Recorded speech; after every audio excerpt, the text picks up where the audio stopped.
and whoever's available on the middays. You okay, Tim? 4 hours starts right now. Find your inner Greg. Excellent. This is Papa and Silver on the Sports Leader. Oh, no! We suck again! Welcome in for a good 5 minutes. We had you for 10 on the front, and we get you for a few on the back end. And I don't know if that was intentional or not by Tim back in the studio, but the fun is, in fact, over, and they get swept by the Royals. JD, 27 times the Giants have had a lead, and they lose the game. And for the third time in the San Francisco era, it's happened 5 times in a row. So any momentum that might have been there off of Friday, we talk about it in basketball all the time, right? You hear Bob Fitzgerald, Tim Roy, others. Warriors miss a layup. They allow a transition 3 on the other end. Oh, that's a bad 5-point swing. Well, I don't know what kind of game swing it is, but it was supposed to be a 4-game win streak going back to last Saturday. That has now turned into a 5-game losing streak. So wish I could say something different, but at this point, you just got to laugh a little bit, and I feel like Bill Murray did on Groundhog Day. Yeah, unbelievably swept by the Royals and a new low. So 1-5. And the Royals have some talent, although progressively that talent was leaving the field over the course of the series against the Giants. And the Giants still couldn't figure out a way to even win one game. And Landon Root cruising along, much like Logan Webb was cruising along in the game that started what is now this 5-game losing streak. But yeah, 18 under 500. And a 66-96 pace. My goodness. And the Giants unraveled, basically, when there was the bad call at second base that led to that play being unreviewable with the ruling by the second base umpire that Willy Adames had pushed the runner off the bag, and everything just went downhill. Tony Vitello rightfully upset in the instance. Horrible call, by the way. I know everybody's been saying it. Horrible call to say that Adames helped him off the bag. The one thing I will say, I don't think that Adames actually got the tag down with the runner off the bag. So I think had it been reviewed, it probably would have stood and wouldn't have made a difference in terms of the actual outcome in that respect. But to not even have it be able to go to replay because the umpire saw something that wasn't there, yikes. And then everything from the Giants from that point on as they unraveled, big yikes. Yeah, it wasn't the call itself that I was up in arms about, and Dave Fleming was very adamant on the TV, rightfully so. The fact that it couldn't even be reviewed, that they said Adames had pushed Pasquantino off the bag, led to the Tony Vitello ejection. And then something I joked with in pregame for a moment with Joe Rizzo, I said, hey, every time Salvi Perez comes up to the plate, that has the stadium kind of in a buzz, despite the standings of these two teams. Well, then he picked the perfect timing to go and hit that home run and tie George Brett at 317. And we've seen it time and time again with this bullpen. It does not matter what arm is in the bullpen. And when we talk to John Shea tomorrow, I really want to get into that question that you posed yesterday. How many arms on this current bullpen are going to be part of the roster when baseball is played in 2027? Because I don't know. I wouldn't be in the same way that everything's on the table for guys to be traded at the deadline. It could be 0. It probably should be 0, honestly. And I know I held out for maybe Keaton Winn. I know you mentioned Eric Miller. Dylan Smith, I do think, is intriguing if he's maybe your 5th righty or 4th righty in a bullpen. Or, I don't know about him being your closer, your setup guy. I think you've got some problems if he's your lead dog maybe in that respect. But so he's sort of an intriguing arm. But we've seen him have his moments both positively and negatively. But if you told me today, Greg Silver, that the Giants were going to do a complete rebuild of their bullpen and nobody currently on the roster is on the opening day roster in the bullpen next year, I would say, awesome, cool, let's do it. I think that I would not argue with it at all. Every single pitcher that they've run out there has been flawed enough, and obviously Jason Foley's going to be a free agent, so he probably ends up elsewhere if they don't wind up trading him at some point in the next week and a half. Yeah, I know that a lot of people are tired of hearing all about it. We're tired of going in circles ourselves. sometimes you just got. We're not going to talk much about it tomorrow, so that's good. I was going to say we got 5 minutes in today, and we're good. Hey, great shows today, JD. Really strong effort, boys. This might have been our best work ever. It's up there for sure. Oh, by the way, don't bury the lead at 2:00. Casey Schmidt, number 20. Hell yeah. We will talk about that at 10:00 tomorrow. That's right. That's JD's preseason prediction officially cashed in. Congratulations to Casey Schmidt. And let's get it over to Dirty Work. Copes, Depop, and Danny Dunn on your Wednesday. We will talk to you tomorrow at 10. Lots to bring to the table, boys. I suppose. Hey, we'll see ya. Dirty Work, take it away. Get those Niner notes ready. Okay. The fun's over. They've done the dirty work of the radio business. Anybody messes this thing up for me tonight is through. Engineering, board operating, and producing. Not only are you fired, your life is over. And now they have the microphone. What could go wrong? Nobody messes up. You understand me? Don't mess up. Adam Copeland. You wanted some sort of like hard-hitting Bob Lee journalism. You came to the wrong place. Derek Papa. Oh, boy. Okay. It's getting hot. Is it getting hot, sir? That's even worse. How are we feeling? It's getting hot? Oh, boy. It's a dirty job, but someone's got to do it. Ridiculous. Completely ridiculous. Welcome to Dirty Work. KNBR 104.5 and 680. The sports leader. Oh, no! We suck again! Well, how the hell do we top that? Greg Silver and JD for 5 minutes. I told Greg Silver we'd jump on 5 minutes early. That was nice of him, though. Giants lose again, 5-4, swept by the Royals, 6th time this season. Ugh. We'll be joined by Susan Slusser at 3:50 and Matt Miyoko at 4:50. What's going on, Copes? What's up, dude? Yeah, Mike Holler, our PD, we said we'd jump on early, and he said, no, I want Silver. He said, I want Silver to do like 4 minutes. Oh, what? Man. Yeah, he said, no, I think it's good. Make him do it. That's insane. And I was like, you know what? I'm okay with that. It would be funny? That's what he said? Funny for who? Funny how? Funny how? Funny like a clown? Yeah, seriously. Yeah, that was a... I texted Silver like ahead of time being like, hey, you got 5 minutes? And he goes, yeah, no sweat. I was like, it's a joke, dude. You don't have to do that. Yeah, I don't really feel bad, though. No. As a guy who has to sit here till like 6:45 talking about this team for extra time every Friday when they get a 7:15 first pitch, like I will this Friday from the ballpark with you, 2:00. We get going from 58 Social before the Giants start up against the Los Angeles Angels of Anaheim. Ooh. The Angels. Yes. The Los Angeles Angels makes no sense. The Los Angeles Angels? It translates directly the Los. Oh, yeah. The. I never thought about that, actually.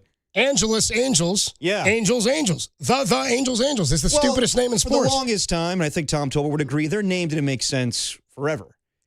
California Angels? And then They were Anaheim, though. Yeah, Anaheim made the most Anaheim sense. Angels. Oh, no, the Los Angeles Angels of Anaheim. Of Anaheim. Yeah, they did that because it's so funny, too. They were, like, trying to pretend they were a bigger market. I'm like, but no. Everybody, like, I was wondering what teams are doing that for. You know what I mean? Like, every free agent. You mean Golden State Warriors? No, I'm talking like, like the Golden State thing is you're better off being San Francisco, I think, in general, because you built, like, people hear Golden State and you're like, that's kind of a weird name. For the longest time, people are like, so where is Golden State? And they'd be like, well, they play in Oakland. It's really for the whole state. Could you imagine if, like, the Titans were the Volunteer State Titans? Oh, that'd be terrible. That's literally what we're talking about. Yeah, right. But when the Angels did that and they made a whole big thing, I remember wondering, why would they do that? And we were pretty young when they made that change. Yeah. I think there was a whole thing like, they were trying to build themselves as a bigger market team. As an LA team, yeah. Yeah, but I'm like, it's not not rival the Dodgers. But it's not like if you're a free agent, you don't know where Anaheim is. Yeah. You know what I mean? It's like, do you think Albert Pujols signed with them because, LA? You think, somebody got deceived? Hamilton shows up. Wait a minute here. He's like, what are we talking about? He's like, this isn't LA. I'm like 45 minutes. I'm not even in LA County. Seriously. I'm looking at the Guardians of the Galaxy ride from California Adventure, which I still have not been on. It's the same thing as the Haunted Mansion. Yeah, it was a Tower of Terror guy, though. Oh, Tower of Terror, yeah. Yeah. Haunted Mansion's in Disneyland. Yeah, that's right. Anyway, it can be our best Disney movie based on a Disney ride. Oh, Pirates of the Caribbean. Oh, Jungle Cruise? Come on, baby. No, of course, Pirates. Of course it's Pirates. Haunted Mansion. Did you watch Jungle Cruise with The Rock and Emily Blunt? No. Dude. It was okay. No, I got to tell you guys, I don't think I'm trying to think. I don't know that I've seen any movie, like, since The Rock has become Dwayne Johnson, The Rock, the movie star. Yeah. I don't know that I've seen any movie that he's done where he was the star. You never saw The Scorpion King? I sort of go back on that one. I was going to name that I've one. referenced that movie a ton on the show for whatever reason. He barely talks in that movie. No, he barely talks in The Mummy Returns. Oh, The Mummy Returns. He was Scorpion pissed King off is the one where about that. Yeah, and they gave him his own movie. That's right. I think I've seen Scorpion King, but again, that came out 2002. I was going to say early. Yeah. He was still wrestling then. Yes, he was still The Rock. He was still like part of the Rock and Sock connection with Mankind. Yeah, you know what I mean. He was yeah. still trying to take down DX at that point, right? And Triple H and all that. So if you run through the Rock's filmography, it's not fantastic, bro. The guy is cranking so many movies. Oh yeah, and none of them do any of them even reach like one of the worst Schwarzeneggers? Because really, that's the model, right? He wants to be an action movie star, right? Like in the way that Stallone or Schwarzenegger, that era of actor. And I don't think he sniffs even a little bit of that. I don't think so. They're all major movies, but have you ever met anybody and they're like, yeah, my favorite actor, The Rock? No. No, man. Do you think that people dig Jason Statham's action movies a little bit more than The Rock? Transporter's a good movie. What about I've heard great things about The Beekeeper. Haven't seen that movie. People tell me it's amazing. It's right up my alley where it's dumb comedy / action. Yeah. I don't know, because they've done that thing now where so many of these guys started kind of making fun of themselves. Exactly. Where I'm like, is that a good move? Vin Diesel is not a guy who can carry a movie. No. Right? They keep making these Fast and Furious because unless he's playing Groot in Guardians of the Galaxy, we'll circle back to that. Yeah. I am Groot. He's the voice of that, by the way. Oh, I know. Yeah. Unless he's doing that. Same thing as Iron Giant. They he barely talks in that. They make him more XXX movies. They replaced him with Ice Cube. Yeah, the only thing he has in his bag is doing Fast and Furious movies, and those movies figured out a long time ago. It's better to go all in as far as the goofiness, the comedy element, and how ridiculous it is. Where they're going to space now, and Fast and Furious 1 is one of my favorite movies. Quotable. It's coming back to theaters. It's all about, I saw that. It's all about, dude, they're putting a lot of movies. I love that they're doing this. I was looking at 25th movies. anniversary stuff. But they're doing, The Sandlot, they just put back in theaters for a weekend here in the city. Okay. For a couple of weeks. There's a bunch of movies that are coming back. I think they're doing a Shawshank release in theaters for some anniversary. I see it every day on AMC. But you know what? I watch it in the theater. I'm like, why would I do that? Yeah, I can leave early and catch the rest of it on AMC when I get home. Seriously. If I don't want to. It's on every day. Where were you just going? I had a thought on something. Oh, you were talking about how the Rock's filmography is not as good as other action stars. I would say Fast and Furious is probably the only thing that I'm like, okay, those were impressive. But Jason Statham's in that as well. They're not movies like that anymore, where action movies like that stand out. Back when we were growing up, even Arnold Schwarzenegger in True Lies, that was a big movie at the time. True Lies is fantastic. But if True Lies was released today, I don't think people would care. It's just different with the mentality of movies. Okay. Although I did go back to the theater, Cope, so we do need to go back to the theater. We'll talk about that, dude. So The Rock's in that new Moana movie. And that got panned because it's just a shot-for-shot remake. Yeah. Well, it's because they're afraid of somebody making it into a horror movie like Danny wants. Oh, no, Pinocchio Unstrung? Yeah, dude. Danny loves these Disney movies where they turn the Disney hero into a villain. Murderous villain. Yeah. Much like Bambi. What was the Bambi one called? It's my favorite. Bambi the Reckoning. Bambi the Reckoning. The final reckoning? He's getting vengeance on his... on the killer that killed his mom? Yeah, it's what it's all about, dude. Oh, come on now. Winnie the Pooh, Blood and Honey. No, that's just demented. Come on, Winnie the Pooh is, it's Pooh Bear. He doesn't need to be killing people. Well, I don't know, man. It's public domain now. It's a reimagining. It is. Pinocchio Unstrung tomorrow. It's coming out tomorrow? AMC. You're going? I might go.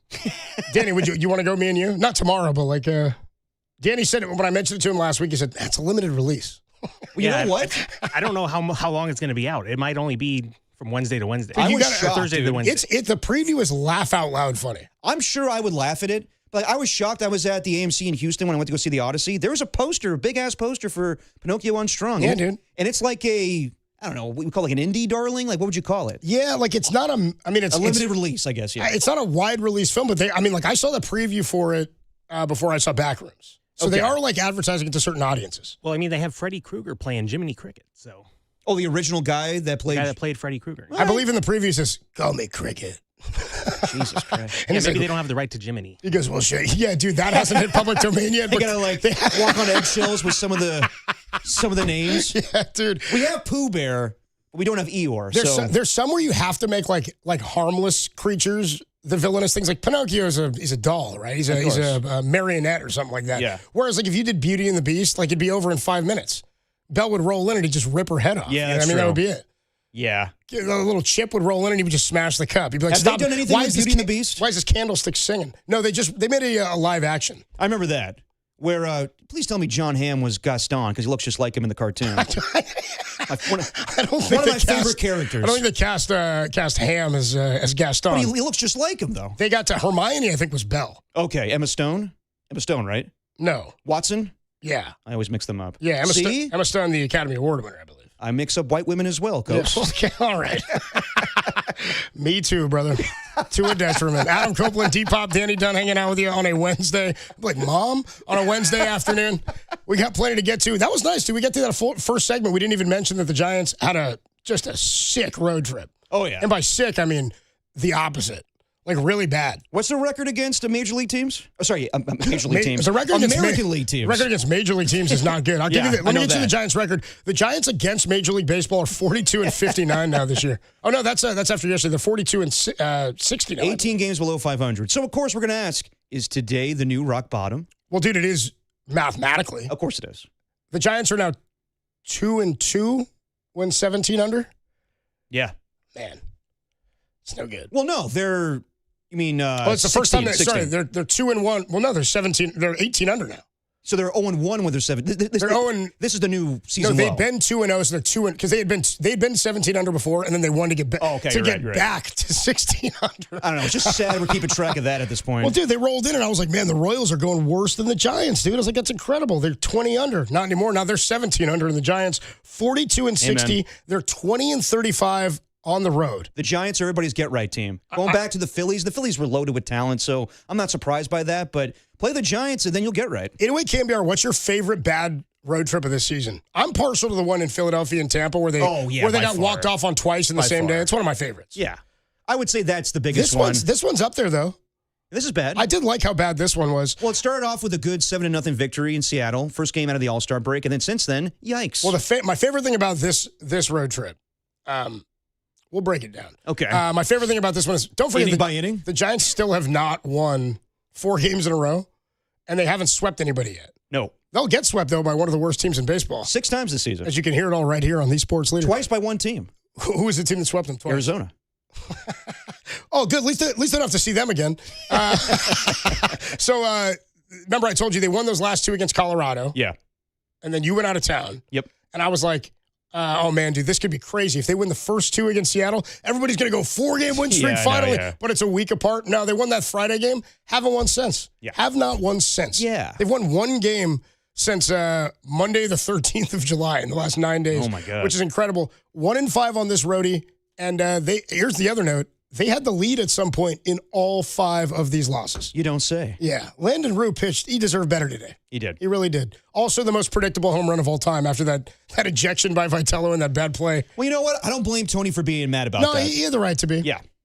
That was ridiculous. Yeah. Willie Adames was pissed. Yes, Vinny Pasquantino was definitely safe, but to say that Willie Adames pushed him, that's BS. Yeah, but, are we really arguing plays at 18 under? I know. That's what I mean. It's I'm with you. Jack the other day came in and he's like, dude, how about that Willie Adames play at second? I was like, what play at second? He's like, where he didn't cover the back. That's all we have, though, Coach. I was like, I was playing softball, That's man. really all we have where LeBron James every single damn day. Just make a decision already. Yeah, it's not bothering me either. Really, I'm just kind of sitting back and waiting. Last night, what happened for me? I got into football mode.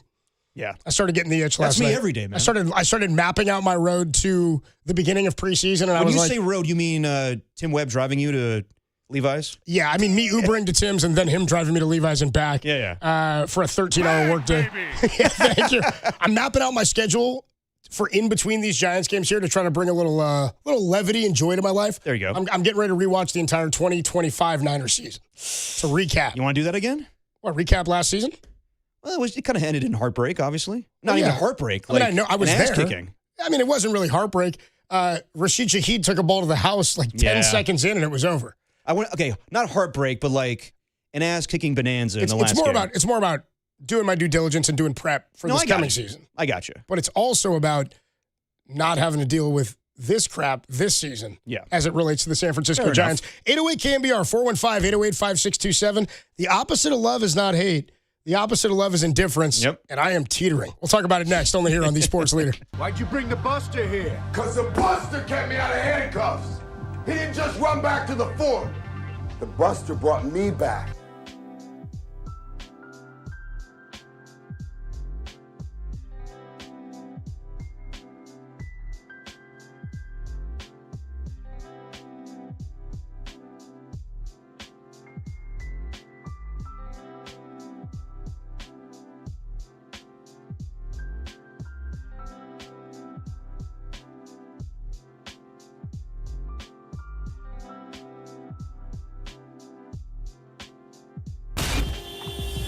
Time for your Bay Area Chevy dealers traffic update.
And now it's time for the Protect Your Assets Business and Technology Report with me, David Hollander.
Now back to Dirty Work with Copes and Depop on 104.5 FM and 680 AM, the sports leader.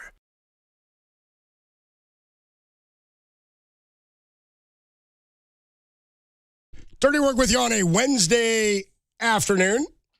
Adam Copeland, Depop, Danny Dunn hanging out with you. Only thing I think of when I hear this song. Beavis and Butthead Do America? Beavis and Butthead Do America, dude. Oh, yeah. It's the only thing I think of when I hear this. It's like the theme song of that. It's a great cover, and that's a great album. Great album. That's good. It's a good soundtrack. Oh, yeah. Yeah. Giants fall yet again to the Kansas City Royals. They blow this one today. They lose it 5-4. Casey Schmidt did hit his 20th home run in the ninth inning to get it back to 4 runs. This game was cruising. I mean, through like 6 innings, I think both teams only had a hit. It's pretty fast. And the Giants ended up getting a run in the 7th inning they scored? I believe so. For the first time, and they get it by, and then 7th. It's funny what drawing a walk can do for you. Yeah. Walk hit by pitch. They get that bunt down from Drew Kavanaugh. They get the run in. They end up putting up 2 more in the top of the 7th. They put up 1 in the 6th without a hit. 2 more in the top of the 7th. They're up 3-0. And then the wheels kind of come off. Third time through for Landon Roop. It gets the better of him. 2 of those runs charged to Landon Roop. He ends up giving up a base runner. Allows a hit. Vinny Pasquantino has a controversial play at second base. Doesn't get pushed off the bag. He was safe anyway, I think. Didn't really matter. Tony Vitello gets tossed. And then, next pitch, Sal Perez ties George Brett on the all-time Royals home run list. That's pretty sweet for the Royals. Number 1, 317. I mean, he's next to George Brett, probably the all-time favorite Royal on his way to the Hall of Fame and a World Series champion. Anyway, the Giants end up blowing it, and 5 runs allowed in the bottom of the 7th. And it's 2 charged to Roop. Sam Hentges comes in, throws the ball away on a little dribbler. Then you get Eric Miller who comes in and shuts it down. Keaton Wynn also didn't have his best stuff pitching back-to-back days. His velocity was way down. The splitter was flat. He's normally at 97, 98, 96. He was 93, 94 today. Yeah. So again, we're not going to do this every day. We have. I'm not going to pick apart every play. Nope. I'm not going to pick apart every decision that's made because ultimately, it is what it is. None of that matters today. No. Right? Really, what matters is what you can get out of this season. Now, last night there was an opportunity at the end of the game. I think we found out, by the way, Luis Arraez really did just have a rest day, right? It sounds like it. Because he played today. He did. There has to be something on the horizon. Well, I really do think that, because my 2 points on that yesterday with him out of the lineup were one of 2 thoughts. Either it's a true rest day like they said it was, or like he told FP, because I think FP told us that on pregame. He told him rest day. He said, it's just a rest day. Part of that is that he had to fly after the game on the 12th at home from San Francisco to Philadelphia for the All-Star game. Yeah. He's there Monday, Tuesday, Wednesday. He's got to fly back probably on Wednesday. He gets 1 off day Thursday, but he flew back to Seattle, or he joined the team and then had to fly up to Seattle. So I get it. A lot of travel for him. Logan Webb didn't play, had the travel. It's a little bit different for a pitcher. So that doesn't shock me at all. But at the end of the game, I'm wondering what people were thinking last night at the end of the game. I know he was getting his gloves on and, might have had an opportunity to come up to hit. Instead, they rolled with Jesus Rodriguez still and Drew Gilbert. One of my buddies texted me, "What up, Chris?" And he said, are we still, I know this might sound crazy, but, are we trying to win?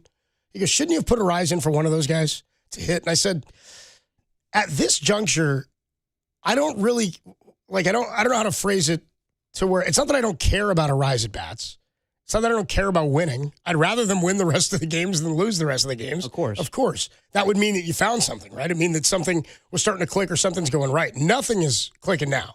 And there's no reason to believe they're capable of anything like the Red Sox are. Yeah. 15 straight now for the Red Sox. No. Longest streak Why for them. Why would you believe that? Since 1946. No, there's no reason to believe that. But really, I'm like, and this is something we can put out to the callers at 808 KMBR. What's more valuable for the Giants today?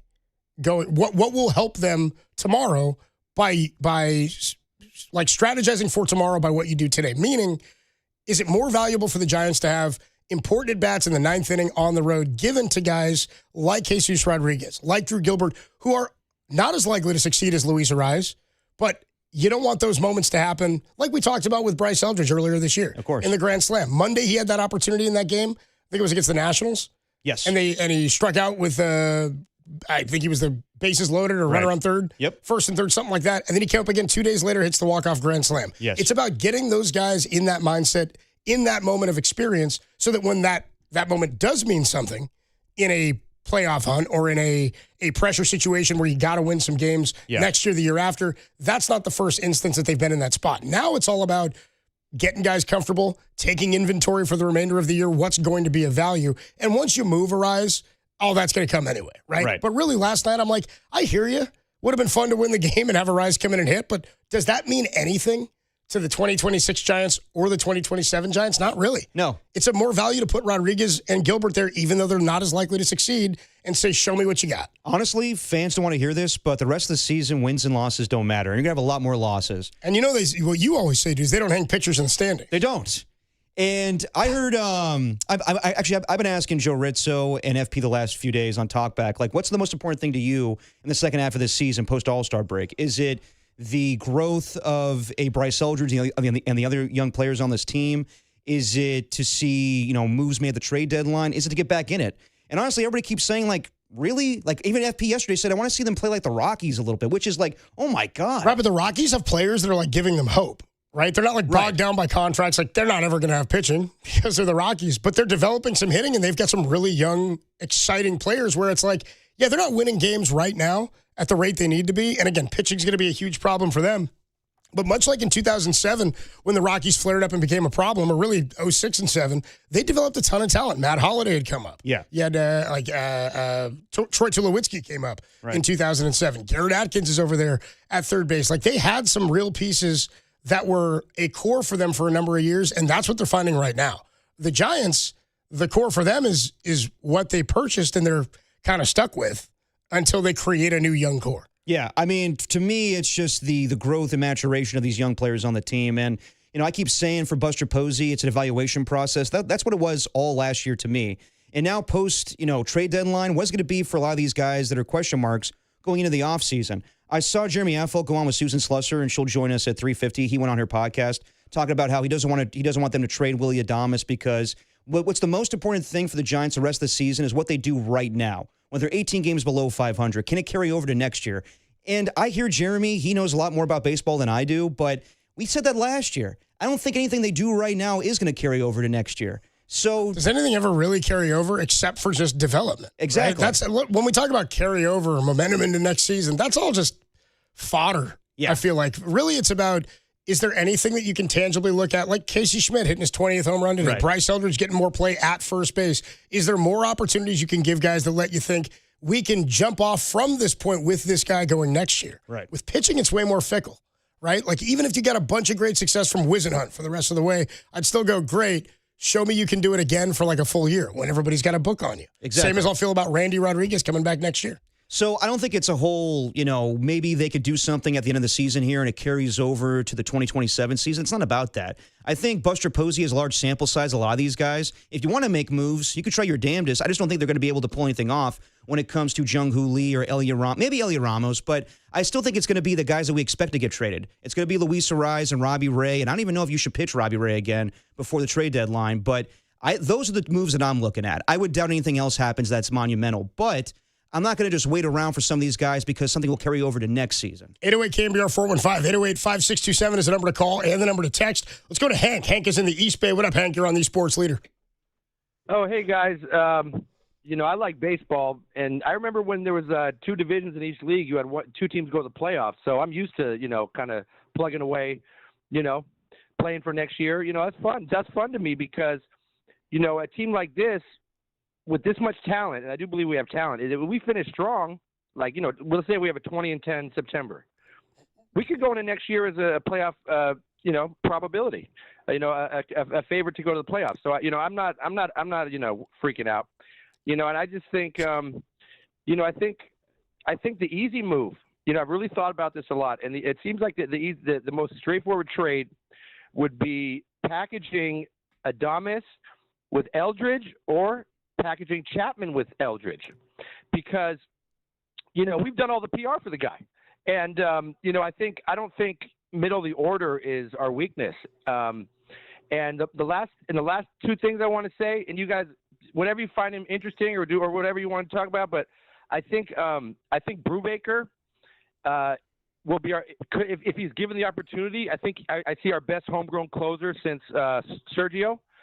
And the other thing I see is, I watched the World Baseball Classic. Arraez was batting 3, 4, 5. I think in the championship game he's batting 5th.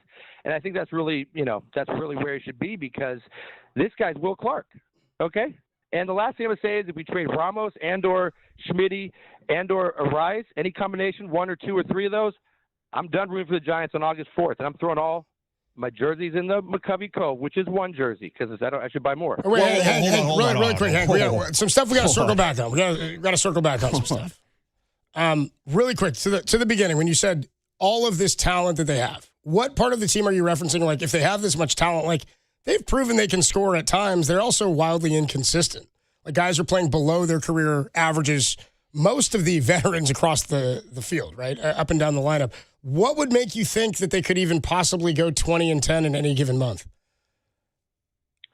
Like, why would you? Like, I'm like genuinely asking because it's been like years and we haven't seen a stretch like that. Like, why would you believe that they can do something we've never seen them do now after they trade pieces away? You know, I mean, look at the St. Louis Blues. They made the Stanley Cup. They started off. They were like 15 games under 500. They could win the Stanley Cup or go. I don't really follow hockey, but I know that they I'm not saying, like, look at what other teams have done. The Red Sox just won 15 in a row. Sure, everybody's going to play games. They could win it. But why would you even consider that a possibility? Like, teams that fall below 500 like that, like, we looked at the Phillies when the Giants went into Philadelphia. We're like, damn, they fired their manager. They're like, they lost 8 in a row. They were floundering. They were a top payroll. And we're like, how is this going on? They knew they had the talent. They just weren't playing up to snuff. After they played the Giants, they got hot, and they really sort of balanced out and figured out, they found rhythm, and they got into a great groove. Blew one last night against the Dodgers. Neither here nor there. What I'm saying is the Giants haven't won 4 in a row all year, bro. 4. You know, it's, you know, but let me just, that's the negatives. I've heard this 4 in a row thing. So I'm asking you for a positive. That's the truth, though, This is my positive. This is my problem, dude, is I asked you for the positive. Like, why are you so confident? Not confident, but like, what would give you that hope or make you think that? And when your first answer is the St. Louis Blues did it, I'm like, there's not a lot of positives then if that's the best answer, right? Well, I got 5 positives that's going to shut everybody up. Okay. Respectfully. Okay, 5 Number positives. 1, okay. Go for it. 5 positives is going to shut up all the doom and gloomers, the lunatic fringers. Want to bet? Okay. Yeah, no, I'm going to lay it down. Go ahead. Pause. Okay. Let's consider Farhan's last day. Let's consider Farhan's last day. Okay, we're sitting here in 2026. Let's talk to young Copes on that day that Farhan's gone. That was like 18 months ago. What are you talking about? He was hosting the show talking to Farhan. I was here. I was talking about it. Yeah. What do you mean?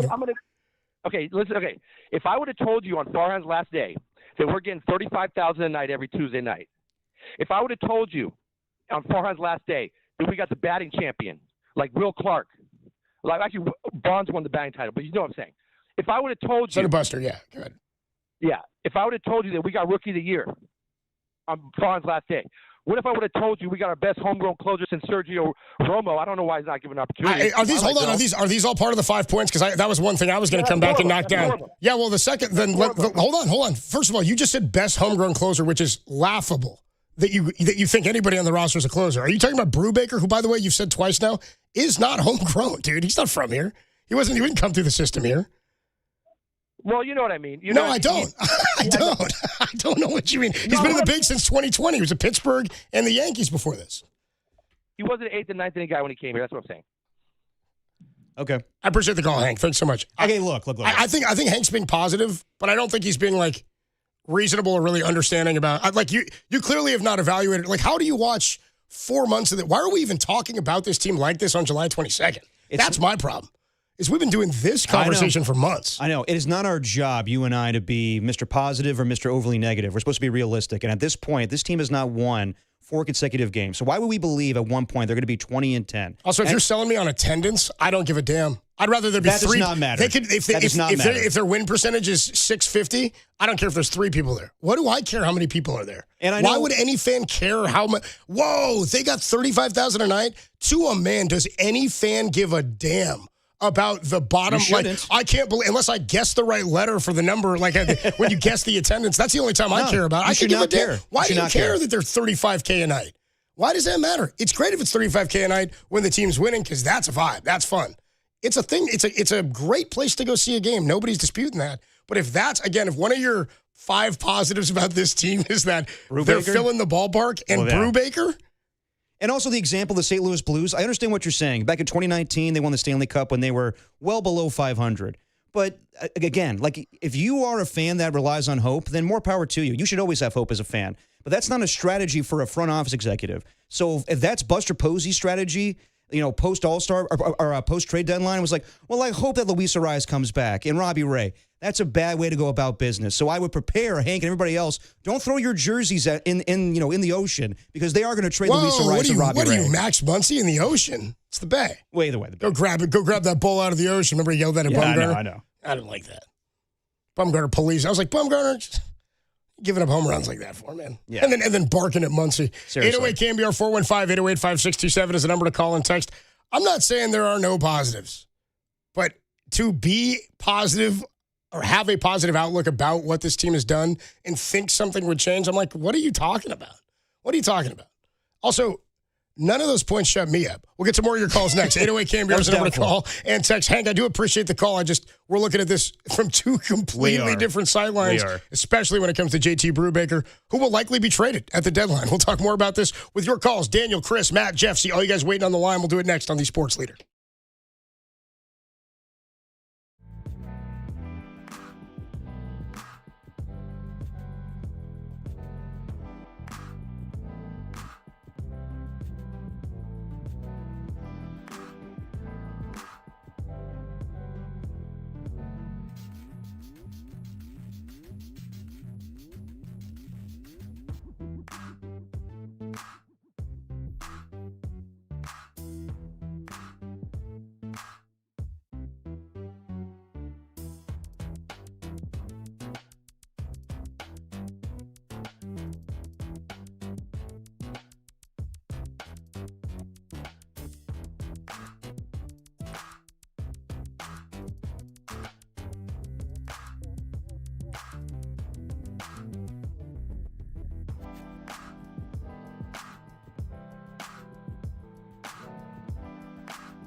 You found Dirty Work with Adam Copeland and Derek Papa, where no job is too dirty, on KNBR, the sports leader.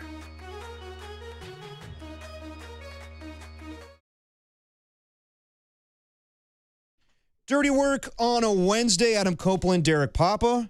We'll be joined by Susan Slusser at 3:50, Matt Mayoko at 4:50.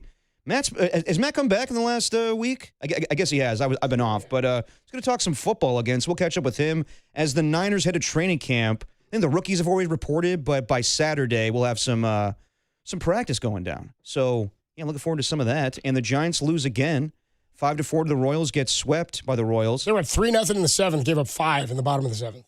Yeah. They led Sixth time they get swept this season. 1-5. Sixth time they've been swept. Yep. 1-5 on the road trip, and they led at some point in all 5 of these games. 808 KMBR is the number to call and to text. The phone lines are full. Let's go to Daniel. Daniel's in Sacramento. What's up, Daniel? You're on the Sports Leader. This team is ass. Yeah. Yeah, dude, it's that's ass. accurate. Yeah, we were doing that. That's accurate. Last time I spoke with you, I asked if the team's lack of success was mental, and you guys went on about it, but nope, they're just ass. Yeah, that's kind of. I remember when you called, didn't we? And we had that discussion where I'm like, I think my point was like, it has to weigh on you, like it has to have a mental effect, but I don't think it's all mentality. I think it's all not having pitching. You know what I mean? It's all not being able to play clean defense. It's all base running mistakes and mental errors like Willy Adames. Like some of it is focus for sure, Daniel, but I'm with you. It's just like they're not good at any one thing except blowing games. This season for me was over around the end of April. The writing was on the wall. Yeah. And the last time the Giants were within 500, like within 2 games of 500, was the 26th of April. That's a long time ago. That's when they were that's when they were within 5 of 500? They were within 2 games of 500 in the 26th. Yeah. After the Marlins series. Yeah. Yeah, that's a long time ago. I mean, that, man. The season just started, yeah. I have a long planned visit to go to the Saturday game, and we planned it back in April, or we planned it back in March, and my God, I kind of regret planning it, like getting the guys together and everyone being free and driving all the way to San Francisco and taking the BART and, you know, getting there. I just have a feeling they're going to lose the Angels now. They won the first 2 games against St. Louis in this series that they're going to walk away from. And if they win today, that'll be their second sweep this season against the Giants that have 0. What do you guys think? What I think they'll do against the Angels? Yeah. Well, I appreciate the call, Daniel. I don't know. I'll say they win 2 out of 3. I won't. I don't know why I would. Again, I don't know why I would. I'm not going to bet on the positive side of things because there hasn't been enough of it. I know. Right? Like, the worst part is not seeing the end of a game like last night and just assuming they lost, which is I was playing softball last night. That's kind of what happened. I finished the game and one of my teammates goes, did the Giants end up winning? And I said, "What?" I think we were all joking. Like, what do you think? Probably not. And they didn't. And it's like, that's the resigned to what was his name? Hank? Hank. No, they were Dave. I forget who his name was. Just Daniel, maybe? Yeah, Daniel. He said, I thought it was over at the end of April. I'm never that negative about it. Like, I really didn't think it was going to spin. It was a bad start. Yeah, once they got into mid-May, and then once they got swept in Tampa, just the beginning of May, at the end of April, the 3 in Philly, and then the 3 in Tampa, that's when things got really, really bad. And we talked about how far could this thing spiral. Yeah. And, I mean, it continues to circle the drain. Oh, yeah, 18 under is a new low point. 42-60 are the Giants. So I want to know from fans, do you have the same mentality as me and Copes, where at this point it's entertaining any offer you can at the trade deadline, or is it more like Hank that called in, be like, I see some talent on this team that maybe could carry over to next season? There is talent, but when the Giants are listening, and Mike Krug, I heard him this morning saying, you got to listen on everybody. And Krug meant that means the big 3. That means Webb. That means Schmidt. That means Ramos. And he goes, they have to be blown away for some of these, but that's how bad they are. And that's how bad the team is evaluating themselves, right? That's Buster Posey going, man, this really blew up in my face, and we can't go into next year with the same construction of players. No, he can't. And I think that he can't have the mentality of, well, I was wrong about this team and whatever. It is what it is at this point. You have to realize that you made a huge mistake with the makeup of this team in the offseason. You did not address the bullpen. So now it sucks. I know fans love Luis Arraez, but you have to trade him. You have to trade Robbie Ray as well. You cannot let these guys walk away in free agency in the offseason. That's a huge mistake on Buster Posey's part if he does that. Well, and to circle back to what Daniel said, how do I think they'll do against the Angels? I'll say what I said in the first segment. Unfortunately, does it really matter? Does it at all? Does it really matter at all? No. Unless it's happening. And I'd rather see them lose a game and have Bryce Eldridge go 4 for 4 and Casey Schmidt have a big day and maybe Drew Gilbert. The young guys playing is kind of all that matters at this point, right? Roll the ball out and let them go. That's what happened when they found their bullpen in 2007 and 8 and 9. It's how they found their rotation. It's how you found everyday players.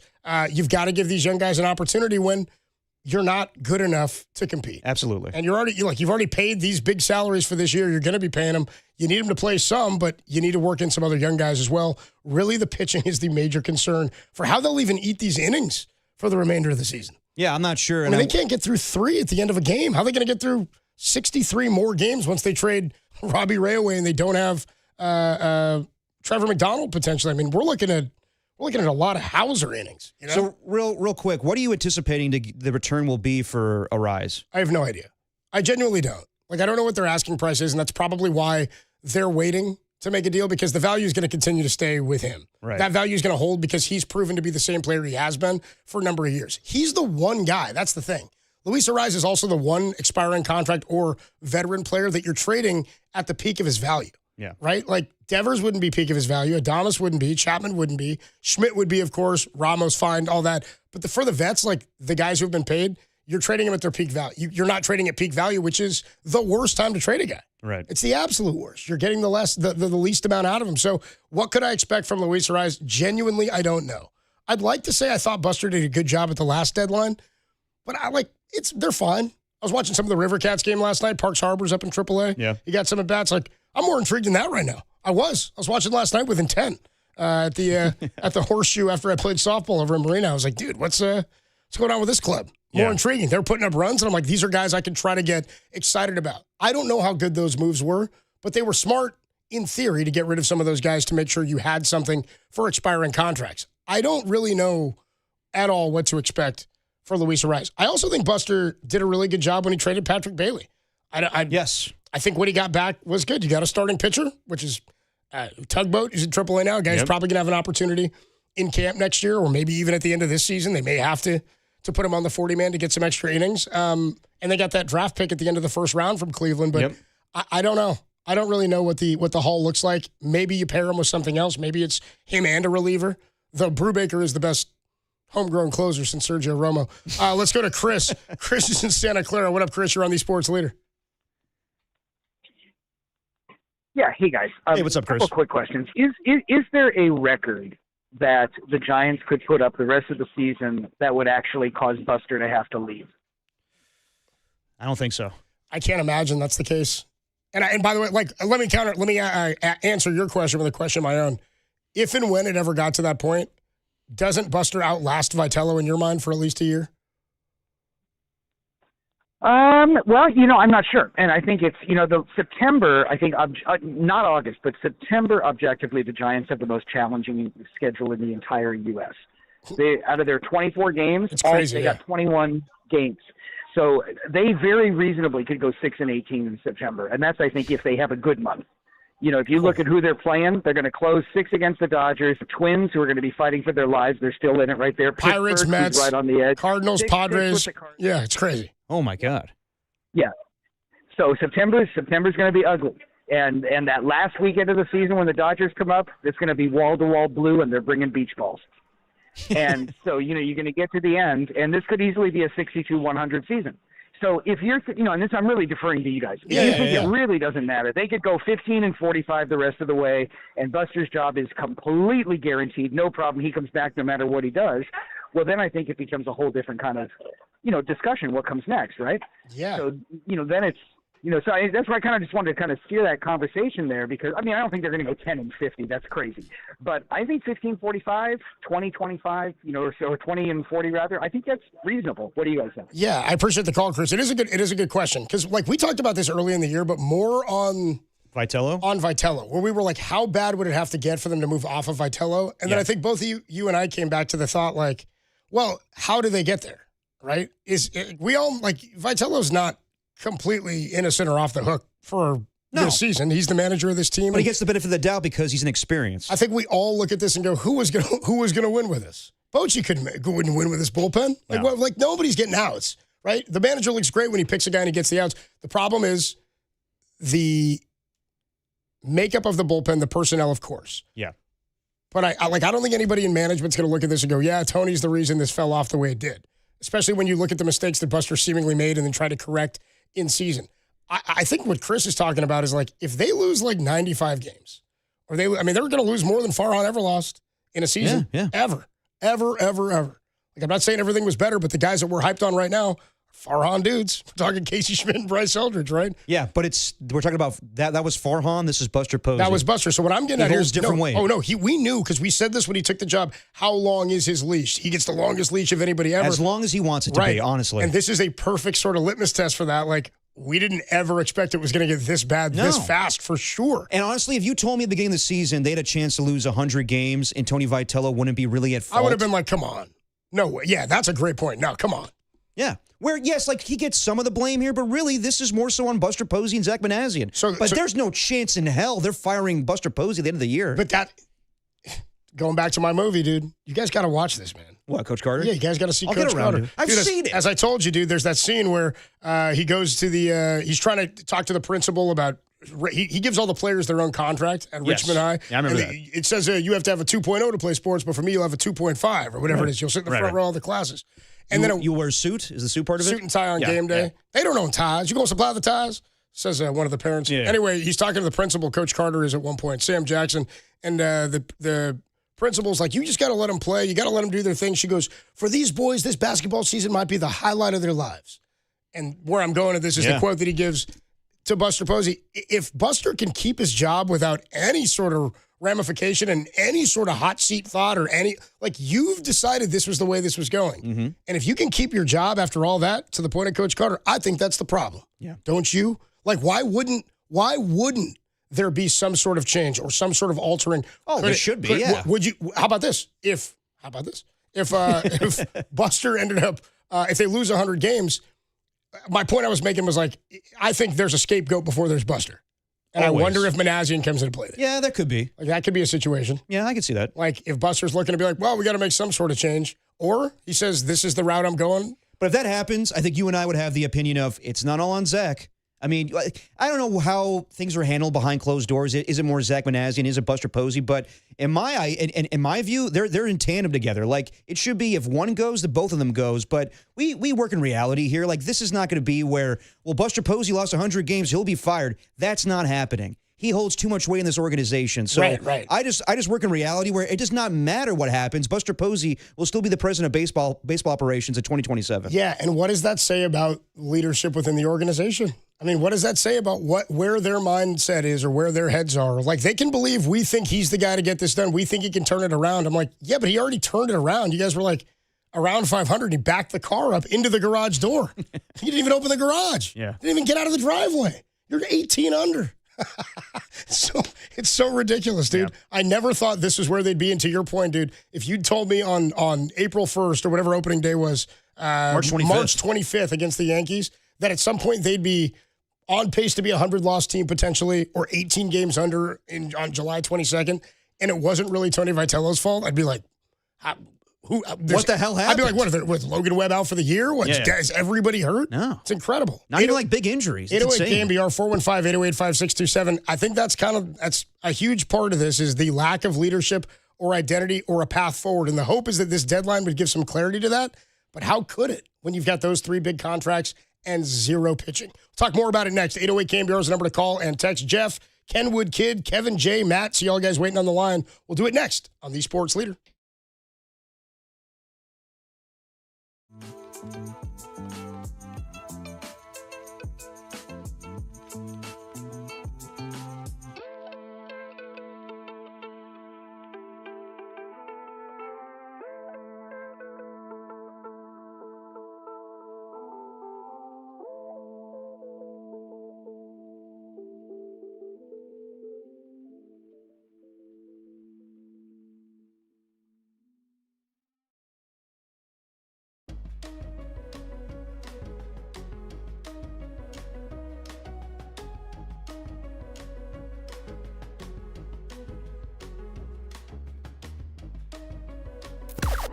Now, from the O'Donnell Financial Group Sports Desk. Learn more at odfigroup.com. O'Donnell Financial Group, because planning is a process, not a product. The Giants got swept by the Royals after their 5-4 loss today. It's the 6th time they've been swept this season. The Giants are now a season-high 18 games below 500. So, Giants fans, a new rock bottom? 415-808-5627, or let us know in the YouTube chat.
Now back to dirty work.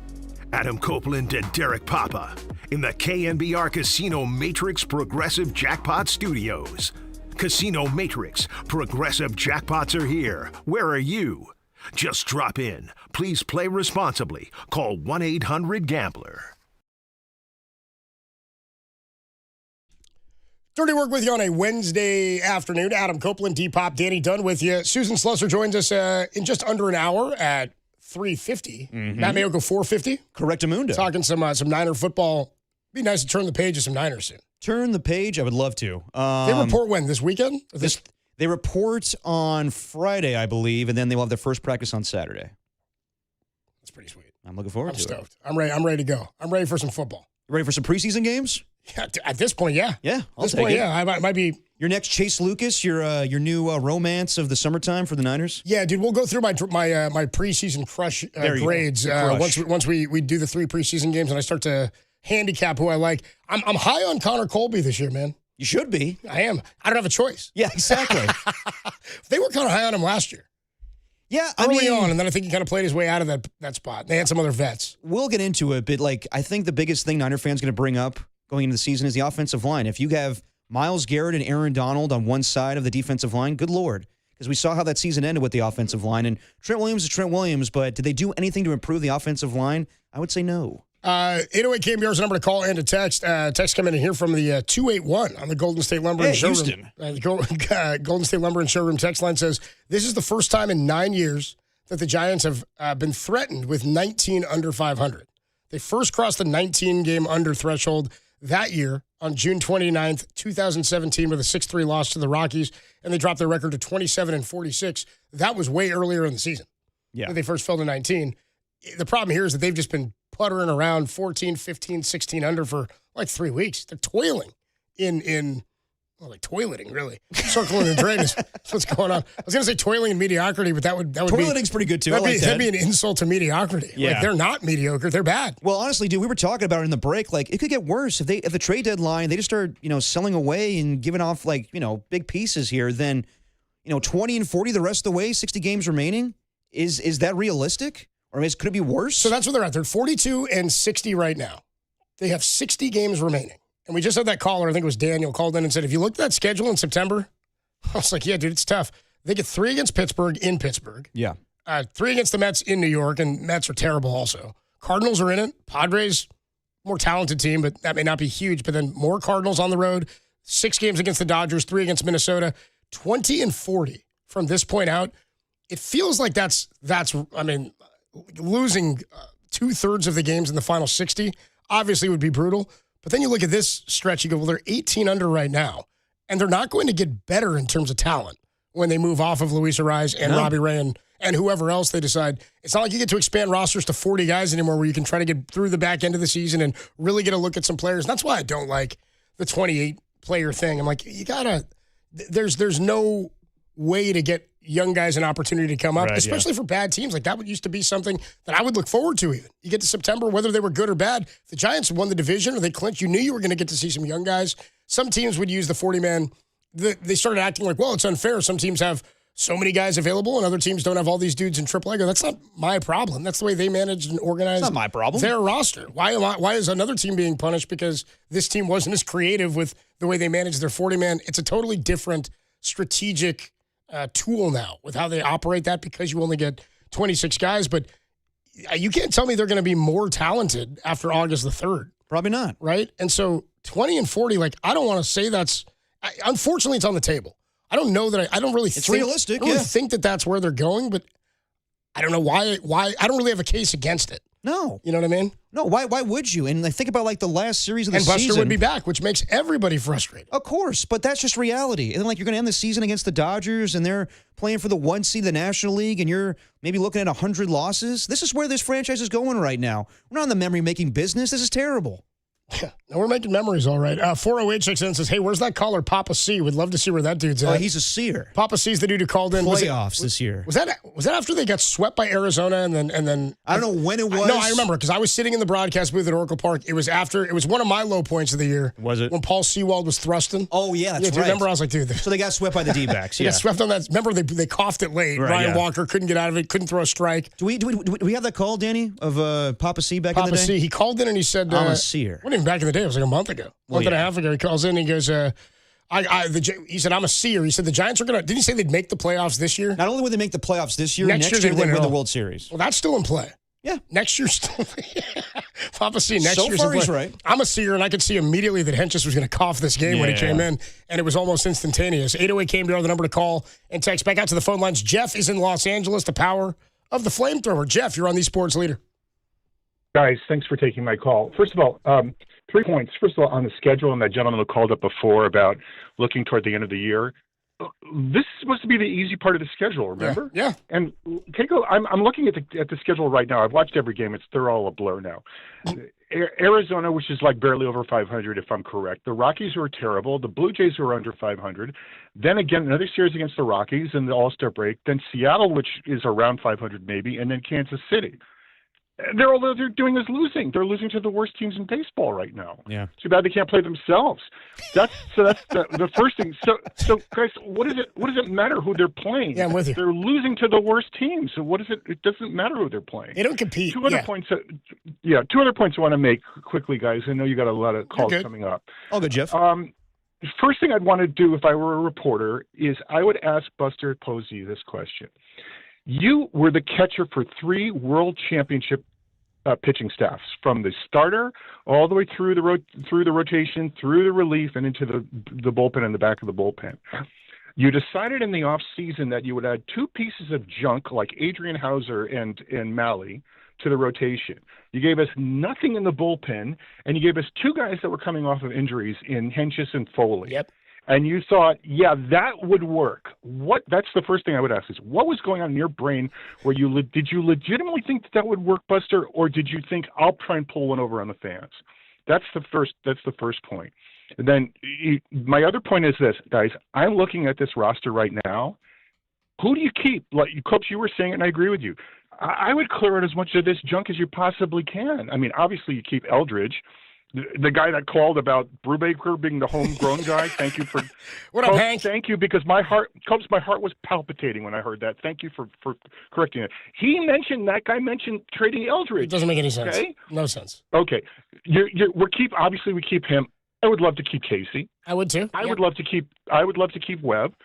I would love to keep. I understand the difference, but I would love to keep Jungie. And there was one more. There's nothing else worth keeping. Ramos, no, Clubs. I would trade Ramos. Yeah, that's where I'm at. Defensively. I think that's the most value you'd get for a player that's like a controllable piece right now. Outside of, like, obviously Webb would get you a ton, Eldridge would, but I'm like, if you could give up a guy and it wouldn't kill you, and a place that you think you could replace somebody, that would be the place I go, because I think you could get something controllable, hopefully on the pitching side for something like that, or prospects. But I think he would offer you a lot if you moved Ramos. I agree, and I really, really like Barracoto, and I think the guy is terrific defensively. And Ramos just my heart's in my throat every time a ball is hit out to him. So that's the only issue I have with him. So what do you keep here? And the quote unquote big 3 is the biggest bunch of junk I've ever seen in my entire life. None of them contribute. I would take pennies on the dollar to get them off the roster and get these young guys. Coach, you mentioned this before, and it's a great point. I've been watching a lot of AAA on the MLB package because I'm down here. There's fun stuff to watch there. Not only to the 2 guys that Parks and Davidson, who just came up. There's other good stuff there. Yeah. Clear these guys out. Get whatever you can. Get the best prospect, even if they're all the way down in single A. Get the best prospects you can. Load up and get rid of all of this junk. Clear out as much as you possibly can. That's what I would do at the deadline. But my God, what is Buster thinking, saying that this is going to present us with a team that's going to compete? And the big issue here, guys, starts with the very, very top. They hired Buster instead of going to a winning franchise like a Tampa or a Milwaukee, or pick whomever, and getting one of their executives and giving them the top job. And I happen to like Tony, But why would you pick a guy that has absolutely no experience? The guy I wanted, they're not having a great year, but the guy I wanted was Craig, what's his name, with Baltimore. Albernaz, who was in the building. Albernaz. He was here. Who came, right, and came from Cleveland from Vote staff. Yeah. That's the guy that I wanted. Not that they're having a great record, but the guy has experience. He's been around winners. Tony had no experience. Tony's a great guy. I think he's going to be a good manager. He wasn't the right guy. They got a president of baseball operations with no experience, and they've got a manager with no experience, and they're tragically bad. Do the math. I appreciate the call, Jeff. I mean, rack him, dude. Dude, rack him. That's a great call. Everything he says. And it started with him saying, "Too bad they can't play themselves." Dude, I wrote it down. I was like, "That's a good line." Great line. Well, he pointed out. He goes, "This is supposed to be the soft part, dude. They're playing the Rockies. They play Toronto." He's like, "They're getting beat by bad teams because they get swept by the Kansas City. Too bad they can't play themselves. They've been the get-right team all year. Absolutely. Look no further than my favorite road trip of the season, Tampa and Philly. Absolutely. You know what I mean? Getting walked off twice in one day in a doubleheader in Philly. That was rich. I mean, 2026 San Francisco Giants. That was the rock bottom, just how it felt. But they're 18 games below 500 right now. And the day that Dylan Cease almost threw a no-hitter, that was terrible too. But, dude, I forgot they almost got a no-hit. But to his point, I mean, yes, I thought the day that Buster Posey was hired as president of baseball operations, it was a great PR move. It happened simultaneously with Farhan being fired, and we're here, and we here at the Sports Leader threw a party. Everybody loved that move. I remember one person in particular, Dieter Kurtenbach, said, "I hate that move." And you know what? He was right, because it's a good PR move to get Buster back in, and there's not going to be any pushback from the fan base. But you should go to guys that work in organizations, winning organizations like the Rays or whoever has a good front office right now. So yes, even though we love Buster, at this point in time, it was the wrong move. 1 year from now, when Buster's going into the Hall of Fame, that's this weekend, right? I think it's this Sunday. Yeah, or is it Jeff Kent? Yeah. Was it this past weekend? Let me check. No, it hasn't happened yet. Then maybe it's this coming weekend. Maybe this coming Sunday. Anyway, the Hall of Fame ceremony is about to happen. Yeah, because I heard FP talking about it today. He said George Brett was not in Kansas City because he was in Cooperstown for the upcoming Hall of Fame induction ceremony. How are we all going to feel if the Giants next year have not turned around or they've not? I mean, it's going to be a weird feeling like when you honor Barry Bonds and the 2012 team and you're hanging up jerseys, you got Will Clark. It's all honor. It's all fun. None of those guys are currently tied to what's happening with the team, right? Yeah. None of those guys are the guy in charge. I just think about the optics around that feels so weird because that's the literal separation we as fans are trying to make right now. But you should I have love that you for what separation. you did. I love you for what you did, and you deserve everything that comes your way in terms of accolades. You also deserve all of the heat you're getting for the team you've put together this time around. That's totally fine. Yeah. And we could do that here on the radio. I mean, that'll be a day to celebrate, of course. I think that fans should separate that because you're honoring the baseball player, not the president of baseball operations. So next year when they honor the player and then Mahle walks out to make a start, how are you going to feel? I mean, it's going to suck, but that's what that ceremony's for. And then again, I know Getting fans... your seats early, you got to be there for the retiring of number 28. And then they're pitching today for the Giants. 1-8 with a 5.45, Tyler Mahle. I know, because fans can't do that. It's like when I had Keaton Wynn start the Rickwood game. I'm like, I don't know. Perfect example is when we're trying to do Chris Mullins' retirement ceremony for his jersey. Dude, and then people are focusing on what Joe Lacob did. Hey, people, this is crazy. But you should separate it. I was focused on Rick Barry's leather tassels. Well, yeah, that too. Remember that jacket he was wearing?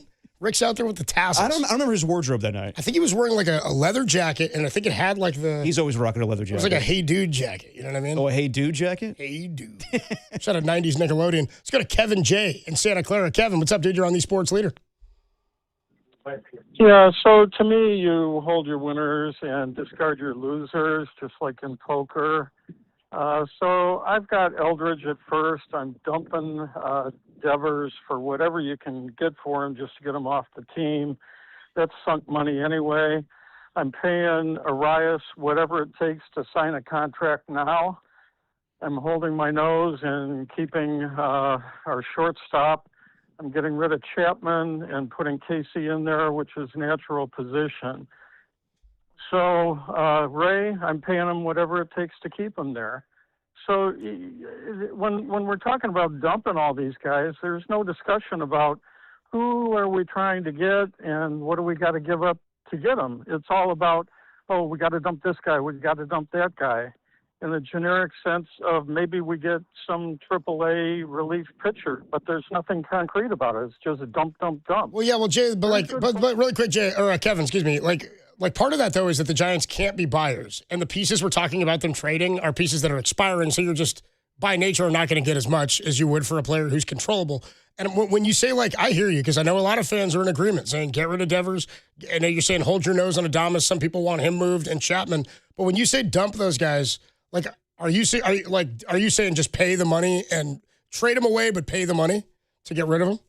Just like your previous caller said, even if you get pennies, what you're doing is buying mediocrity in the future. It's already sunk money. No, but what I'm talking about is what I'm saying is you're saying get rid of Adames or get rid of Chapman and Devers or whatnot. You're saying dump them, move on, whatever. Like, again, we're talking no trade clauses for Adames and Chapman and lots of money. So the only way that happens is, and I hear what you're saying, like you've spent the money anyway. Yeah, their hope is that they could get out of the money is what they would want so that they could, like, you can't trade those guys away and then do what you're saying and sign Luis Arraez because where's that money? You're either eating that money or you're getting somebody else to take it. If they take it, you're not getting something in return. The addition here is not about the player. The addition is about the subtraction of the contract so you can try to retool, start fresh, and do something different. I don't think you're going to get much for the guys you mentioned. I don't think it's good business to re-sign Arraez right now while you've got other sunk money. How could you do that when you know the problems on the team are full? The problems that they have on the roster are in the bullpen and in the rotation. Robbie Ray is a declining 34-year-old starter.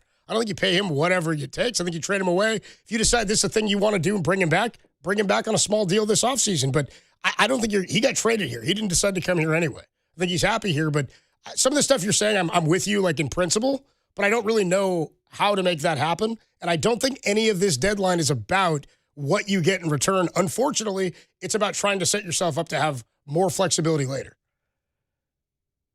The way they're going about it, they're dumping the winners and hanging on to the losers. Who are they? Are you just talking Arraez? Like, Robbie Ray's not been fantastic, but is that what you mean? Like, because that's the thing, though. He deserves, we deserve to get to keep seeing him, but because of the point that you just made, the other guys who have not been successful, we don't get to keep a guy or have an opportunity to see Luis Arraez in a Giants uniform long term unless they move somebody else. But if they do that, are they going to be able to get somebody to take the money? And I just don't see it. Kevin, I just think they've put themselves in the worst situation, and there's not an easy way out.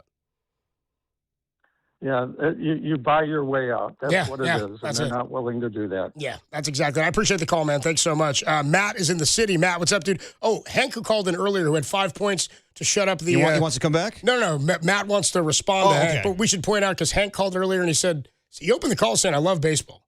I watch baseball. I like baseball. Then he said that we should trade, like, Bryce Eldridge and that JT Brubaker was the best homegrown closer. I was like, what? Yeah. The Giants have had since Romo. By the way, he said, wouldn't you be thrilled to know on the last day of Farhan that we were getting $35,000 a night in the ballpark? I was like, I don't care. The fans should not care I about don't care. that. Matt, you got a response to Hank? What is Hank? You know what? It's 5 o'clock somewhere, I guess. Because I don't know. Hank's feeling himself on a Wednesday. Like, this is just... Anybody who has watched baseball for any amount of time, I mean, forget your 5 points. Baseball is three-pointed. It's base running, it's defense, and it's pitching. We don't have any of that. I mean, the IQ of the team, when you just see some of the errors, is just atrocious. It's built horribly. And who likes it? The vibe around the team has been terrible. You've got guys bickering. Devers is, pissing and moaning. You've got Chapman yelling at guys. Buster's ducking questions. The fans are mad. We want to offload all these guys. We're not getting any phone calls. To go back to your Fast and the Furious, nobody likes the tuna here. Yeah, dude, yeah. Why don't you go to Fatburger and get a cheeseburger and fries for $2.99, huh? I won't say the next part, but you know what I mean. You know where I'm going, dude. Great call. Good God. It's like, and this whole splitting hairs, I listen to you guys every day, and I love it, but I don't know how you do it. The whole splitting hairs, we should keep this guy, we should keep that guy. Ugh. Everyone's on the table but Eldridge. Exactly. There's no one here that's earned any kind of loyalty. No one's going to shed a tear over any of these guys going. It's a miracle that Buster gets to keep his job, and he better get it right, because I swear to God, man, this is crap. There's going to be a lot more Fast and the Furious movies than there are going to be Buster Posey years in office if he keeps this up. Damn right. It's a great call. I'm waiting for a moment where, like, Buster goes to Buster goes to Borg, I'm guessing, or Vitello goes to Hector Borg. He goes, "You work for Buster, right? I was just hired. You were just fired." That's the line he drops on him after the Buster brought me back. Yeah, dude. Brian L. Spillner sounds like a serial killer. Yeah. The Buster brought me back. That's what we're hoping. We're looking for Buster to bring something back. I appreciate the call, bro. Thanks so much. It's been a minute since we had the last Fast and Furious movie, though, so I don't know about that. Aren't they making another one? Or it's coming out, right? Yeah, but it's supposed to be back-to-back. What do you mean? Like, it was Fast X, and then it's been quite some time since the next one. Until the next one, you mean? Yeah, until the next one, yeah. There's been 10 total? There's been 10, yes. But they said there's going to be, aren't they coming up on what they're It claiming? left on a cliffhanger, Copes. Did it? Yes. When you say that in Fast and Furious, that might literally mean a car hanging off a cliff. Literally, I think it was.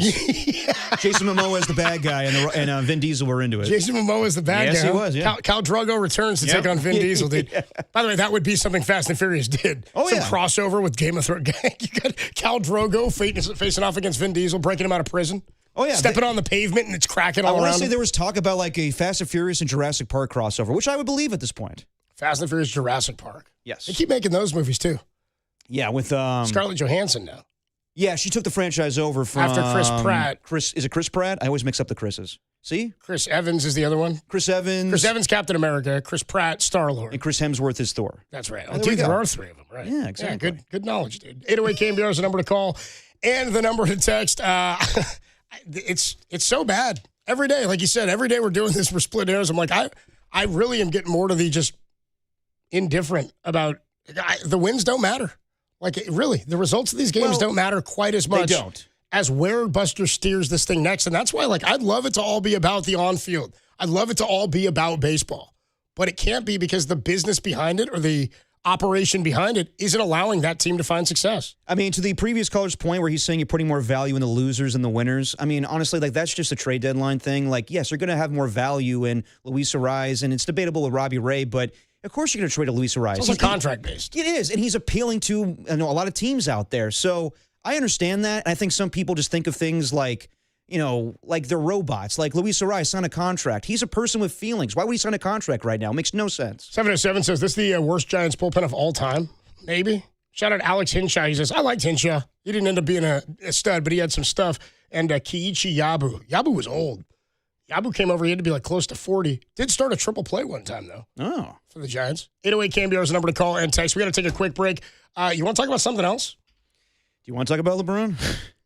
Nah, we'll stick on this. We'll do that next. I'm Copeland, Depop, Danny Dunn hanging out with you. Susan Slusser in about a half hour at 3:50. And Matt Mayoko talking some Niner football at 4:50. 808 KMBR is the number to call and text. We'll get into some more sound, too. Mike Krukow said the Giants could and should be willing to trade everyone. Plus, Will Clark, who, by the way, I think, didn't Hank say that Luis Arraez is Will Clark? Was that one of his I other heard him ones? say that, yeah. Yeah. Well, Will Clark talked about himself, I guess, Luis Arraez. We'll do that next on the Sports Leader.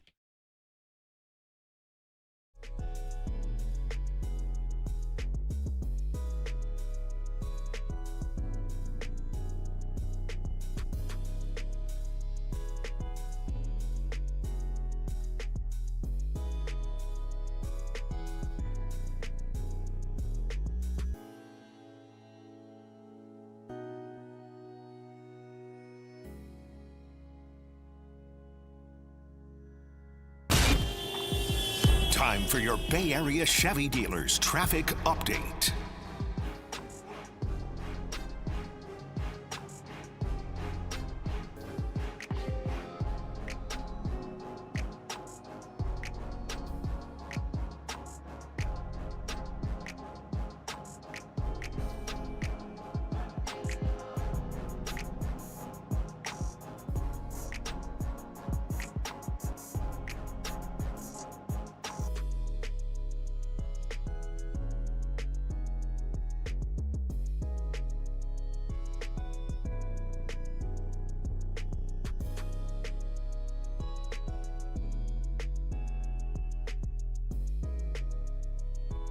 Hey, what's going on, everybody? Adam Copeland here talking tacos. That's right, we're talking tacos on a Monday. You love a Taco Tuesday. How about tacos on a Wednesday? I know that Derek and I will be living Moss on Friday when we're down by the ballpark, and you can too, simply by downloading the Taco Bell app, and you'll unlock exclusive rewards and access. Plus, you'll earn points on every order you make in the app, on a kiosk, or at the drive-thru. They're going to hook you up with points. You can use those points then to redeem more menu items. It's food helping you. That's what Taco Bell's doing. Plus, when you sign up for the Taco Bell Rewards, they're going to hook you up with a free menu item, a Cantina Chicken Crispy Taco, delicious, beefy 5-layer burrito, what's not to love? It's better than a 4-layer burrito, and a soft taco. One of those is yours for free just for signing up. What's better than getting rewarded for eating your Taco Bell favorites?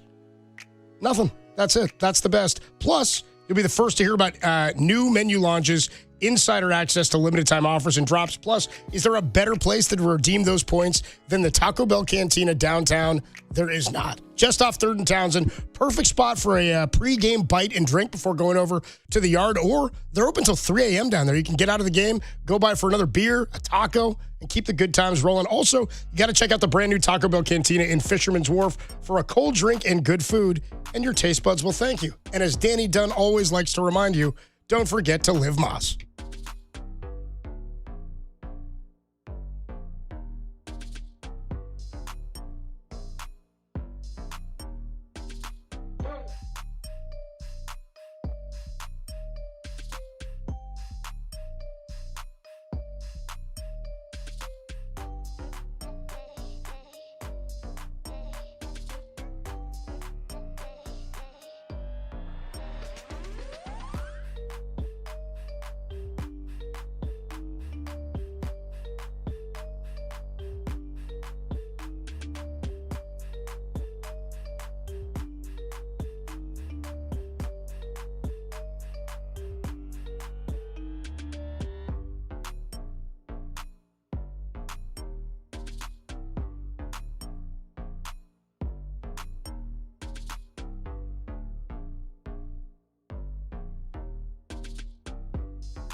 Now, back to Dirty Work.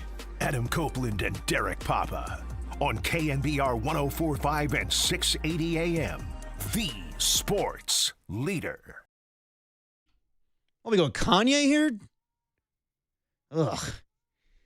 Dirty Work on a Wednesday. Adam Copeland, Derek Papa will be joined by Susan Slusser at 3:50. Talk about the Giants getting swept for the 6th time this season.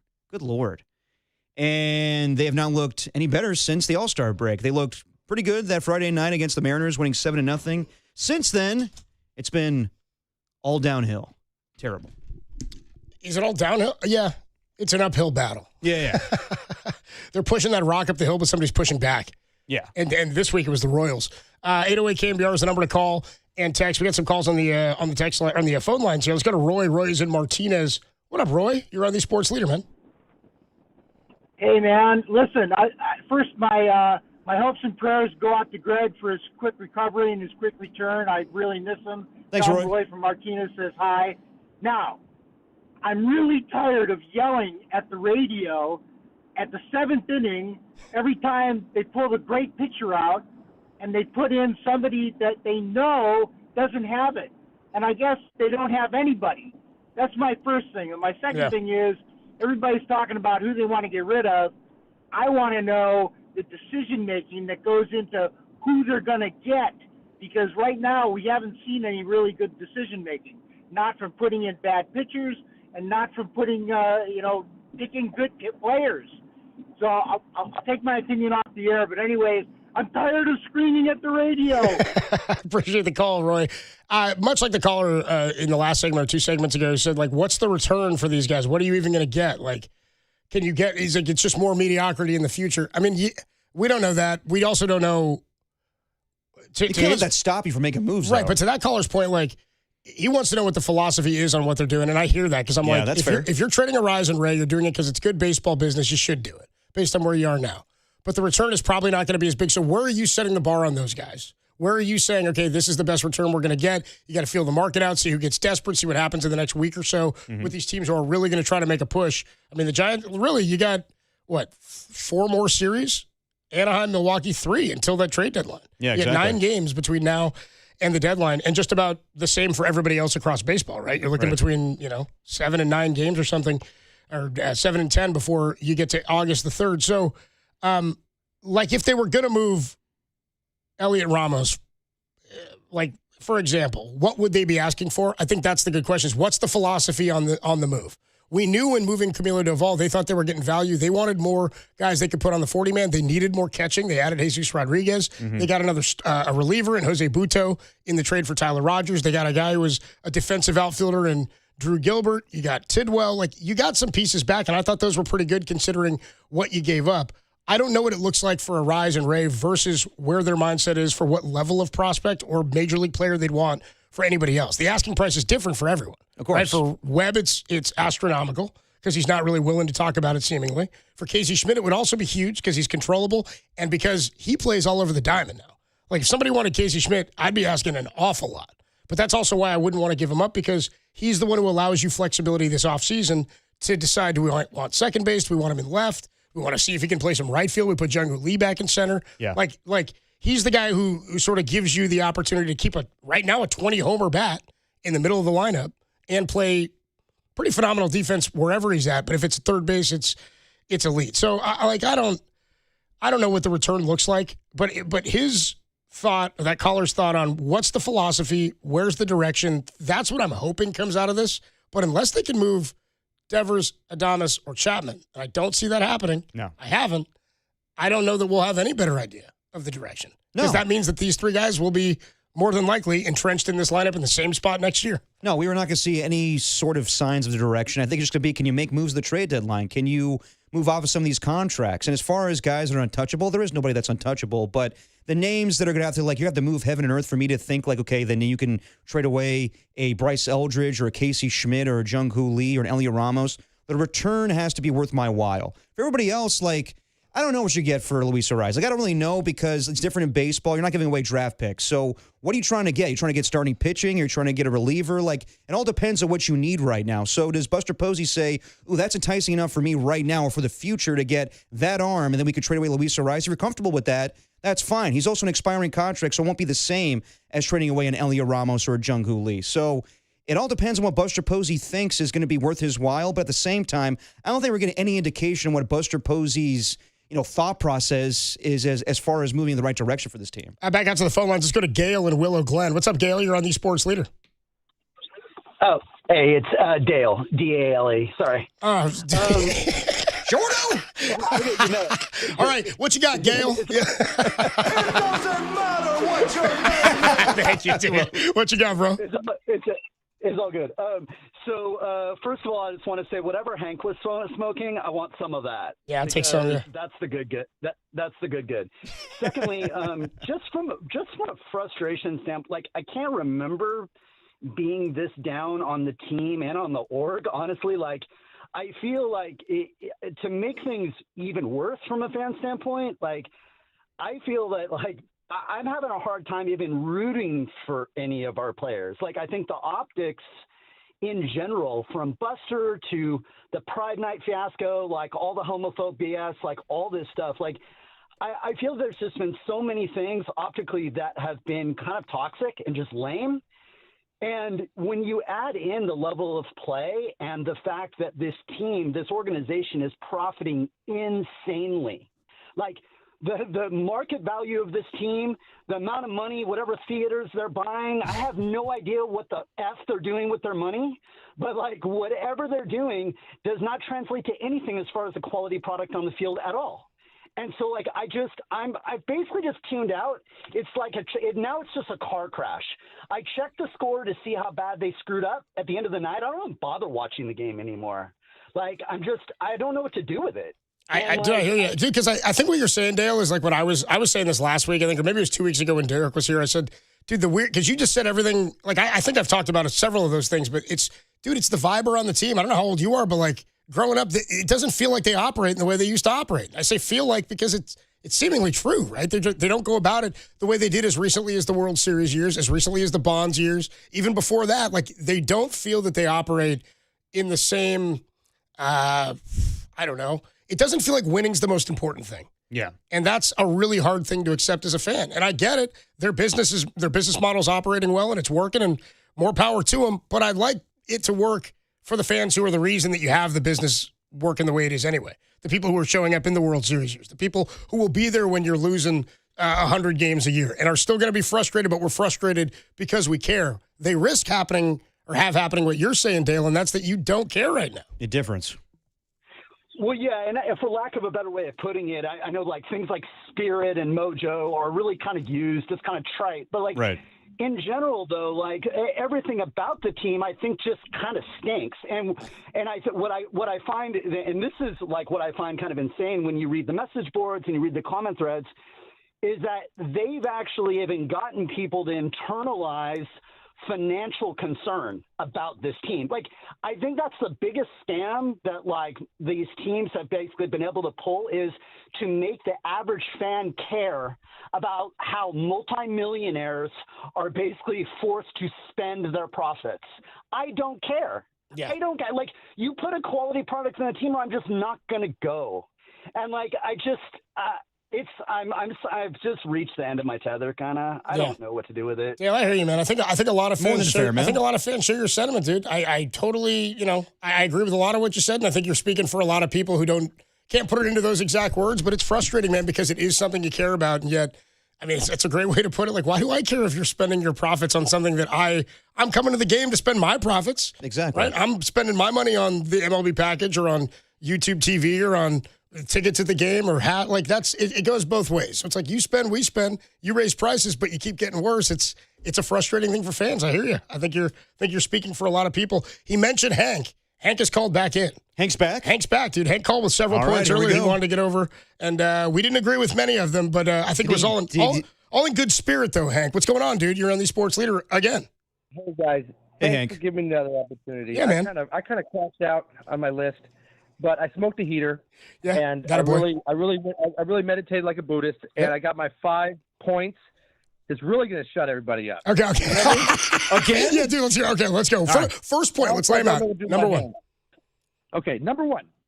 Luis Ariz, potential batting champion. Okay, these are the things that are positive that are going to shut up the haters, right? The negativity. It's going to make everybody buy a ticket in left field. Watch Ramos. All right. Okay. All right. Number two. Yeah. Bryce Eldridge, Cambiard's favorite player of all time. Bryce Eldridge, potential rookie of the year. Yeah. Okay, I like that. Go ahead. There we go. I'm rolling. See, the last list is freestyle. Number 3, Logan Webb, WBC ace. There you go, man. Yeah, WBC ace. Feeding him. He's hot right now. Let's go, Hank. He's Nolan Ryan. You don't care. But Nolan Ryan never won 20 games. Let's go. All right. Okay. Let's go. Here we go. Yeah. This guy, Jung Ho Lee, right field defensive whiz. Do you know that he's the best Korean baseball player of all time? No argument for me. Let's go. Okay. He never played professionally in Korea. Okay. All right. That's 4. So 5 is really going to be good. Dr. Drew, potential Gold Glover in center. Dr. And I'm going to crash out for real after that. Okay. And let's me the right question. Yeah. Dude, that list. Woo! Anyway, I took my own breath away, just like Drew Gilbert when he catches home run balls. Yeah. Hank, I appreciate the call, man. I appreciate the organization this time around. Don't be a stranger, man. I appreciate the call. I like it. He went and ripped the dart. Now he's feeling better. I like that. Yeah, so he went. These are the 5 points that are going to really shut people up and make them buy a ticket, go see Ramos in left field. He said Luis Arraez, potential batting champ. We'll just see for what team. Or if it's even in the... It's not going to be Here's for the question. Is it the NL or AL batting champ? Yeah. Bryce Eldridge, potential rookie of the year. That's a real one, and I'm leaning on that. We can talk more about that. That's accurate, Logan Webb, WBC ace. Sick. Right field defensive whiz, Jung-Hoo Lee. Yeah, I've loved what we've gotten from Jung-Hoo Lee this year. And I started the year by saying, has anybody gotten as much love for less equity in the team than Jung-Hoo Lee? I was with you on that. That's a good one. Dr. Drew Gilbert, I'm not moved. No. I don't want him winning a Gold Glove because that would mean he's playing every day, and I don't think his bat plays. Yeah. I don't know if I like that nickname either. I don't know if I like that either. Yeah. Him and Corolla out there. At first, I was like, Dr. Drew, who you talking? Oh, Drew Gilbert? No, I don't Dr. like Drew Pinsky did, of course. Yes. Yeah, Celebrity Rehab, as you well know. Oh, yeah. And, of course, Loveline, very formative in my radio fandom and my lovemaking fandom. 808 KMBR, 415-808-5627 is the number to call and text. You got to love some Loveline, man. Adam Carolla, Dr. Drew, then Stryker took over. Remember that? I do. Syndicated. It was I do remember the show. I don't remember Stryker take over. Yeah, it was on Live 105 years ago. ago. I know Dr. Drew's like Jack now. He's like selling like testosterone pills. Yeah, dude. I don't ride with like his other stuff now. I only ride with Loveline and Celebrity Rehab. That's how you remember. That's how I choose to remember my Dr. Drew. We'll take a quick break. When we come on back. Winemaker Lisa Ramon. I see you guys waiting on the line. We'll get to your calls. Plus Susan Slusser in about 10 minutes at 3:50. It's Dirty Work. It's a Wednesday, and it's only here on the Second Chance Hank Leader.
Now back to Dirty Work with Copes and Depop on 104.5 FM and 680 AM, the sports leader.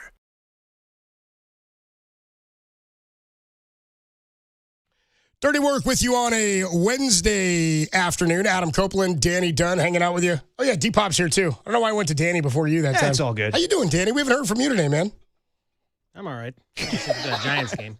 We were talking about Pinocchio Unstrung with him in the first segment. Yeah, we did. Yeah, that's when Danny really lit up, dude. Yeah. He didn't want to talk Giants. He's like, I want to talk about Pinocchio Unstrung. By the way, I showed Derek the preview for that. Trailer's not bad, actually. Better than I anticipated. It's not a trailer. I remember seeing that trailer in the theater. I don't know what's going on with trailers. I know they're not rated by the Motion Picture Association of America. No, they let it fly now. Dude, they're letting they dropped an F-bomb in a trailer I saw in the theater.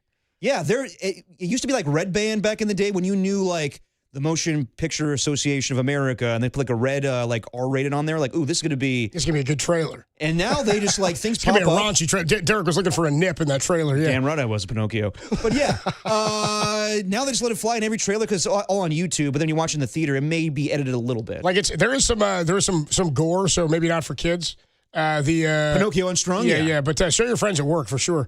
No, I'm not joking. The trailer makes it look like it's comical. It's almost like an SNL spoof. It's so funny. But I'll say this: the special effects, not bad. I thought it was going to be crappy. Actually, well done. He's a creepy looking Pinocchio, and basically he wants to be a real boy, but he's already like alive, moving around. I think the plot, Danny, is that Cricket, call me Cricket, is what he says in the trailer. He tells him you got to steal all the organs from people so that we can put them into you to make you a real boy. So he's taking lives, Pinocchio. And then Pinocchio's getting creepy by looking at some woman in the shower. I think he did that. I think he did the Silence of the Lambs thing. You might have cut a face off and threw it over his. See that? I think it happened pretty I did not see that part. He's like got a woman's scalp on his head, dude. Oh my God. Yeah, dude. It's not. This is sick, Dan. This is sick. Danny, you like gory movies, though, huh? You like the blood and guts? Yeah, I get into that. Like the Collector was one of them, where the guy he's collecting body parts. Yeah. No. He kills people. It's so what it is he collects kills. No, he collects souls. I'm racking him up. Yeah. There's a guy that's going to go back and rob this house, and he finds out he's actually in a trap that some guy called the Collector has set up in the house. Oh, dude, it's very Saw-like. Yeah, very much so. Yeah, I like that. Okay, all right. What would you give that out of 10? What's your rating on that movie? It was like a 7. Do you hold those movies to different standards? And like when you see like you see the Odyssey, is that in a different category than like Scooby-Doo Monsters Island? Yeah, I think it has to be. Right? Yeah, I think so. You go by genre almost? Yeah, a little bit. But then like there are some that are so bad, like Winnie the Pooh, Blood and Honey 1. Yeah. Was like, you take it for what it is. Yeah. But Scooby-Doo on Monster Island, Odyssey was good, but that's a classic. Yeah, it's an animated. It's terror time again. Cubs. Animated, right? Yeah, of course. Yeah, right. And this time, the monsters are real. Yeah, there's no ripping heads off because they're real monster heads. Oh, they rip heads off, but then the heads talk back. Like in Austin Powers, he's like, no, that's not. What did he say to Basley? Just to rip her wig off, his mom? It's not your mother, it's a man, It's baby. a man, baby. He's like, it's my mother. Get off what right was that now. sketch you showed us the other day, Copes? The Scooby-Doo one? There is an SNL spoof Scooby-Doo one, yeah, with Sabrina Carpenter. That's pretty funny. He rips the face off. He rips the face, yeah. It does happen. It was Jake Gyllenhaal, right? Yes. Yes. Let's go back out to the phone lines at 808 KMBR. Winemaker, you know where he's in? He's in Napa. Nice. Winemaker, you're on the Sports Leader. What's up, bro? Hey, guys. Hey. Thanks for the call, taking the call.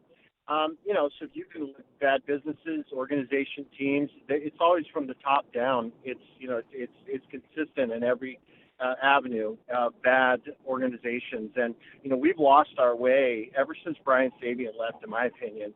If you look back at the championship teams, I mean, let's face it, that was like Fantasyland for us for that period of time. And it was amazing. I mean, amazing. I waited my whole life to see that, and it was fantastic. But if you looked at how those teams were built, they were built to be competitive and get to the playoffs and then win in the playoffs. And look at how many homegrown guys that we hit on, and then they'd fill in the gaps. Sabian would go out and do a smart veteran here or a journeyman there, and you looked at those guys when they left the team, and they'd either retire or they really wouldn't go on to do much, but they worked perfect for the team.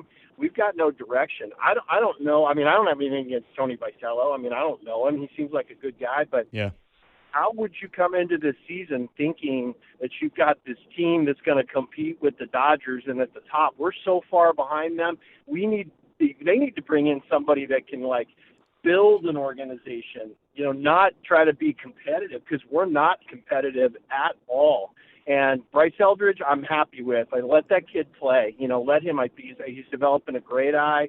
We've got some pieces, but I don't have any answers for what to do at the trade deadline. I would like to keep Arise if he was interested, because I like that guy. I think he likes it here too. But we have no direction anymore. We're too interested in the $20 beer. And that guy with the list of the 5, he was funny. Yeah. It did give us a good laugh today, right? I mean, if anything, his list is what, the list maybe should be on the list. The list itself might have been the most positive thing of the list. I would say so. Yeah, I appreciate the call, Winemaker. If unbridled enthusiasm. I'm big on concocting truth serum and feeding it to general managers and coaches. Are you when now? I'm always like, if you handed Buster truth serum, do you think some kind of truth machine? You say when he said it was time to go? Do you think he ever even coming into this year? Do you think that he was planning to compete with the Dodgers, or do you think he planned to compete for a wild card? I hear what you're saying. You can't bring Vitello in and expect to compete with the Dodgers. And I'm like, yeah, I don't really believe, based on how he went about it, his actions would tell you that he thought they were going to compete with the Dodgers, right? Hell no, Copes. No, he looked at it and said, what's it going to take? Like 85, 87, 88? He was looking to get into the dance. there. Yeah, maybe we can get there and go from there. And if anybody knows, he does. Then once you're in, you got a shot. That said, if you're in as a wild card, you better have extra pitching. You got another series you got to get through. Plus, that team's been waiting for you. Yeah. Right? So, like, I don't think he believed they would compete with the Dodgers. No. The Brewers believed they would. Well, yeah, because they've proven They've got a plan. They've got an identity. They've got a system and a strategy that works for their organization. The Giants have none of that. They have none of it. No, they don't. And They I don't. think that they went, let's go get vets and see what happens. Yeah, I think when Buster Posey got the job and he was saying how he wants to compete with the Dodgers and the Padres and the D-backs, he meant it. But I think over time, I think it's going to be a slow buildup. But then getting Rafael Devers changed things last year. So I believed him when he said it's time to go. And then when they faltered post All-Star break, then he was like, what the hell's going on here? I got to make a change here with Bob Melvin. And maybe the team I constructed is good enough. They just need the right guy at manager. But no, they need more than that. So no. I never thought that Buster Posey thought that they would compete with the Dodgers this season. I don't believe that. Let's go to Lisa in Roner Park. Lisa, what's going on? You're on the Sports Leader. Hi there. I love listening to you guys. It's great. My question is, I was really worried when they got rid of Bailey. I know that's a while ago and stuff, but he just seemed like he was such a good director. And you think that had another detrimental effect on the team? You mean like on the pitching staff? No, Bailey, the catcher. Yeah. I mean, like you meant calling a game. He was great. Like you thought maybe a negative impact on his exit. Yeah, I do. I thought the way he called games, I thought he was like precision, to tell you the truth. I mean, he couldn't bat. That's why they got rid of him. Right? Yeah, sure. You know, Lisa. Like I would say, like, is that a part of the problem? Like maybe it was certainly an adjustment, but I would assume, or I would think, like there's so many guys on a pitching staff every season, you got to deal with throwing to other catchers and get to know other catchers. Now, the difference here is the Giants have some young catchers, right? Jesus Rodriguez is here right now. Drew Kavanaugh is here right now. You have Daniel Susac who's here, and none of these guys have a year of big league experience combined, right? Like this is all new to them as well. I would say the reason teams feel more comfortable with that now, and I think they're better off, not better off, but I think it's easier to make that switch now than it used to be, is that pitchers can call their own games now. You don't have to wait for the guy to put down his fingers. You can, like Logan Webb was calling his own game, but that is something I think to pay attention to, Lisa. They've talked about, like, is that going to continue on, or do they need to get to a point where these catchers can allow the pitchers just to get in rhythm on their own without inputting it themselves and calling their own game? I think it does work, but I think probably a factor in some capacity, but that can't be the reason for the lack of success for every reliever. Yeah. It just, I mean, they still did rely on him to some extent, right? I mean, some of the pitchers must have, like, just, you tell me what to throw and I'll throw it out there. I don't know. I'm asking, though. Yeah, I appreciate the call, Lisa. I don't know if there's a simple way to quantify that. We could ask Susan Slusser. She joins us next about pitchers calling their own games, how that switch has gone with 3 rookie catchers. Yep. Susac, Kavanaugh, and Rodriguez are the guys who are here now. And I was skeptical about making that move initially anyway, because remember I said, we're really going to go with like a month of play from Daniel Susac and believe this is just who he is. It takes a long time to find sustained success, especially when he has as much on his plate as a starting catcher does. So we'll talk more about that. 808-KMBR is the number to call and text. You can keep texting in, and we will get some more of your calls after Susan Slusser joins us. She covers the Giants for the Chronicle, 18 games under a new low for the Giants in 2026. And I should tell you that this segment is sponsored by Redwood Credit Union, for you, for community, for 75 years. Join RCU today at redwoodcu.org. When we come back, Susan Slusser, only here on the Sports Leader.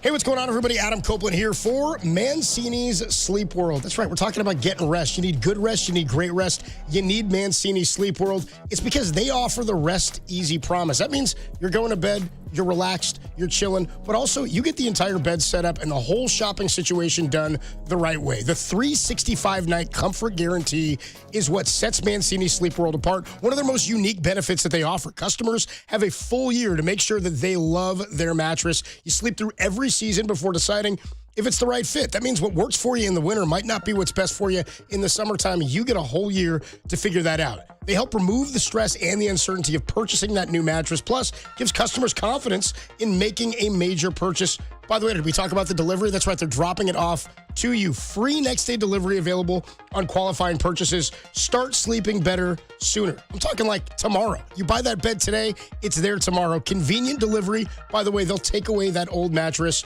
for free. So visit your nearest Mancini Sleep World store to experience the Sleep Match technology for yourself. You can learn more at sleepworld.com. Mancini Sleep World. Rest easy.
Now, back to Dirty Work.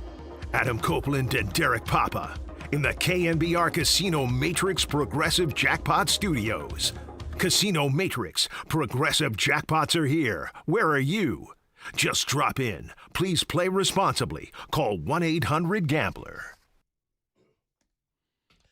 Dirty Work on a Wednesday afternoon. Adam Copeland, D-Pop with you. Joining us on the UMA guest line is Susan Slesser. She covers the Giants for the San Francisco Chronicle. Susan is sponsored by Surfside. It's not a seltzer. It's Surfside, proud partner of the Giants. Susan, how you doing? Are you staying cool, getting out of Kansas City? I am getting out of Kansas City. I literally just arrived at the airport. Nice. Which is, yeah. But today was actually really beautiful here. Nice. Yeah, perfect weather today. Yeah, for an old ballpark, I love that stadium. Yeah, Monday I felt like I was actually broiling.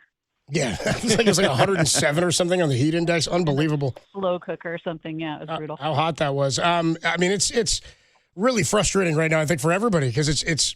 I mean, you don't want to say predictable, but it's like when you see teams lose in the way the Giants have consistently this year, you get to that point where and you see this in all sports, where you wait for that moment to happen and you get that feeling like, oh no, here it comes again, it's going to go bad. And for the Giants, seemingly it's happened in situations, Susan, where you get that weird play with Pascantino at second base. They had just put up 3 runs. They're starting to get to Lugo. I mean, Landon Roop deserved better. I thought he pitched phenomenally today and has looked really good. And then it started to turn, and it all just kind of fell apart yet again.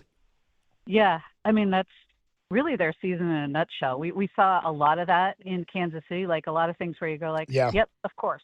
And it's stuff that's inexplicable. Like today, like such a weird thing. Look, he was probably safe. That is not what was it. The problem, no. You know, the contention. Yeah, he the call is he got pushed. He clearly was not pushed. You should at least give a team the ability to review a play like that. That's why review is there. They had a review. They had their review still. So that was, and then you go like, okay, well that's weird. So what weird is next is going to happen? Because there's always at least 2 weird things when it's the Giants. There's always an add-on weird element this year, right. which is extraordinary. The other night, the bunts. Yep. You know, like they lost on 2 bunts.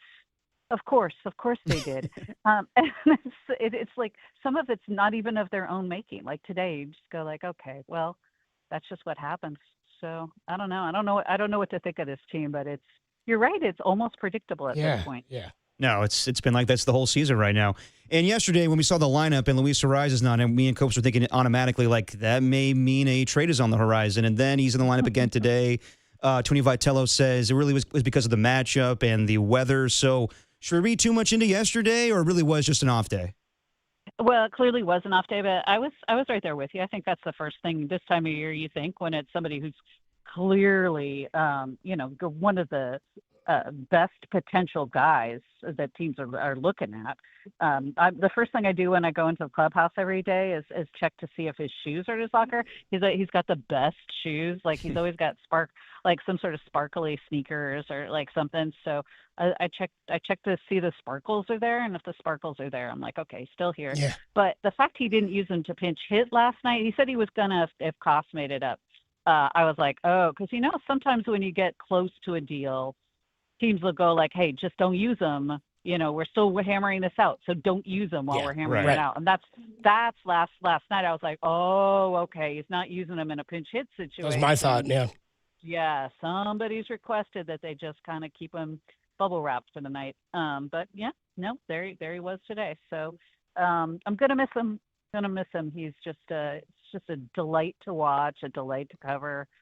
Such a good player. He's one of those guys I think you don't really appreciate unless you follow a team every day and you watch him every day. Yeah. You see how hard he works and how consistent he is. And everybody now knows what he's done on the fielding side, but gosh, that's so impressive. So yeah, that's going to be a tough one. He had a couple of incredible plays today and in this series. Yeah. I mean, he looked really, really good. It's really, really impressive what he's been able to do and what it could mean for his future on a position where there's not a lot of guys who are capable of doing what he's doing on both sides of the ball, and he's going to hit free agency yet again. Now that we're like, I think everybody's got like 7 to 10 games left before the trade deadline hits on Monday, August the 3rd. Do we have any more clarity on how many suitors there could be, what teams may be willing to offer for Luis Arraez? And could there be any sort of situation where the Giants, in a trade of like Robbie Ray, pay down some of that contract to try to get more value on the back end? Yeah, I think that is certainly some, it always depends on what the return is. Yeah. And there's really no way. You can't call a market. When somebody comparable gets moved, then you might have an idea. But even that doesn't always, things don't always necessarily follow to those at the trade deadline. Teams are kind of on their own agendas. And a lot of times it's like, here's our offer, take it or leave it. And, that's what's going to happen. So I do think paying down a contract if they really want to get a top prospect might not be a bad way to go. We know that Giants have plenty of resources, so I'm all for that. But they do, look, 2 years ago they decided not to move Blake Snell. That was a mistake. Yeah. They need to move. They need to move these guys if they have the opportunity. They are obviously not going anywhere. I liked the idea coming out of the break, like new season, fresh start. Let's go. Let's have a great second half. And it just hasn't. They weren't scoring enough. Vitello's like, you got to score at least 4 runs a game. Like the late homer today, okay, that gave them 4, but really in this 5-game losing streak, that's the only time they scored 4 runs. So it's just, they're just not getting it done at the plate. This isn't the pitching. And they're not getting anything done really, and sometimes it's just because of sheer weirdness like today. Talking to Susan Slusser on the UMA guest line. So when it comes to trade deadline, most people are saying everybody should be on the table. So how do you view how pivotal this trade deadline could be besides the expiring contracts? Outside of Luis Arraez and Robbie Ray, will those opportunities be there in the offseason for a lot of these names, or should Buster Posey act now on some of the guys that are linked to being traded? Oh, I don't think you trade guys just to trade them. I think you trade them because somebody has a player that you really want. I don't think, look, that you could say like, yeah, maybe dump the big contracts, but I can't see anybody picking up the most of any of those deals. That maybe you could convince me, but otherwise this time of year you are going for sheer value on the return. They don't need to move anybody really, except for the two guys who are going to be free agents, because that's just good business practice. Everybody else, like, does anybody want to see Elliot Ramos get traded? No, he is the hot name right now. There were at least 3 teams there to watch Elliot Ramos in Kansas City. He's the guy I think a lot of teams are targeting. So Casey Schmidt too. I'm not sure the Giants are convinced on trading Casey Schmidt. I'm not sure I would be either. He comes with the flexibility, and honestly, if you trade Luis Arraez, you need somebody to play second. But Elliot Ramos, I wouldn't be surprised if he gets moved. And they're gonna be quite a few teams, I think, in on him. But there are a lot of good right-handed hitting outfielders who are potentially available right now. If Harrison Bader was healthy, I think he would be in sort of this group. Yeah. And maybe the Giants might even get lucky and have somebody interested, even since he's got a 2-year deal in him, even on the IL. Who knows? I'm also, speaking of injured players, I'm also like, when we talk about the trades, I keep thinking about, if they do move some of the bullpen arms, and guys like Brubaker have been mentioned, and Hentges and a couple others, as well as Robbie Ray, of course, in the rotation. But now Trevor McDonald goes down with an injury the other day, and I guess we're waiting to find out what the details are on that. They have a lot of innings they got to eat at the end of this season, and depending on who gets moved, it could be a lot of young guys. First on McDonald, I assume Wisenhunt would be the next guy up, but where do they go beyond that with some of the other names that we could see at the back end of this year? Because I imagine once you make these trades and where you are in the standings, you want to take some inventory and evaluate for next spring training, but pitching has been an issue. Yeah, I think Wisenhunt was going to be here kind of very soon, no matter what, and probably if Ray gets moved, there are potentially different ways. Of course, you don't want to have anything happen because of an injury, but if McDonald does miss some time, I think the Giants also aren't quite sure what to do with McDonald. Like, is he a bullpen guy? Is he a starter? I think they'd like him to be a starter. So you really, of course, you hope he's not hurt, but he is a guy they would like to see more of, so they kind of know where he fits in their plans for next year. I think Blade Tidwell is a guy who could be up if there's a spot. Mac Tugboat Williamson. I'm very excited about him for many reasons. Like, the talent sounds great, but also Tugboat, come on. Yeah. I think he's probably maybe after Blade. So, they've got some guys, but to me, they really need to get somebody of sort of that level too as a return on any of these. They need to get somebody's top pitching prospect or second best, somebody that they can also throw into this mix and get a look at maybe even now. I want to talk about your podcast, Susan, Splash Hit Territory Pod. Jeremy Affeldt joined you, and he was talking about Willy Adames. He wants to keep him past the trade deadline because he believes this time of year, when you're out of it, can impact who's on the team next year. And, obviously that applies to Jeremy in 2009, but I feel like that was the mentality a year ago, and the team got worse. So how much do you think right now will impact how Buster Posey operates this upcoming offseason? But roster construction is such an interesting art, because you do have to look, 1, 2, 3 years down the line too when you're doing all of this. And to me, I'm not sure where you go shortstop wise unless you've got somebody on the free agent market that you're targeting this offseason. Look, we've also got a pending potential work stoppage too that they've got to think about. And there's nobody quite ready, I don't think, at the minor league level. Gavin Keelan is probably the next guy. Christian Koss, I think he's probably a backup, much as I like him. Casey Schmidt can play there. Third base is obviously his best spot. I don't know. You certainly don't have to trade Willy Adames, and he has a no-trade clause too. Yeah. So I don't know. I think any of the guys with the big money deals probably are a little bit unlikely, but they do bring value. Even if at this point those contracts are looking maybe a little long and maybe a little large. we played this sound the other day of Ken Rosenthal, and he was talking about a conversation he had with Billy Beane. And it was sort of funny to me because I guess the quote from Billy to him was that the trade deadline is not as impactful as it used to be, or it's hard to find impact at the deadline. And he said because of analytics and how teams are using them and everybody's looking at the same info. And I was like, Billy, you did this, man. You started this. Of course. Which is sort of funny to me. But like with that mindset, and I do sort of agree with him, I think part of it too is the expanded postseason where you don't need 92 or 93 wins to get in. As a wildcard team, you can get in with 84 any given year, you know? So do you think that, like, is it possible still for teams to greatly impact next season with trades this season? Like, I thought Buster did a nice job at the deadline last year, but it's not that all those players are impactful right now. There could be something. Jesus Rodriguez is here, but I'm just wondering, is there anything that could really be done to change the outlook at the deadline now for 2027? Well, I mean, you certainly could argue that the Devers trade last year was one for both teams. Well, sure. Not for both teams, for them and for the Brewers. Right, yeah. 3 teams. Yeah. So, yeah. One more trade down the line. Yeah, I mean, you still get things that are going to have some significance beyond just the immediate, and you can pick up some really good players. Yeah, this time of year, absolutely. There's no doubt about it. And yeah, look, Jesus Rodriguez isn't a world beater right now, but I think he's going to be a very good player. Blade Tidwell could be somebody who's in the rotation for a long time. Yeah. So these are guys they got last year.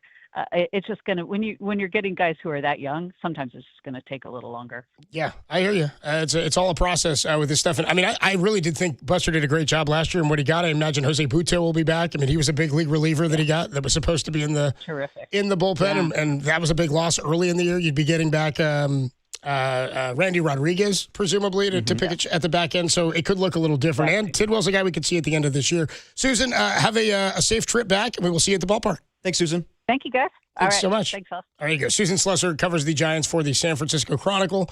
It's interesting. She thought the same thing. And that's what I was saying to you yesterday. Sometimes that's the last kind of like box to check. Hey, we're finalizing this trade with a team.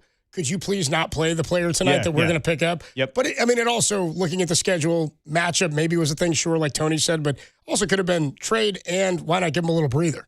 I mean, if you've been doing all that travel and he did play in the All-Star game, you don't want a guy to, like, pull a hammy the week before you're about to move him just because he's out there playing against another team who's 20 under. Yeah, I mean, it looked shady yesterday, but it seems like it's all legit. And to Susan's point, like, you just don't make trades to make trades. 100%. I think that Buster Poe is going to be diligent in seeing like what the offers are going to be, but yeah, he's going to move Luis Arraez and Robert Ray because he has to. Other guys, he can wait till the offseason. We'll see though. 415-808-KNBR 808-5627, the number to call and text. Why don't we switch gears? Let's get off of the lowly Giants. Oh yeah. As I said last night, my mind started to shift. There we go. I started to think, WWDT.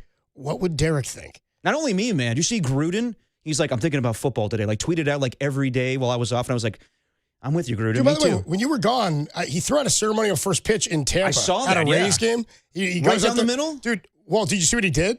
No. He goes and he stands in front of the mound. Oh, yeah, he wasn't on the mound, yeah. No, he stood in front of the mound. Gruden did. And by the way, dude's got a boiler on him, like a good Gruden. I think I like Gruden with the boiler more than I've ever liked. He used to be the baby face, kind of Chucky, and he was always, the boiler on Gruden is maybe my new favorite 60-year-old Gruden, man. He's got that jersey buttoned up, pressed all over the front of it. It's phenomenal. Heat, man. Yeah. Tell you what, man, I'm going to throw a strike down there, man.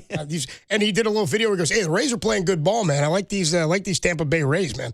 He drops back like he's going to throw a pass. He's like under center, and he throws a dart like a quarterback pass to home plate, and then he goes off to the side, and all the guys are like asking him to sign their ball. Normally the player signs it. For the guy, he's like, yeah, man, I'll sign that ball for you, man. I'd love to get a Gruden autographed baseball. Oh, God, yeah. Yeah, dude, see, now I got Gruden on the brain. Oh, always, dude. I got football on the brain. I got Matt Mayoko on the brain. He joins us at 4:50. When we come on back, we talked yesterday or 2 days ago. Yesterday about Debo. About Debo Samuel, the sadness of Debo. Sitting in that gym just waiting for a call. He'll get a call. He said you got to trust the process. But I don't think it should be the Niners. I mean, like, it's been an arms race in the NFC West. But that's not going to help you. That's a tease. Hey. Would it? Do the Niners need Debo? No Debo, no Super Bowl. We'll talk about it next on the Sports Leader.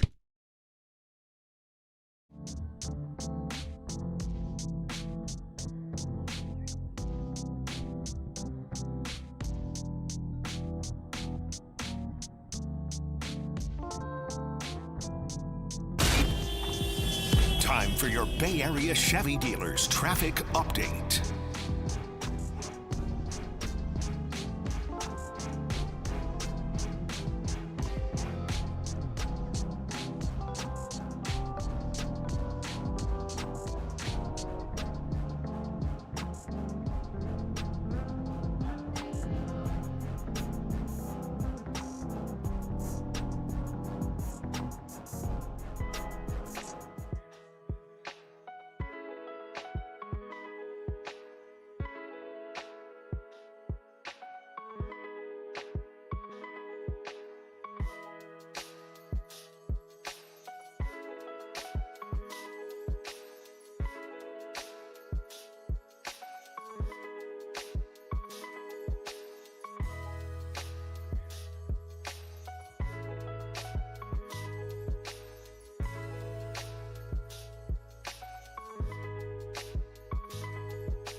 I still don't believe he was a cop.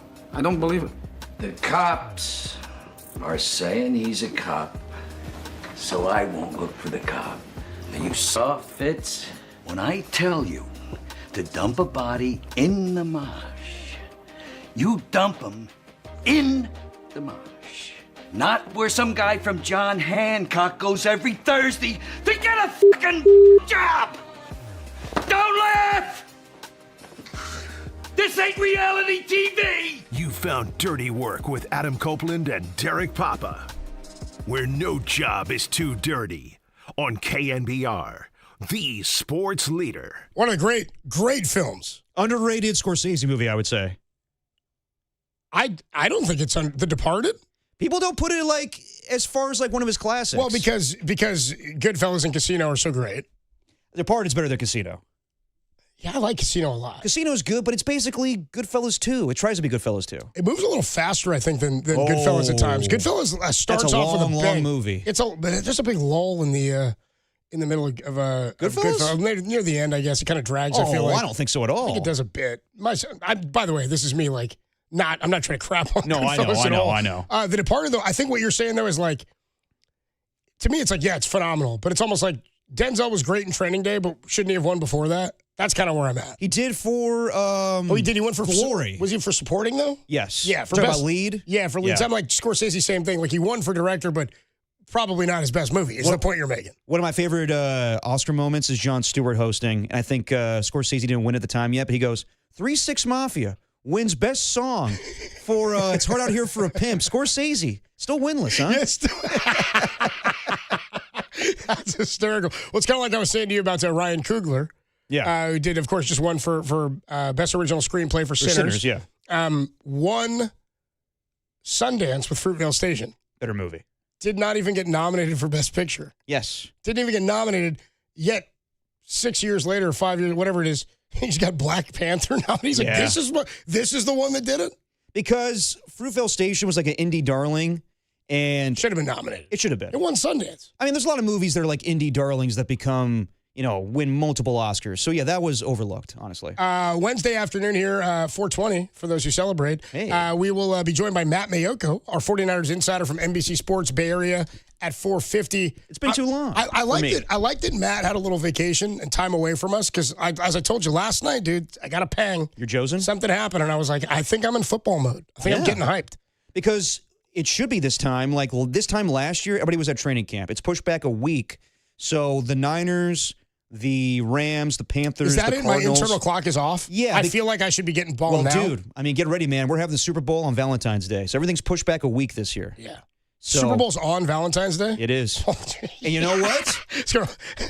we're technically off the next day for President's Day, but watch Mike Holler's ass be like, come on, it's the Monday after the Super Bowl, guys. Wait, we're off the next day? We should be. It's President's Day. Yeah, right. Like I wasn't here Juneteenth. Now, you know what I mean? Do you want the comp day? Is it worth coming in the next day to have some material, talk about the Super Bowl and have that comp day, or take the day off? I mean, talking bowl's fun. Yeah, it is. Can I like debate and like can I decide after I see how I feel after the game? Can I like call? Can I decide if at, it's like, Rams and can I decide whoever? at like 6:30 on Sunday night? Like, you know what? I'm if the hammered. Rams just dominate this season, it'd be like, we can take the next day off. I don't go too hard for the bowl. I'm not like I like hanging and watching the game. I'm not getting wasted. I mean, dude, I'm used to it. I'm working in radio for we both been doing this for a long time now, so I've been used to coming in the next day and be like, let's talk about the Super Bowl. It's fun. So I'll take the comp day. Yeah, sure. yeah. Well, this is the Don't thing. quote me on that, it's though, the thing Holler. everybody's been talking about for years. Like, why not do the Super Bowl that weekend and then Monday's the built-in holiday? Right. Right. Which not a bad move. Not great for relationships, I'd say. Super Bowl on Valentine's Day. I think significant others need to understand that the Super Bowl is a real thing and Valentine's Day may be a made-up holiday that day. So you've spoken to your significant other about this. Oh, I'm just trying to be real here. Yeah. I'm just trying to be real The here. man not in a relationship is No, real. yeah. He's like, I think you guys need to start to understand. Oh, come on. It's the Super Bowl compared to Valentine's Day. What are we talking about Maybe here? Taylor Swift will be there. Maybe I don't know. Try to that's convince true. the wife. Dude, you can get that game in. Get out to dinner. Have a good time. There'll be a lot of makeup Mondays on President's Day. Oh, there weekend. will be. Yeah. There'll be a lot. That's gonna be a busy Saturday night for the fellas. Yes, that should be Fellas, Valentine's Day. You better book it now. What's that, Danny? What'd you say? This was like his bachelor party advice. What was his bachelor party advice? Mine? Yeah, remember? You said you were going out on the streets of Houston. Remember? No, I don't. No, what was his advice? It was on the 4th of July that we had to work. Oh, the July 3rd. We worked that holiday too. My bachelor party ideas? No, I don't know if it was advice. He did say. Oh no, when I went to Portland. Yeah, remember you were saying your friends that were in relationships. You're like, oh come on, let's just go to the strip club. Oh, well, yeah. I'm not. Yeah, that was I'm not, Derek's- I'm that not was really, Derek's advice. I'm not really the best with that. With thinking about girlfriends. Yeah, you're like, come on, baby. Come Let's on. go. Come on, let's go to that What the hell stripper. are we doing that here? karaoke, that strip karaoke you wanted to go to. Stripperoke. Come on. Rolls off the tongue, dude. No one's getting mad with that. All right, so I said I got the pangs for some football last night, and with the way the Giants are going, it's coming faster and more furious. There's another Fast and Furious reference for you. There we go. Tokyo Drift. Maybe the other part too was really getting the cockles of my heart warmed by Aaron Rodgers re-engaging with his parents. I can't believe the news this story is making. By the way, Kind of nice. No, who cares? It's kind of nice. Everybody. I feel like everybody's always kind of thought Aaron was a D. You know what I mean? Smartest guy in the room, and he'll tell you. Yeah, but I remember that being very public where he was tweeting out about the fires going on in, I think it was Santa Rosa at the time, like 2018, 2019. And then what's his brother's name? Jesse Rogers? Yeah, I think that's right. No, not Jesse Rogers. He's the MLB writer. Yeah. Anyway, the brother that's on, he was on The Bachelor, and he's on ESPN now. He called him out on Twitter being like, you care more about that than our mother right now. And I was like, oh my God. Whoa, public dude. Family stuff inside the family, fellas. Yeah, so You know what I then mean? they've been estranged for quite some time, but I don't mind it. Whatever. It's not like big time news on NFL Network right now. Dude, it's all over like social It's media. over, though? yeah, it's over like fake news. It's over like social media. It's not like it's got like New York Post has got it. They're like Aaron. Yeah. They Anderson Cooper's not leading with this. tonight on Cool. They had video actually because I think the first time that he said he reconnected with his father, we were joking yesterday, was at the American Century Championship in Tahoe. Yeah. At the golf tournament, and then I guess his parents attended his junior college Hall of Fame or his whatever it was, At high school. Butte? No, it was a high school Hall of Fame ceremony maybe.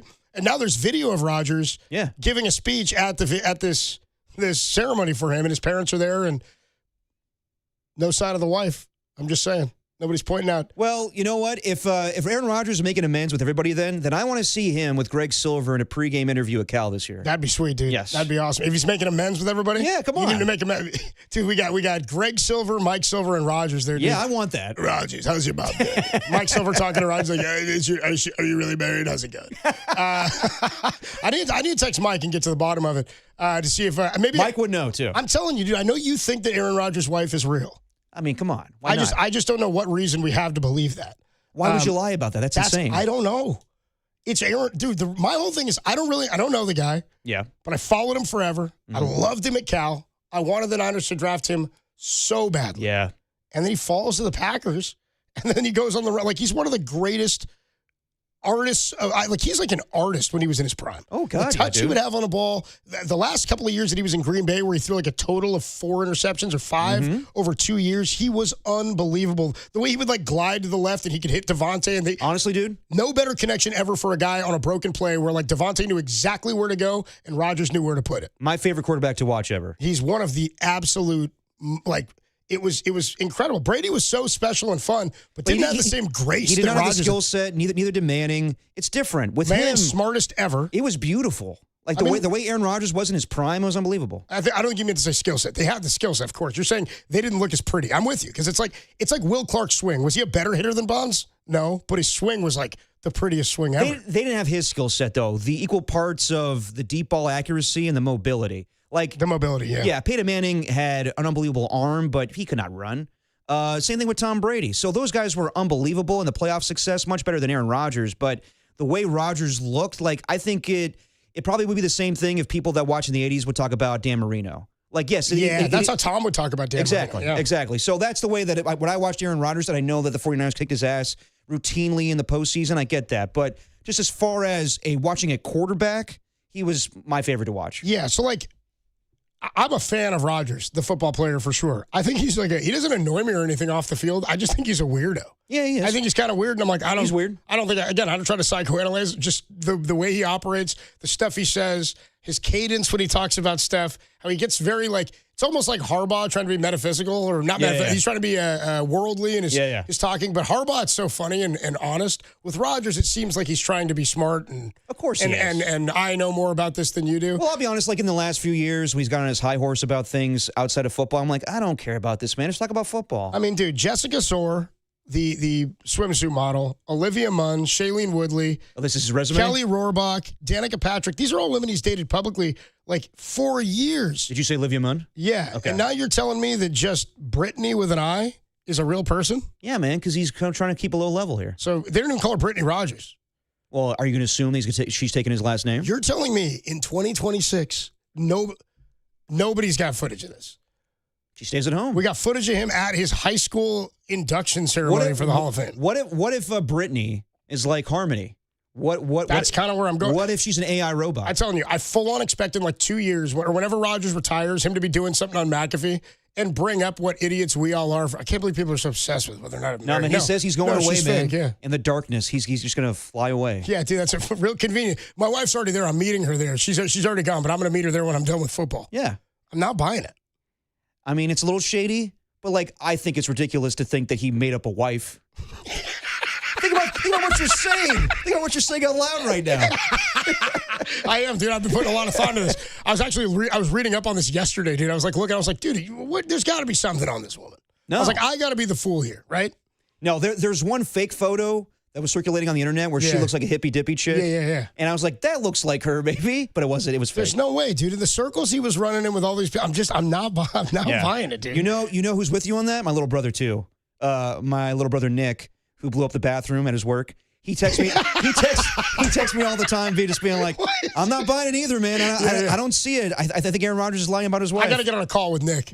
Nick, when you're in the can next, give me a call, dude. We'll talk out this Rodgers thing, man. Dude, it's the biggest story nobody's talking about. It's not a big story. It's the biggest headline going into training camp. I tweeted about it yesterday because the photos of him and his parents individually, where he took one photo with each of them, wife not in it. Yeah. Not seen. Again, this is a public event. You're telling me Rodgers spoke at a public event, nobody's got a photo or a video, and his wife went like, no, I'm not buying it. I'm just not buying it. I get it. I just tweeted. I understand why you're not buying it, but like it sounds insane. I know it does. It does sound insane. I tweeted out, dude, there's no way. The photos, I said, no way his wife is real. After seeing these pictures. And you tweet out a lot of stuff, and people give you more backlash for this. Dude, people were like mad defending Rodgers, dude, like he was Elon or something. Like it was like I came at Musk on Twitter, dude. People were like, have a little respect. What are you, just a trash sports host? I was like, come on. Maybe, but I wouldn't lie about a wife being real. You know what I mean? It's a little tongue in cheek. He's a good quarterback, but like, is his wife real? He's a liar about his wife, apparently. By the way, if he did lie about his wife and this all comes out at some point, and like because that's how it would come out. He'd be like, you guys are such idiots. People are so obsessed with finding out everything about everybody. Like he'd have some like highfalutin way to talk about it and put us down about it. I'd like him even more. Okay, you know what? I'd like him even more if that was the case. Okay, now. Obviously he's going to the Hall of Fame, right? She has to attend. That's when we'll know. That's his biggest honor. If she's not there for the Hall of Fame ceremony, maybe she's fake. Maybe, dude. There's no way. I mean, she wasn't there for the high school Hall of Fame ceremony. 209 says, you just don't like white guys, Copes. LOL. Oh, my God. Derek, would you like to comment? You're fond of me, I think. Yeah, dude, no. Danny? No, dude, I like lots of them, dude. Brock. Yeah, there Birdie, you go. I'll think of another one I like. Okay. Give me a minute. Paul Rudd, I like him. Yeah, Paul Rudd's cool. Jack Black. Somebody just sent in, they've never texted in before, 530 on the text line. It's an AI photo. It says, Rodgers tweeted out, Cancun with Mia Moore. And somebody tweeted an AI photo of Rodgers just like a doll laying next to him. That's pretty good. That's pretty good, dude. Yeah, 279 says Rodgers pulling a Manti Te'o. Yeah, dude, well, that was a little bit different. He got hoodwinked. Yeah, he got catfished. He did. That whole thing was insane.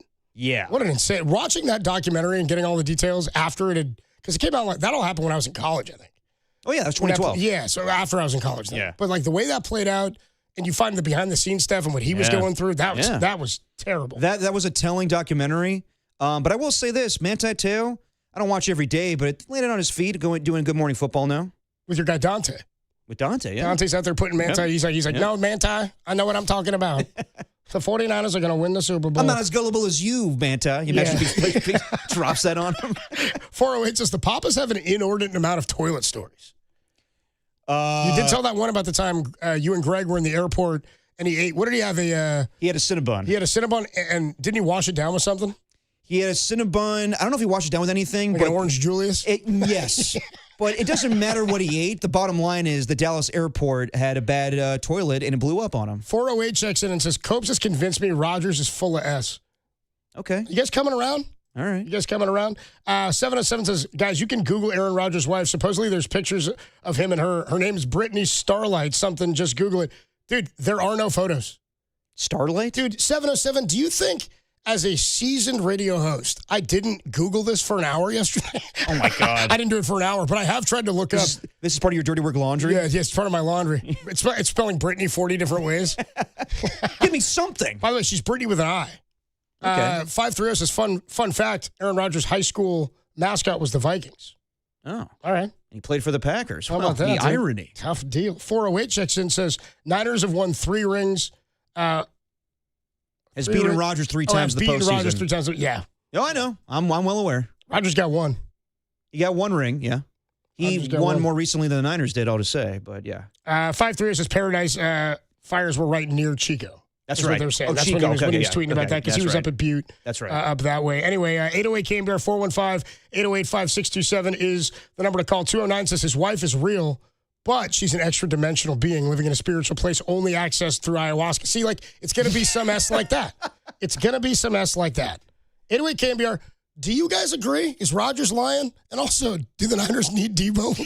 Oh, yeah. I forgot about that one. What's more? Okay, here we go. Here's the tease. What's more real? The Niners getting Debo to return or Rodgers' wife? We'll do it next on The Sports Leader. What happens to common decency about security and a personal life that we now have to dive into and who your wife is and if you even have a wife?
Now, back to Dirty Work. Adam Copeland and Derek Papa on KNBR 104.5 and 680 AM, the sports leader.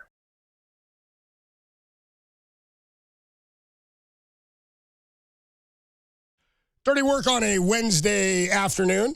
Adam Copeland, D-Pop, Danny Dunn hanging out with you. We are going to catch up with our guy, Matt Mayoko, 49ers insider from NBC Sports Bay Area. Nice. He joins us in about 15 minutes at 4:50 on the outlook of training camp for the 49ers. Yeah. I like this, too. You know how I know it's getting close? Year, baby. How crazy is it that I got the football pangs yesterday from Rodgers' fake wife to starting to look at the arrival of teams at training camp. Okay. I had Sam Darnold throwing out the first pitch at a Mariners game last night. And a lot of guys from the Seahawks, I think, too. The only guys I saw standing behind him were Drew Lock and Milroe. Oh, so the 3 quarterbacks were all out there. I forgot, Jalen Milroe's still on that team. Yeah, I thought we'd see more of him. Remember, I think there was like a talking point where some people were like, is Milroe going to beat out Sam Darnold? Hell no. Hell no. No, young Tony thought so. Young Tony loved Jalen Milroe. I remember that, yeah. We got the schedule up in the studio now. That's just by coincidence. Just showed up today. Oh, how beautiful. How beautiful is that, dude? August 13th. about that? First That's our preseason first game? preseason game. The Niners and the what do we say? The Volunteer State Titans. Oh, yeah, there you go. The Golden State Warriors. At Volunteer home State. or in Tennessee? That one's at home. Rhodes home. Or, sorry, Red's home. Yeah, so that one's the lone home preseason, and they're going to have joint practices. Yes. With the Tennessee Titans. They going to Vegas again? They're going to see the Chargers. This is a rare one where they go to play the Chargers in a preseason game, and then they also play them in the regular season again at SoFi. Yeah, that's true. In Week 15. And then the Raiders in Vegas August 27th before they hit the road for Australia. Oh, yeah. I heard Murph was having a real gripe about Australia this morning. What do you mean? He was like, this screws all of us. Why? He was saying, like, they've taken a home game away from the Rams, but really it's about 49er fans up here that like to go down there or down there that are big Niner fans, and it's their one chance to see the Niners come to L.A. I would say, yeah, you also do get the Charger game this year, but normally you would have that game at home. And I heard everything Murph was saying. I didn't, like, totally have the same feeling. I don't think anybody's really I don't feel like anybody's getting screwed. If it were a Niner home game, I'd feel a bit different, Right. you know? But it's a Rams home game, and that's why they wanted it. But they knew what they were doing. Both teams got to travel and play. I don't think that was the point he was making. I think it's more that, like, they're taking a game away from the regular schedule, could have an impact on the season, whatever the argument was or the case may have been. I get it. I mean, but that's the point of international games, is it's not for us. It is. They're not doing it for me and you. They're doing it so that they can have more people watching their product. But the Niners bank on having a division rival where they have home field advantage when they go on the road. So I get it, and Kyle's pissed off about that, and he won't complain about it all offseason. When they get to training camp, it's time to move on. So I get it. I understand, but it is what it is, and they got to go play Myles Garrett and possibly Aaron Donald week 1 in Australia. It'll be September 10th. That's a Thursday here. It'll be a Friday in Australia. And the NFL season actually opens the night before on the 9th, right? On a Wednesday. On a Wednesday night. Yes. How about that? Who's that game? It's Patriots-Seahawks Super Bowl rematch. What planet are they playing that game on? What planet? From the Zeta, planet of Seattle. Yeah, dude. It's Patriots and Seahawks from the moon, from the Zeta Reticulon constellation. Oh my God! I don't know. If they can make some. That's coin, where Aaron Rodgers' wife is from. If they can make some coin, they'll do it. Yeah. I don't know if you saw, like, the NFL made more money last year than the other 3 major sports leagues combined. I'm not surprised. MLB, NBA, and NHL. Not surprised at all. Pretty incredible. All right, so you want to talk this Deebo Samuel thing? Matt Mayoko also had a comment about this. Yeah. And we'll talk to him about it. There's been a lot of push on Niners social media for a reunion with Deebo. We discussed it briefly yesterday, saying it doesn't seem like there's an obvious fit for him unless the Niners get to a place where they're like, Cowing is not going to make the team. I would say right now there's a good chance he may not make the team regardless of Deebo. And so, I mean, they carry, what, 5? Six wide wide receivers? Yeah. So the 6 that we're counting are Mike Evans, Ricky Pearsall, Yep. Deshaun Stribling, Yep. Demarcus Robinson. Yep. Who else? Christian Kirk. Christian Kirk. That's 5. And then you were talking Watkins and Cowing probably battling for that last spot. Jordan Watkins or Jacob Cowing. So, do you, again, like, I understand, like, Deebo, the nostalgia of it. I totally understand that. But at the same time, like, do you need another wide receiver?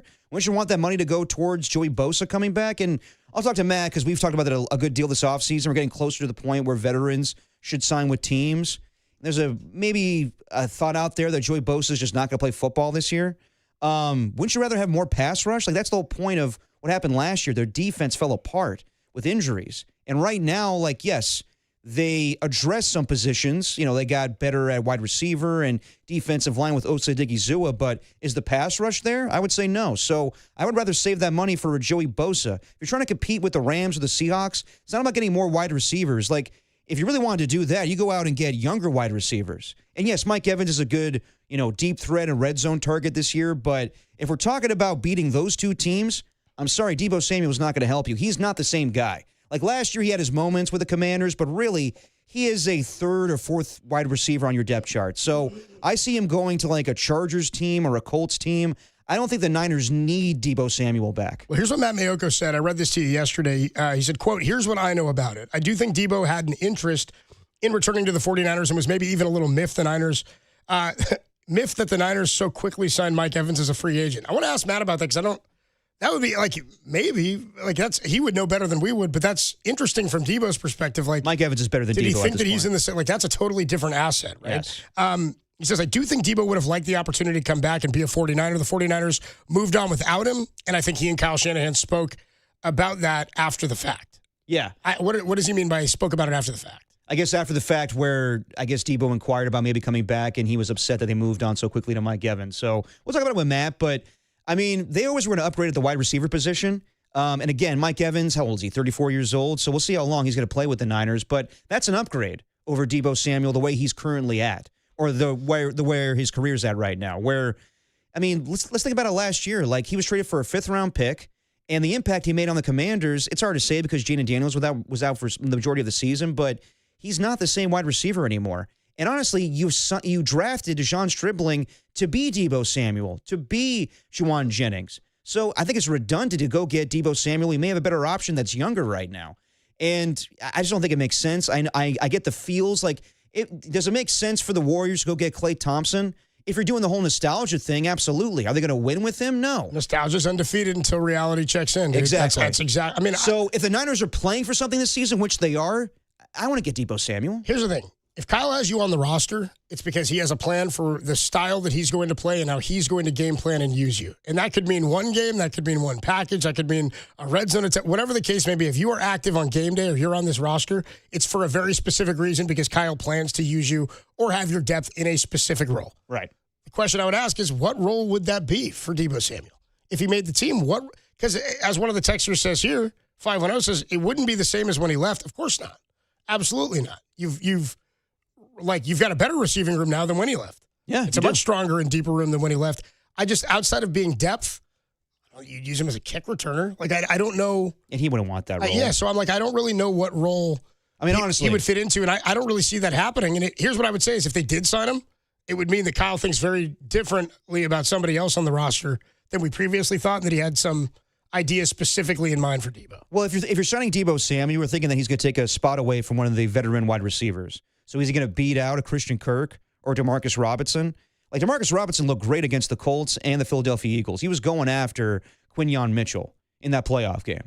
So I don't think Deebo Samuel is that guy anymore. I know, like, you want depth, but I think they have enough depth right now. They don't have enough depth when it comes to pass rushers on this team. So, I mean, if you're... Why isn't Joey Bosa signed? Not by the Niners, but, like, why? Like, there's so many guys that are still out there, like vets. Oh, yeah. Tyreek Hill, Stephon Diggs. Tyreek Hill may not play until midseason. So that's the deal with him. Yeah, Marshawn Lattimore's out there. Trayvon Diggs still out there. Marshawn Lattimore may be damaged goods at this point. Yeah, Jake Conklin, who's been around for a long time. Hassan Reddick's still out there. Joey Bosa, Johnny Smith. Like, there's guys, there's names. You know what I mean? There is names out there. So it's intriguing. I think that Joey Bosa, he likes his money. So I don't think that he likes the offers on the table right now. He might wait. He might wait till we're in the middle of the season, honestly. But I don't know. If I'm Joey Bosa, you only have once in a lifetime opportunity to play with your brother. So, and it's a team that's going to be in playoff contention, Super Bowl contention. So I would go join the Niners. But then again, like if there's an injury during training camp and a big-time pass rusher is out for the season, does a Bears team come calling? Does another team come calling for Joey Bosa? So I would save money on that as opposed to going to get Deebo Samuel, who's not going to make a difference on your team. Once training camp starts too and injuries start, then everybody else starts looking for the help, and then maybe his value gets raised, or he gets a little more money than he thought he'd get. You talk about Joey? Yeah, or anybody who's still out there that hasn't been signed yet. If a team gets desperate, or maybe you all of a sudden end up with two suitors because somebody gets injured in training camp or in preseason, right? Then your value changes a bit. 808-KMBR is the number to call and text. A lot of people checking in on the Golden State Lumber and Showroom text line. I think it lit up the text line today, dude. It wasn't the Giants losing. It was Aaron Rodgers' fake wife, yeah. 719 checks in from Colorado Springs. Even there, they think it's fake. Okay. Aaron Rodgers married his alter ego, Brittany. He loves her as much as he loves himself, is what 719 says. 707, who asked, said, Copes, you can just Google his girlfriend. There's photos. And I was like, no. 707 says, doesn't that other 707 texter listen to your guys' show open? If you want some sort of Bob Lee hard-hitting journalism, you've come to the wrong place. Yeah, absolutely. Nailed that. Unless it comes to Aaron Rodgers and his wife, then I'm like Pablo Torre.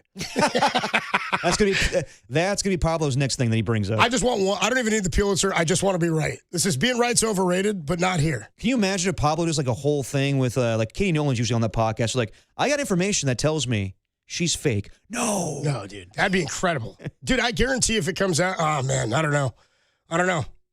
I think if it comes out, it's Aaron berating us like Daddy played that clip. That clip sounded like he was straight lying too. Everybody's got to know who everybody's wife is. It's not a good thing to say, like, oh, does people need to know who my wife is? Maybe she's a very private person. He brought up, he's like, can we hear that clip one more time, Danny? This is Rodgers on McAfee years ago. I want to say like I thought this was when they found out he was married, or no? Was this when he's just signed with the Steelers? Because I remember he showed up to minicamp last year. He just signed with the Steelers. and there was a ring on his finger, and people are like, so you got married in the offseason? He goes, yeah. And then people are like, dude, that's one of those like health ring. Where the pictures are, Aaron? And he's like, oh, do we need to know what my wife looks like? Yeah. So you've dated only people in the public eye forever. Yeah, but he's trying to keep a low profile now. So how do you, I mean, again, where did he meet her? In a cave somewhere? I could believe Doing that. some ayahuasca? I can believe that. 650 checks in, says, I've been with Copes from the first. He's totally lying about her, and he's going to try to turn it around on us. Yeah, dude, see? He's going to try to flip it on us. Why the hell would you guys believe me? Like we did something wrong. 510 checks in and says, yeah, no. People saying different stuff here. 916, he has no wife, all caps. Copes is spot on. Okay. All right. That's pretty good. 925 says, yes, wife's like that hologram of Tupac at that concert a few years back. Yeah, that was fake. Yeah, that was fake. Didn't like that either. Yeah, you didn't like. Yeah, we can't be doing that. No. He's gone. That's it. No. If you want old Kanye, listen to old Kanye. Well, it was at Coachella, right? Yeah. And they brought him up, and it was so weird where, like, Dr. Dre and Snoop Dogg are like, what up, Pac? He's like, yeah, like moving around like a hologram. Like, glitches out, yeah. Yeah, I don't like that at all. Do we have that sound, Danny? Here's Rogers on his wife. What happened to common decency about security and a personal life that we now have to dive into and who your wife is and if you even have a wife? Who would say that? Who would say that? That is a ridiculous statement. Who would say that? But it's more ridiculous to think that he doesn't have a wife in the first place. He mentioned it. He brought it up, dude. Is she real? Is she fake? No, only because McAfee brought it up.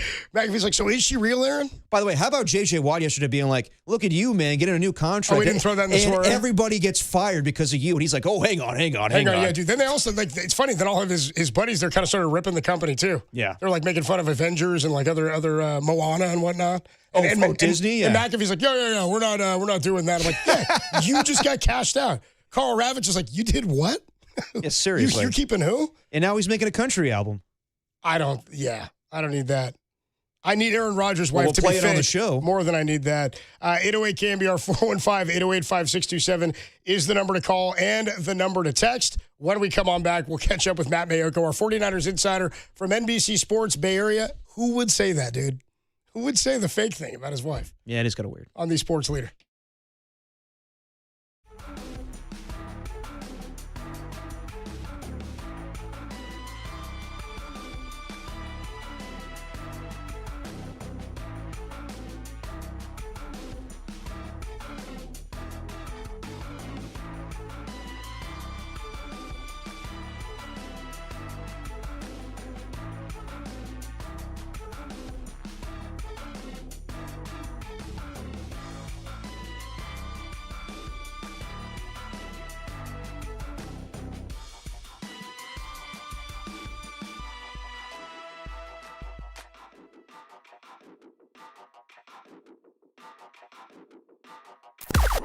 Now, from the O'Donnell Financial Group Sports Desk. Learn more at ODFIGroup.com. O'Donnell Financial Group, because planning is a process, not a product.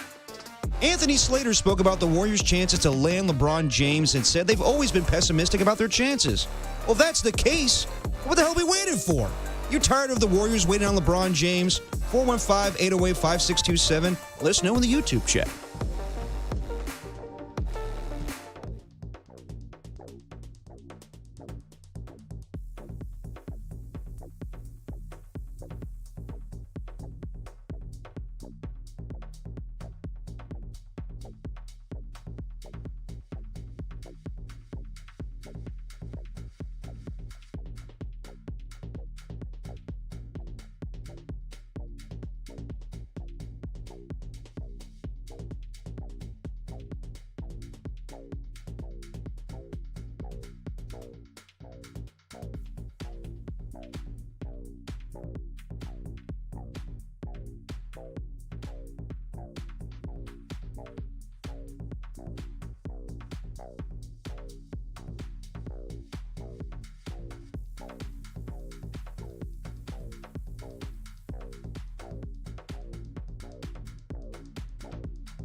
Now back to dirty work.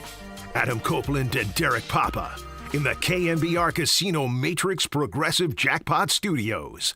Casino Matrix Progressive Jackpots are here. Where are you? Just drop in. Please play responsibly. Call 1-800-GAMBLER. All right, it's about that time.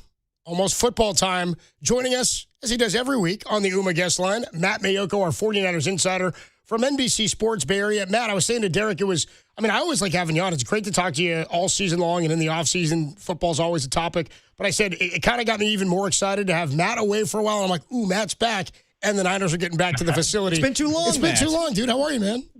It has been too long. Yeah, we're Wednesday. Man, the Giants' schedule is messing us all up. But yeah, this will be the last time that we really don't talk about real football. Right. Next week, there'll be stuff. A couple practices will be in the books. We can talk about competitions, who's looking good, who's healthy, who's not, all that good stuff. So yeah, this will be the last time. This can be our training camp preview. How's that? No, exactly. And Matt, I always ask you this time of year, do you have your training camp hat ready to go to block the sun from a bad sunburn? Matt's got his hats and his creams and his fans, yeah.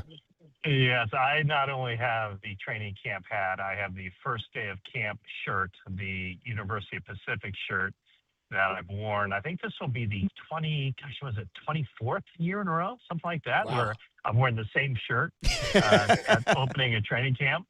The last year when they were in Stockton, I grabbed this shirt at the college bookstore, and I decided to wear it the first practice of every summer when the 49ers opened training camp since they moved their training facility, their year-round, I guess I should say, or training camp summer facility to Santa Clara. So yeah, I'll be ready to go. I'm gonna have to work out some of the kinks like we all do, but by the time the pads go on, I should be ready to pop. Well, Matt, I feel like I pestered you with so many questions about Brandon Ayuk and Joey Bosa, but yet those questions are still there. So I'll just ask, How do you feel? No real football yet, Matt. Yeah, Look I at you, know. right back into the thick of it. Huh? Unfortunately. So, I mean, nothing new with Brandon Ayuk. I have no idea when they're going to release him, probably before the season starts. But how do you see the first press conference going where it'll be John Lynch and Kyle Shanahan? I guess they'll talk. When will that be, Matt? On Friday? That would probably be on Saturday. On Saturday, okay. Or Saturday or Sunday. I'm not quite sure. Whatever day the shoot, I almost got in a wreck there at a roundabout. See, I was in Ireland, and I'm used to doing the roundabouts clockwise. And then I come back to the United States, and I almost screw it up on a roundabout. You okay? But I'm hands-free driving. I'm safe. There you go. Attaboy. So, yeah, I'm sure they'll take the high road. They don't want to get caught up in, Brandon said this today on social media. Right. What's your response? So, I mean, I'm sure they'll address it and in however they do. Kyle will answer questions. He never says we're on to Cincinnati or next question. He'll always have an answer. But I think the first step that they're looking at is, it has to be Brandon Ayuk applying for reinstatement. And as long as the 49ers think that there's a chance that another team really wants him or wants him in some form, they're going to hold out hope that team that might want him would be willing to give up something for him for his contractual rights. So I don't think that's going to happen. I never thought it would. But, when Brandon Ayuk goes on social media and he's wearing, the hat and the shirt and talking about a certain team that he is going to be signing with the day after he's released, and that team, the Washington Commanders, also happens to be on the 49ers schedule, I can see why the 49ers would be reluctant to just let him go to a team that he believes he can help. And so whether that's real or imagined, whether there's really an opportunity with the Commanders. I mean, if I were the Commanders, I would be far more interested in re-signing Deebo Samuel than I would be going after Brandon Ayuk at this stage. Yeah, I agree with that one. Maybe that's what they're waiting for. Talking to Matt Mayoko here on the UMA guest line. Okay, so I was talking to somebody here at the studio yesterday. It might have been Mike Holler, and we were discussing like the outlook for the NFC West and how we know tangibly how much better the Rams have gotten just in the acquisitions they made at corner and at defensive line and tackle this year and pass rusher and whatnot, the trade they made for Myles Garrett. We know who the Seahawks are. They'll be a little bit different in their construction, but a lot of the same guys returning, and they're the defending champs. The 49ers, I think, are still really good on paper, but it's unforeseen at this point because we don't really know what style of play they'll have, what the shift will look like this year. Trying to get younger, maybe trying to get faster. Still needed some defensive end help. So if everything goes right this training camp, what's the outlook for this team? How good is this team if everything goes the way they need it to? Well, the thing that's kind of amazing to me is that this is a team that, even with all their issues that we talked about, from week 3 on last year, they still were playing for the number 1 seed week 18, and they still went on the road and won a playoff game, something that I don't think I would have seen them doing. And, if we're going to play the game of, what was the team at the end of last year or even through most of the season and what the team looks like now, I think it's not only appropriate to talk about, the addition of Mike Evans and the addition of Osa Odighizuwa and of Dejon Stribling and Romello Height and Kaelon Black. I think it's also appropriate to talk about the additions of Nick Bosa and Fred Warner and at some point Kittle will be back and maybe 17 games with Brock Purdy instead of just 9 games with Brock Purdy. So when you look at it from that standpoint, there is a lot of room for improvement. Now, I'm not going to say that, the record is going to be a whole lot better than it was last year, because I think last year, as did all the teams in the NFC West, but it wasn't a strong schedule. And the 49ers did benefit greatly from the last place schedule of the season before. So I think the 49ers can be a much better team this season with maybe either the same record or maybe not even as good a win-loss record. But, the game in Philadelphia surprised me quite clearly when they went in there and won that game. And then I guess the week after that, it surprised me because I thought the 49ers would be able to hang a little bit better against Seattle. But also, when you take everything into consideration, it probably shouldn't have been a surprise. There was a lot of stuff going on with that team at that point. But I think on paper, again, it's on paper, but I think the Rams are quite clearly the favorite. I think Seattle is quite clearly the number 2 team, and I think 49ers are quite clearly the number 3 team. How I don't the margin of difference between those teams as you might think it would be, especially as you mentioned, all the stuff the Rams did, just absolutely going for it. Seattle coming off of the Super Bowl. And I still think that there's a very strong possibility that the 3 best teams in the NFC are in the NFC West. But, it's a long season. Teams look a certain way, this time of year, and they look a completely different way a little bit later, as the season goes on. But, I think right now the 49ers have reason to be very hopeful and very optimistic about the way the roster looks right now. And then it's, roll the balls out and go play the Rams week 1 and gear up for a very, very long season. Talking to Matt Mayoko on the Uma guest line. You mentioned Deebo Samuel as an option with the Commanders. I don't know if there's been like an actual report on this, but it feels like there's been a social media push to have Deebo Samuel come back to the 49ers. It just doesn't make sense to me. With the amount of wide receivers they got this offseason, and I don't think there's a spot for him. And what his role would be, really? Yeah. Yeah, and I just don't think that he's the same player anymore. So just your thoughts on that, Matt, where I think that I brought up Joey Bosa's name a ton. I don't know if he wants to play football anymore, but wouldn't they prioritize a pass rusher over getting Deebo Samuel back? Yeah, I think so. It makes a lot of sense to me as well, because I do think where the 49ers are, they're pretty well set up.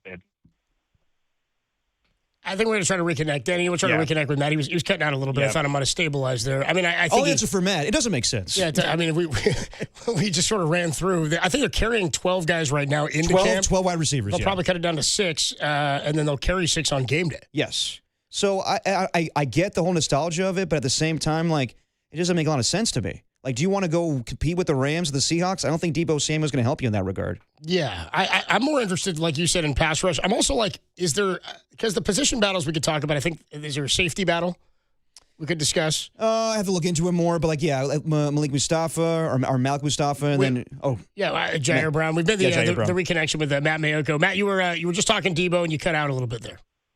Actually, it sounds like maybe I lost you again. Can you hear me, Matt? Are you guys there? You got me? We got you. Okay, there we go. Yeah, we got you. Okay. So, what I was saying is that as I see the wide receiver position right now, it's vastly improved from what it was a year ago. And I think that right now I look at it like they have 7 NFL wide receivers on their 53-man roster. And that's not even giving a chance to some of the other guys who potentially could step up. But, what they're going to cut. I don't know who they're going to cut, but, it could be, is Demarcus Robinson, is he just guaranteed a spot on the team? I don't think so. Jacob Cowling, if he ties down the punt return chores, that really makes it 5 other guys.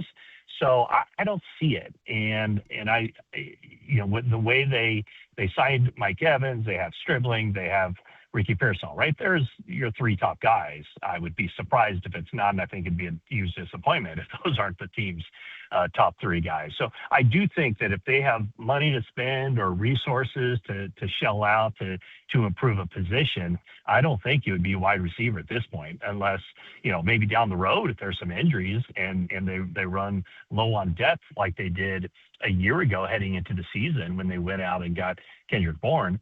I don't see it. I think it'd be overkill to add at that position at this point. Talking to Matt Mayoko, our 49ers insider, NBC Sports Bay Area, joins us on the Uma guest line. Entering camp, I think I've asked you this already, but entering camp, the top position battles for you, and then I want to get into some left guard questions, but just in general, what are you looking at as we open camp as the real battles? Well, I mean, left guard, I think, is the one position. I think, safety is another position. Yep. with Malik Mustafa locked in, and then is it going to be Jair Brown? Is it going to be Marquis Siegel? And then if those guys just don't lock it down, does Ashton Davis get into the mix? He's, a local product who has a lot of experience in the NFL, kind of an under the radar, or maybe it's a position battle that I don't think I really have thought too much about this offseason, but there was just some stuff that happened in the offseason program that kind of caught my eye, where I do think that Jack Jones, the veteran cornerback, started 16 games for the Raiders in 24, started 17 games with the Dolphins last year. I can guarantee you he did not sign with the 49ers to do anything but be a starter. And Renardo Green has not fully taken that next step. And so I think that this is going to help the cornerback position for the 49ers. Either Jack Jones comes in and he's better than Renardo Green and starts, which would give the team an upgrade at that position, or Renardo Green starts to really make a movement with his potential, and the competition helps him out, helps him become a better player, and the 49ers are improved that way. So that would be something else to keep an eye on. And then there's the punter competition, where an undrafted rookie, Jack Bomeister from Texas, has a chance to compete against Corliss Waitman, who punted for the Steelers the last 2 years. So those are the main spots that I think you're looking at. And then, just the competition to see how the whole wide receiver rotation kind of shakes out. Also, when the 49ers play their first, game of the season and Matthew Stafford faces a 3rd and 7, who's going to be the edge rusher opposite of Bosa? And the 49ers are certainly hoping that Romello Height, 3rd-round pick, comes in and just takes that and becomes a guy who supplies a team with a vast improvement over what they had last year. Man, just gave me some bad memories of a 3rd and 7 against the Rams in L.A., like week 3 or 4, and Tutu Atwell catches a bomb over the right side, and Devondre Campbell gets burned. I don't need that, man. I need somebody hitting the quarterback. So I guess the last one I have for you on the left guard situation is, how does that stack up? I mean, early last year it seemed like they really did like Connor Colby, and it looked like maybe they'd found something in him in the way they, not quite as good as Pooney and not as successful early on, but then he fell out of favor there and lost that job. And they didn't really have tons of stability there. I know that there was a lot of moving parts last year. What does that battle look like? And are they still maybe on the lookout for a veteran after camp cuts? I don't think so. I mean, we'll have to see how training camp looks. If that looks like a complete liability, yes. But I don't think he'd be a player who's cut, by another team. I don't think, a player discarded by another team is going to just step into the 49ers starting lineup. Sure. I mean, would there be a potential for, a team that maybe has a young guard that they kind of like a lot, and then they have a veteran guy who's been in a similar system, and maybe the 49ers give up a late round draft pick or something like that for a player. But I would think right now that I've kind of gone off as when they drafted Carver Willis where they did, I thought, you know what, I bet he's going to be the left guard to start the season. I've kind of gone off that a little bit, just kind of seeing how they lined up and how people were talking during the offseason program. So I think because Connor Colby was around last year, from what I understand, he's made some pretty good strides from a year ago. He's a year into the system. He knows what he's doing. He has an idea of what it takes now at this level. My guess would be, or the way I'd handicap it would be, Connor Colby is kind of the front runner for that position, and then the onus would be on somebody else to step up and be better. And whether that's Robert Jones or Carver Willis, but right now I think the smart money would be on Connor Colby to win that job. Matt, I think the count is 8 Sundays until the NFL season starts. Till that week, I think we're 8 Sundays away. Is where we stand right now. And as you said, this will be the last time really we're not talking about real football and real position battles and guys on the field. It's exciting, man. It's fun. I'm looking forward to it. It's beautiful. Well, it would be 8 Sundays, or 8 for the 49ers. I guess it'd be 8 Thursdays away, right? Yeah. Start of the season. Yeah, that's right. Yeah. So I think that game takes place in Australia on a Friday morning, but it's actually a Thursday evening here in on the West Coast. So, yeah, it is getting close. Yeah. Once the NFL figures out anti-gravity, they're playing on the moon. You know what I mean? Like once they figure out a way to go farther, they will. Matt Maiocco, our 49ers insider, NBC Sports Bay Area. Matt, great to have you back, man. And we will talk to you next week. Thanks, Matt. Okay. Sounds good. Talk to you later, guys. Good stuff there from the great Matt Maiocco. Make sure you're reading him, listening to him on the 49ers Talk podcast with he and Jennifer Lee Chan. And he'll be with us basically every Monday all year long. You know what I'm looking forward to during training camp? No talk about kickers. Eddie Pinheiro is the guy. Oh, dude, that's right. I forgot. Last year was all that Moody talk. All training camp, all you know what Kyle's looking forward to? Not talking about kickers. Yeah, dude. Hey, Matt makes a good point, though. Like, I will say this about Kyle and John. They don't no comment you. When you asked about Ayuk, yeah, like they don't really shy away from questions. They'll give you like the coach speak of the GM speak. Yeah, they will. He could be curt sometimes or brief with his answer. Kyle will, and he'll be honest, and that's how you know. But he's not. Yeah, he said that in his first press conference ever with the Niners. Yeah, I have a real tough time lying. Yep, and I think he doesn't really lie. I think he just kind of evades or not. He'll cut himself off so that he doesn't say more than he wants to say. But I think we'll get some answers and some responses. Oh, I think so. I don't think we're going to get to the bottom of everything, but I think from what we know about the Ayuk situation, from what everybody can tell, is he is he has framed this in his mind far different than it seemingly went down. But he's also like, claiming the Niners screwed him over and everything. Yeah. Nobody's really, I think, buying what he's putting down. And I think it's really out of their hands at this point where Ayuk needs to show up and be reinstated, and then they can release him. So I think they'll be honest. But I don't think they're going to want to talk about this for the entire time when they do their press conference. No, I mean, there's other stuff to talk about. Left guard is one certainly to pay attention to. Connor Colby played well early on last year. I don't know how early or quick they'll figure out that position. I memean, it's guys like that when I look at who is the preseason or really who is camp most important for. Yeah. Like who needs camp? Like O-line. Oh, for sure. yeah. You need those and guys safety, out there. as Matt said. Right. Right now you got the battle with Malik Mustafa, Do you look at a Jair guy Brown. I look at like Bosa. I'm like, I think Bosa needs camp. Oh, yeah. You know what I mean? I think he hasn't played since week 3 of last year. That's what I'm saying. And he was off to such a good start last year. Yeah, he was. He was revving, dude. Yeah, I mean, all these guys need to play. So, it's better vibes than I think going into last year where there was so many guys being cut from the team and you had a lot of, I guess question marks with some of the defensive players. But this year we've seen, it's a year under his belt for Upton Stout or Alfred Collins or C.J. West. So can they improve upon that? Can we actually see some playing time for Nick Martin? So, yeah, I'm with you, Copes. I think that the Niners improved this offseason, but not enough that makes me feel comfortable they can compete with the Seahawks or the Rams. 925 checks in and says, Debo had better stats last year than in an off year than anybody else on our team during the regular season, receiving-wise. Okay. McCaffrey was like the best receiver last year. Yeah, but I still would take Mike Evans over Debo. I think they went a long time and didn't have a receiver touchdown besides Jennings, right? He caught one week 2. I remember he caught one week 2. And that was it for a while. Because Tom just had the touchdown week 1 in Seattle. And then week 2 in New Orleans, I know Jennings had a touchdown. Right. And then for a long time, I think it wasn't a receiver. Okay, but let me pull up Debo's stats real quick. Like, is that what you want, though? Like, don't you want guys that for as long as Mike Evans been in this league, like he's put up pretty good stats. And last year he was he was dealing with injuries. So I don't know. I don't think it's the right move at this point. Okay, so last year Debo had 72 catches for 727 yards, 5 touchdowns. I don't know.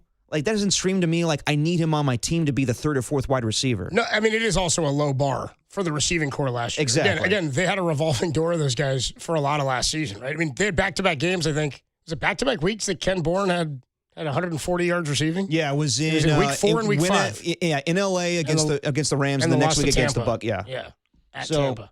So yeah, I just want to do it. It doesn't make a lot of sense to me. I think that you have guys that are better overall wide receivers. There was a point in time where Debo was a great Swiss Army knife, where obviously he was a great receiver, but also a great running back for them. So I just don't think that they need him. I think that they have better wide receivers right now. I think DeJon Stribley can give you more than Debo Samuel at this point. 415 checks in. It's crazy. These two texts came back to back. 415 and 53. I'll give these both to you. 415 says, "What's up, guys? Just got in the car and caught the tail end of your interview with Matt Maiocco. I'll check out the podcast for the replay. Everybody can. TheSportsLeader.com and the app. But I had a question. Will we get Larry Krueger back every night at 6 o'clock talking Niners Nightly throughout the season? Thanks. It's our guy, LB. You bet your ass, You bet your LB. ass. Yeah, let me answer that with a question of my own. Is Aaron Rodgers' wife fake? Yes. And then 530 checks in and says, here's a Krueger nod again. Dirty work should keep an eye on that Texans rookie Wee-Woo. Oh, yeah, Wee-Woo. Forget about Wee-Woo. To see if we can I'll be watching him. To see if we can get in on the bubble at the end of training camp, and maybe Niners can trade for him. That's pretty funny. Oh, no. You want to wait till he gets cut off the roster. I'm looking for Wee-Woo. What round did he go in? Krug went on the top of his dome. 6th? 5th? I think it was maybe 5th, yeah. I think maybe a 5th rounder. Wee-Woo. He's telling us to keep an eye on him, dude. He's like, he won that award. I forget what the award was, dude. He was like throwing out the award in Oklahoma. It was like, a it's the best lineman in Oklahoma. It was a Don King Award. Yeah.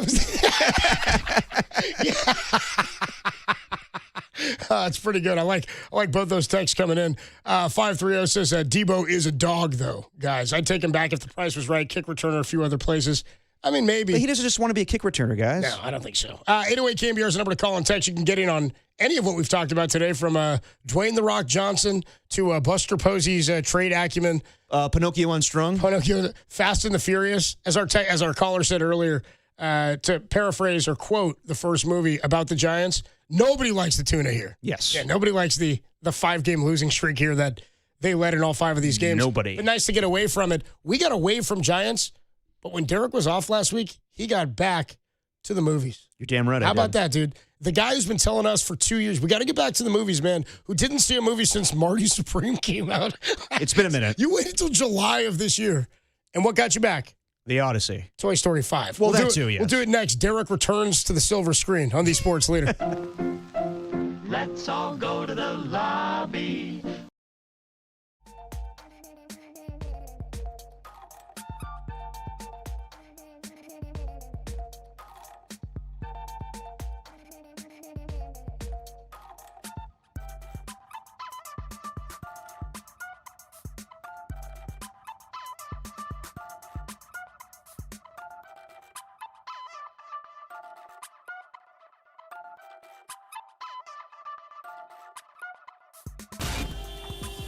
Time for your Bay Area Chevy dealers traffic update.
Now back to Dirty Work with Copes and Depop on 104.5 FM and 680 AM, the sports leader.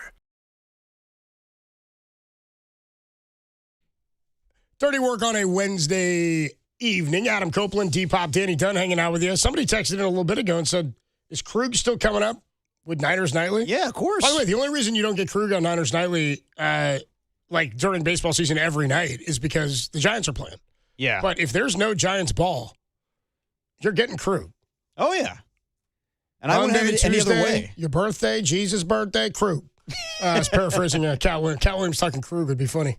Yeah, man, we definitely need more Krug in our lives. Away we go. Well, and away we go. We're talking Debo. Dude, this is outside of draft time, dude. I love doing preseason stuff with Krug when we're covering Niners, and he comes in. Dude, this is a Super Bowl. He does post-game shows with us down at Levi's, does the hits with JD and I on the road games, but Krug talking about, like, I'm looking at these I can't wait until the last preseason game so I can see who gets cut from the other rosters. And he loves it, man. Starts clamoring to fill up your practice squad, dude. So he's keeping an eye on Wee Woo.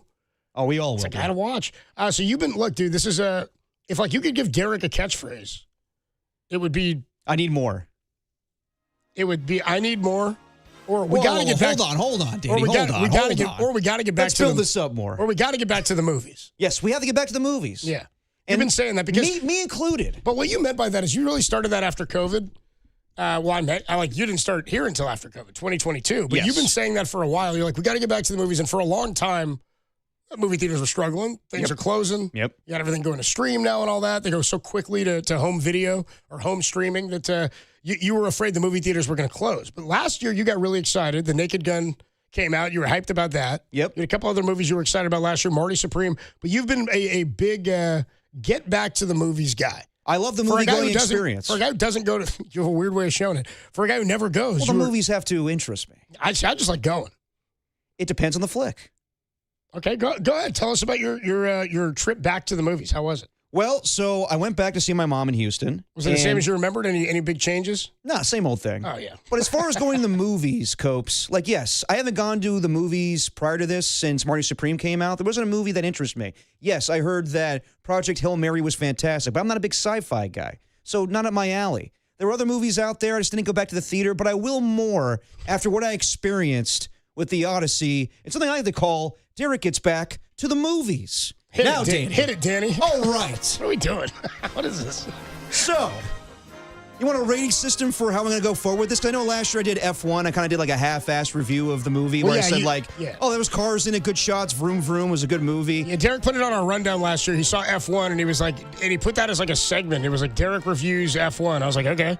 And then we got to it, and you were like, yeah, a lot of cool shots. Well, yeah, a lot of cool shots. Movie was fine. I just saw that last weekend. Segment lasted maybe 5 seconds. Yeah. So we're going to do Derek Gets Back to the Movies. So you came with a little more heat this time. Yeah, and I'm going to have a rating system. So what I love more than anything in this world, Copes, that's right, DiGiorno pizza. So we're going to rate these movies by slices of DiGiorno pizza. Okay. If it's a 4 out of 4, it's a perfect movie. 3 out of 4, pretty good. Hold on, are you cutting your DiGiornos into 4s?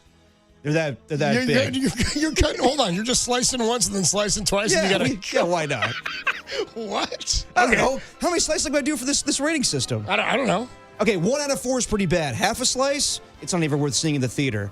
But I'll tell you what, The Odyssey, hell of a picture. You and I always talk about these movie-going experiences when we were younger. The Dark Knight, when we saw it in theaters. I saw it in IMAX, yeah. I saw it at the Metro in IMAX. That was incredible. And everybody in the theater was like, oohing and awing to certain moments when the truck flipped or when they have that moment where it's the inmates going from Arkham Asylum and the wealthy people on the 2 boats. Oh, they're on the 2 boats and they got the bomb. They got the 2 bombs that the Joker gave him and he said, you got to decide which one to blow up. And Debo from Friday is one of the inmates. He's like, I'm going to do something you should have done a long time ago. And he throws it out the window. Everybody in the audience applauds. Proving that prisoners have hearts. Yeah. Exactly.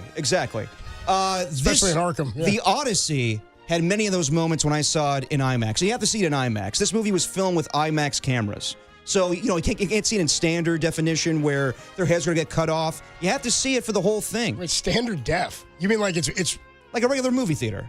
Yeah. You're saying there's only 74 theaters that have the 70mm screen in the U.S., but you can see it in IMAX, and then there's the 70mm IMAX or something like that. Yeah. I would recommend seeing this in IMAX because you get the whole picture. And some people are like, why is Christopher Nolan doing The Odyssey? This is such a weird thing. Well, all of his movies are kind of like this. It's about a man going back, a long journey, and then coming back to see his family, whether you saw Inception or Interstellar or even Batman coming back to save people. But yeah, dude, like this was the perfect story for Christopher Nolan, and his ability to be in like grounded, like magical realism, like you believe stuff with Batman, like when you read the comic, it's like Two-Face, the Joker. How is that going to be real?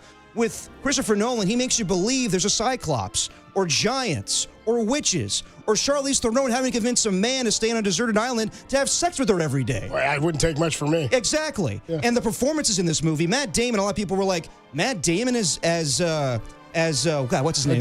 Odysseus, yes. Odysseus. Like I haven't seen it yet. But that doesn't make a lot of sense. Yeah, I've got his name for a moment, but yeah, that's the name of the movie. Yeah, it's close enough. Yeah, with Christian Bale, like I think we've been there, done that with that type of character. I think he was Zeus in a movie. Like maybe even Tom Hardy would have made sense, but Matt Damon works because he's a character that was thick-headed and strong and had to leave this army, and then he realizes I can't be so. Dude, he goes to fight a war for 10 years, and then it takes him 10 years to get home, right? Exactly. So, a hell of a wait, dude. Yeah, and I want to say Matt Damon's in his mid-50s, so it kind of makes sense. He grows over time. Anne Hathaway and her character, like there's moments where obviously Matt Damon's gone for long periods of time, and then like she has these suitors come in, and like they're worthy of the throne. Oh, is this like in 300? Yes. Yeah, but they're coming for her, and then she's like, "No, I'm waiting for my dude. He's coming back," but he didn't come back. But then the son, Tom Holland, is like, "I'm man enough to take over the throne, Mom." And there's moments where Anne Hathaway's like, "You think you're man enough to take this throne from your father? Please, you're just a boy." And even me in the audience, I'm like, "God, Mom, Jesus." Yeah, is your mom with you? Yeah, she was with me. Did she enjoy it? She did. Thoroughly enjoyed it. Yeah. And then we got Robert Pattinson in his role. Bob Pattinson, dude. This guy's climbing the ranks, man. Well, this guy's in every good. He's nailing every part. Yeah, but I didn't like him at Batman, where I was like, Robert Pattinson. Yeah, I liked him. Yeah, well, you know what? He fit perfectly in this. He reminded me of Joaquin Phoenix from Gladiator. He's just like, oh man, I want to smack this guy. He pisses me off so much. So, bottom line is, yes, this movie, cinematography is fantastic. The script's great. I mean, going back to the point of going to a movie-going experiences where everybody applauds in the audience, I felt that way. There's a moment in this movie where you could have put the Batman score behind it. It's Matt Damon, Odysseus' big hero moment, and it was just beautiful. And this movie's about, honestly, being a man, damn it. Like, loving your wife, loving your kids, being strong, but also being soft, being a leader, but also, like, not being too thick-headed. So, honestly, perfect movie, great movie-going experience. I give the Odyssey 4 out of 4 DiGiorno slices. Yeah. My highest honor. 4 out of 4. Interesting you go to a rating system of 4. As opposed to 10 out of 10? Or 5, yeah. Well, either way. You wouldn't cut it into fifths, so I guess is your point. Yeah.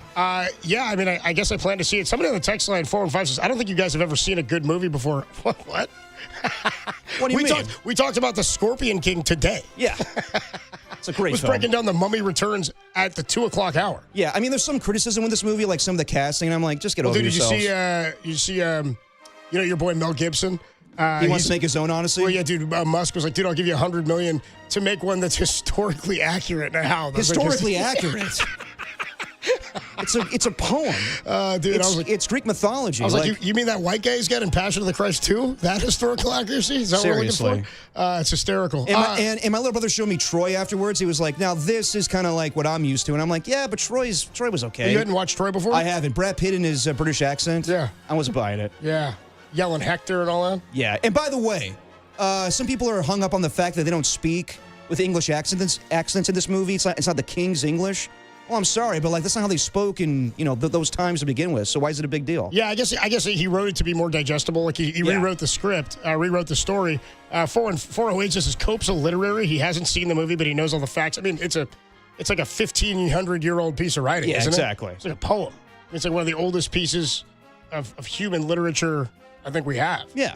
Okay, second movie I saw. 3,000, something like that. Okay, Toy Story 5. So I wanted to see Toy Story because, I mean, I have fond memories of seeing that with my mom 30 years ago, so I wanted to go with her to see with that. And it was a well-made movie, but again, I think the third one just left on a high note. I was going to college at that time. Did you see 4? I haven't seen the fourth one, I don't think. Fourth one's okay. It's got the Forky character. It wasn't needed either. But this movie, there's a lot of, I don't know, people tell me that there's kids movies out there that are not great, they're not original. And this is like a good story. It's about kids and not learning to get away from their devices and going outside and playing. My understanding is the villain in Toy Story 5 is an iPad, which is just, she gets like the little girl who took all the toys from Andy in number 3. Yes. Remember, he gives her all his toys after, Lotso?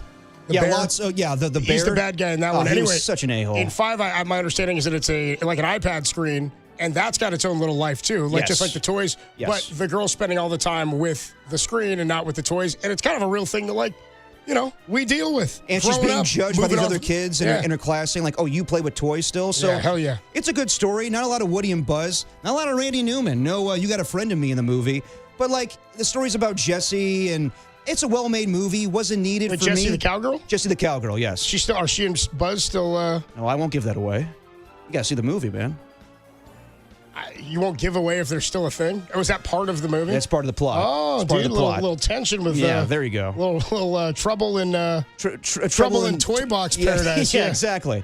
So I would say Toy Story 5 was a well-made movie. It's good. Conan O'Brien's in it. He plays this toy that teaches kids how to go potty. But your little brother could use one of those. Yeah, he could actually.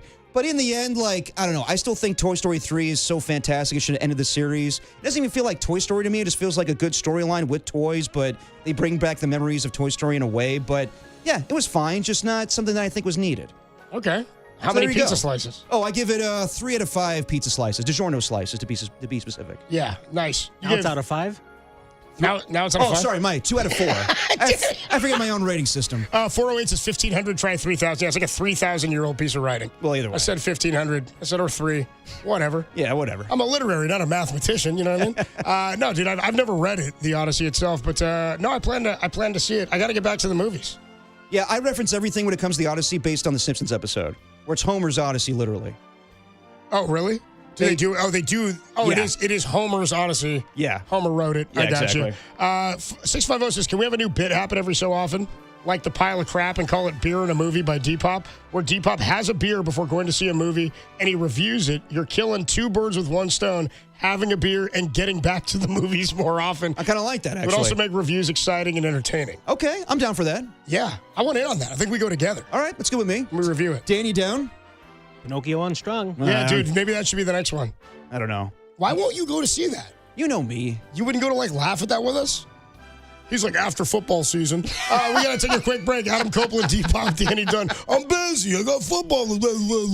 All right. That's how I talk, with marbles in my mouth. When we come on back, some sound soiree for you. Emmanuel Acho. Dude, I guess he gave some comments about Debo. Debo got upset. He went in on Debo, He yeah. clapped back. So I was working on an Acho impression. It's more about the cadence. It is. I'm very sorry for what I said to Debo Samuel. He enunciates. Yeah, he enunciates a lot. Yeah, we'll hear from Acho as well as Rich Paul. John Harbaugh had a really interesting and awkward training camp I would say entrance so. to the New York Giants. And Lamar Odom checked in as well. We'll do all that in the Sound Soiree. It's Dirty Work. It's a Wednesday, and it's only here on the Sports Leader.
You found Dirty Work with Adam Copeland and Derek Papa, where no job is too dirty, on KNBR, the sports leader.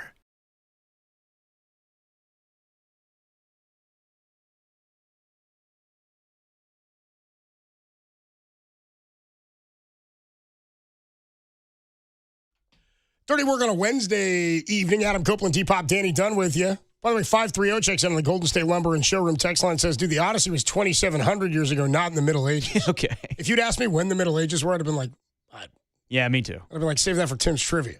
You know what I mean? I'd be like, yeah, shut on a Tuesday at the bitter end. By the way, this segment is sponsored by Redwood Credit Union, for you, for community, for 75 years. Join RCU today at redwoodcu.org. All right, why don't we get into some of the best sounds from across the sports world that you might have missed with a Dirty Work Sound Soiree. This is Dirty Work Sound Soiree. No, I've whipped up this nasty little soiree. The best sounds you might have missed. Soiree, what? Soiree, honey. I think that means party.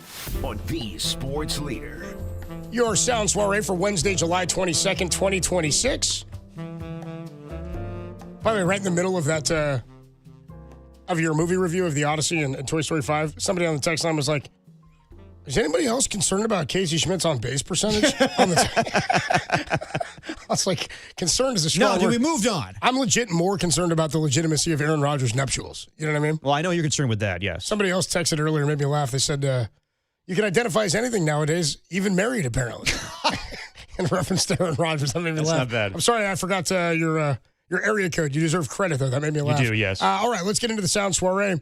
Speaking of the Giants, Mike Krukow was on with Murph and Marcus. I believe this is this morning. It is, yes. Right? And he's talking about, I mean, Mike is even saying, like, you got to make everybody available at the deadline. And Mike loves to be positive, man. He loves this team. He wants them to succeed. But at some point, you got to look in the mirror or at that 18-game understanding and say, something's got to give. Here's Mike Krukow. Well, I think that right now everybody could be included in a trade. Literally everybody. That includes Webb. That includes the big three. That includes Ramos. It includes Schmidt. It includes everybody.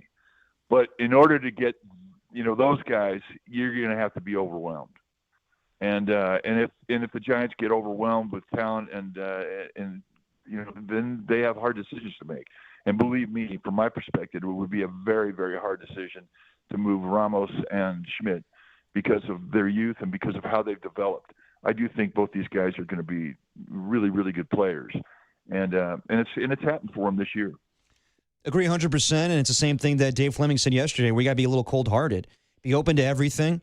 And to Susan's point too, like you can't just make trades to make trades. Like it's got to be worth your while. But they're going to trade Luis Arraez, they're going to trade Robbie Ray, but be open to everything and just say no if you don't feel like it's good enough.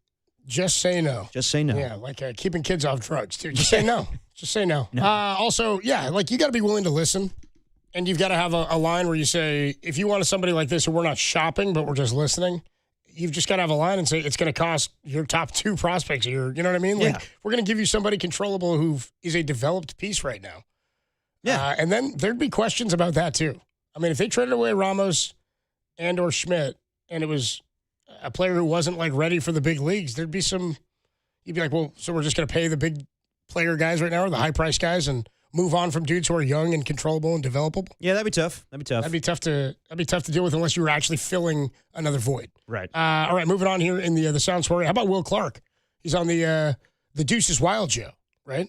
Is that the name of the Eric Burns podcast? I think that's what it is, yeah, because they both were 22. On the No Filter podcast. On the No Filter Podcast Network. Here's Will Clark. Somebody earlier was like our Hank in the East Bay. Yeah, I called in that. twice. Hank was on fire. My favorite thing is when he called in the second time to give us his list of 5 things. Right now. His list of 5 things that we're going to, he said, these are 5 things that are going to shut up all the doubters. He said, it's going to get him back to the ballpark, man, buying a ticket in left field. He said, watching their boy Ramos. And then midway through, he gave his first 2 points, and he goes, I'm rolling. When you have to say that, you're really rolling. Hank also said, we got to keep a rise. He is Will Clark. Well, Will Clark is saying, you got to keep a rise. Here you go. Hey, look, if our guy goes out there and he has a rough inning, the only way I'm swinging at the first pitch is if I know I can do some major damage. If he leaves one just right there. But to swing at a pitcher's pitch, first, second pitch, make an out. Next guy swings at a pitcher's pitch, makes an out. And now you turn around and you're like, damn, we don't have a 3-pitch inning, but we got maybe a 4-pitch inning going. And so Arise comes up with that at bat right there, and it lengthened the inning out. Robbie Ray went back out after that and threw up a 0. So, I mean, dude, that is a team player, and that's what I was telling you about before. Hey, look, hate to say it, trading deadline's coming up, and I hope they don't get rid of Arise because he's a freaking hell of a hitter. He does everything you want from a guy in the top of the lineup. He gets on base, he'll drive in a few runs, sneaky power. But then, because of him working with Ron Washington now, he is a legitimate second baseman. Everybody was bad-mouthing him about his play at second base. Now he's a really good second baseman. So I hope that they don't get rid of him at the trading deadline. I mean, Will's right. Yes, he has, changed things defensively, and he's the type of guy you want in your clubhouse. But you can't go with the mentality that he's going to sign an extension when the season's over. You can't think of Luis Arraez as a robot where you go like, you want a contract? Yes, sir, I will take that contract. These are human beings, and it makes no sense for him to sign a contract right now. So if you don't have that assurance before the trade deadline, you got to move him. Again, if you want him after you trade him, you can go get him. And Will's thinking about it from a player perspective. He's talking about it from a teammate perspective. And so I hear it. He's like, that's a guy I'd want to play alongside. With that mentality, it's the guy I want on my team. You can't do it. You can't keep him here. It's Susan said earlier, it's going to be sad to see him go. She's like, foregone. He's gone. Yeah, it's going to happen because it doesn't make sense to keep him. But I hear what Will's saying from a player's perspective for sure. Yes. All right, so there was a little social media spat, I guess, between Emmanuel Acho. Oh, you don't say. Who's like not my favorite. Yeah, and me neither. And Deebo Samuel. Even though he went to UT, he talks down to people the way he does his. Yeah, he does a show, the Speakeasy podcast. Yes. With LaShawn McCoy. Correct. Shady McCoy. And TJ Hushmanzada. Yeah, that's right. Here's Emmanuel Acho. This is on that show, right? Yes, he calls out Deebo. So this is 2 days ago, I think? I think so, yes. He's calling out Deebo Samuel. I'll give you that. If you wanted to say like nobody in San Fran has the same enforcer that Deebo had, I'll give you that. But here's what I'm not going to do. I'm not going to pay a glorified mascot top tier money. We call him a glorified mascot. And I'm not going That's just wow. And we talking about Deebo. That's crazy, homie. That's unacceptable, bro. That's unacceptable. Shady, he had take up the screen, bro. That's unacceptable. He had 720. He called him a mascot. A glorified mascot is crazy. If you're a hype man, I'm not paying you to be a hype man. I'm paying you to get 1,400 yards. Deebo had 700 last year, had 670 the year before. The year before, he had 890. At the end of the day, Deebo has had 1,000-yard receiving season. Just one. And y'all telling me that we should go, let's make Ricky Pearsall, who we drafted in the first round, let's just send him to the number 3 wide receiver position. No, I don't want to do that. Can Deebo ball? Yeah.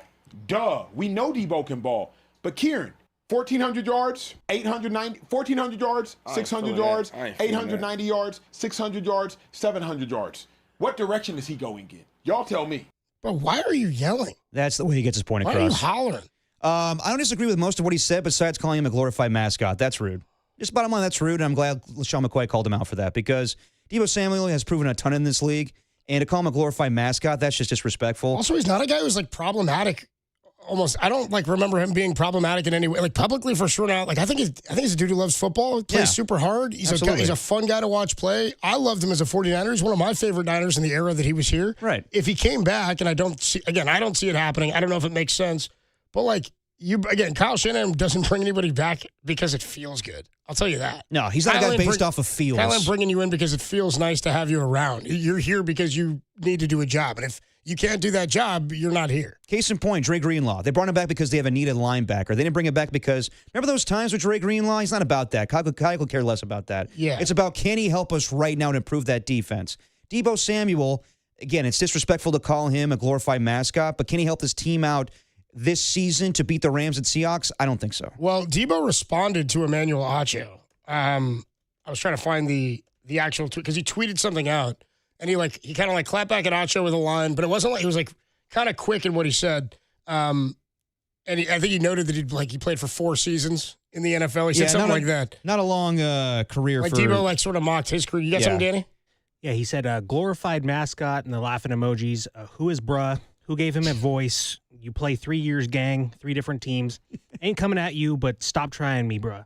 That's as good as you can get. Yeah. That's as good as you can get, Debo. And I agree with that. That tweet made Acho cry. I mean, apologize. Here's Emmanuel Acho apologizing to Debo. I'm not going to lie. Stop I yelling. hate that I actually feel bad. I actually feel bad. Debo, that's on me. I apologize. That's on me. Every now and then, when you give a lot of takes, you finna give a take that you don't even realize crosses a line. It was just mean. I don't like being mean. You know me. I'm going to be smart. I'm going to be ignorant sometimes. But the take was actually just mean. So for that, Debo, that's on me. I already hit you privately. I've also hit you publicly. But again, consider this a man-to-man apology. It was just mean. And I don't like giving when mean you realize that was a mean bad yesterday. Take? Oh, took that. Oh, because I knew when you soon said I knew it was mean and bad. It's one thing to give I don't even feel like it was a bad take. I feel like it was a mean take. The point I'm making is, if you are, because the context of the conversation, and you remember, you're sitting right there yesterday, is he gets the crowd hype. He's going to energize the audience. Debo gets everybody live. By the way he plays. Correct. But a mascot gets a crowd hype. A mascot energizes an audience. Don't play. A mascot gets electricity in the stadium. That's why I said a glorified mascot. So I don't even feel like it was a bad take. I feel bad about the take. It was just mean. I don't like mean takes. I agree with that, honestly. It's not a bad take in saying his decline as a player, but the terminology used as a glorified mascot, that's just rude. It's not accurate. Also, I love that he says, I hate that I feel I'm bad. not going to lie. I hate. Was he doing a Chappelle show? Yeah, dude, I was going to say. Hey. We might need that one because he did it in the first cut also. Yeah. This must be one of his things where he said, one. He yelled 1 3 times. Yeah. But he yelled hate 3 times there. So hate's good. Yeah, I mean. We might need to keep that around for after another Giants. One. But he yelled 3 times. I know. Screamed it. He's ridiculous. I mean, I guess he was responding to LaShawn McCoy's point that he gets the crowd hype and that in that sense would be a glorified mascot. But just to call him that, that's rude.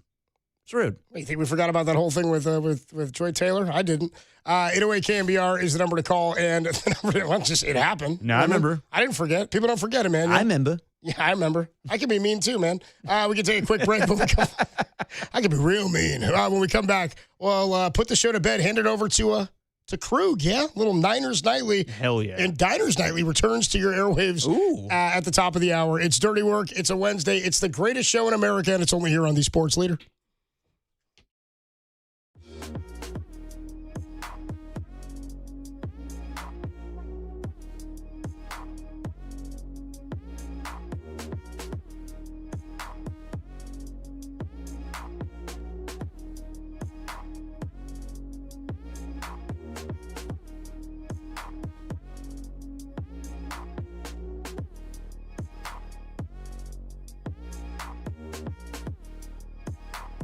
Hey, what's going on, everybody? Adam Copeland here that's right, talking rest again. We're talking Mancini's Sleep World. We've talked about the Rest Easy Promise. We've talked about the 365-night comfort guarantee. We'll continue to talk about that, but you know what else they got? They got the best price guarantee. Who else is matching prices for you? If customers find the same mattress advertised for less within 120 days of purchase, Mancini's is going to beat the price. Shop with confidence knowing you're getting great value and designed to ensure customers never have to wait for a better deal. So you know that when you buy your mattress, not only are you getting the 365-night comfort guarantee, they're going to best match that price for you if you find a better price on that same mattress within 120 days. Plus, they're delivering it to you tomorrow. That's right, next day delivery, and they'll take away that old mattress for free. So visit the nearest Mancini Sleep World store. Experience the Sleep Match technology for yourself. Learn more at sleepworld.com.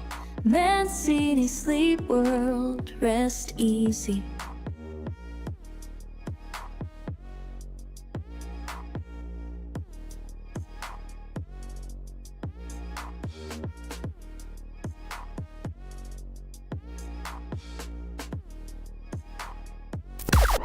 Now, from the O'Donnell Financial Group Sports Desk. Learn more at ODFIGroup.com. O'Donnell Financial Group, because planning is a process, not a product.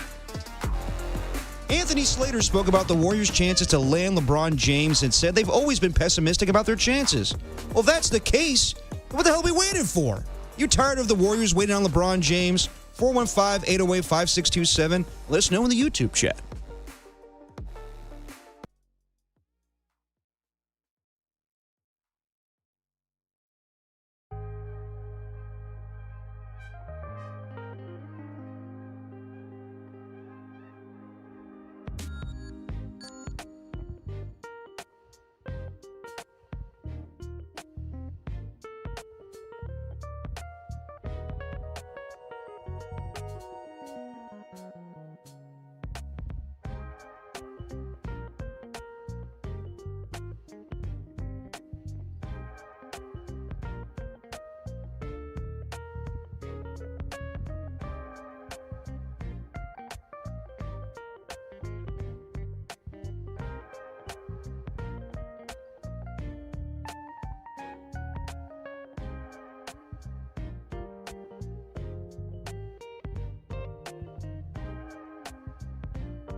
Time for dirty work to put the show to bed. Are you crazy? I don't need a bed.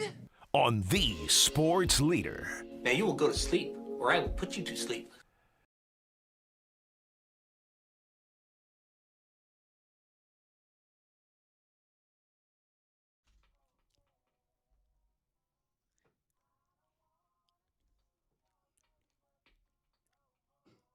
Dirty work, putting the show to bed on a Wednesday evening. Adam Copeland, D-Pop, Danny Dunn with you. Larry Krueger coming up here in just a minute or so at the top of the hour with some Niners and Diners Nightly. We'll be back for a full show tomorrow. Off day for the Giants. Last off day for like 2 weeks. They do not have another off day before the trade deadline, which is a week from next Monday. 2 weeks from 2 days ago. Here we go. 12 days away. Here we go. Why don't we sign off, put the show to bed, give it over to Larry Krueger, and get out of here. Danny, what you got for us? Note to self. Yeah, note to self, like caller Jeff said, too bad the Giants can't play themselves. Damn it, Danny, you took mine.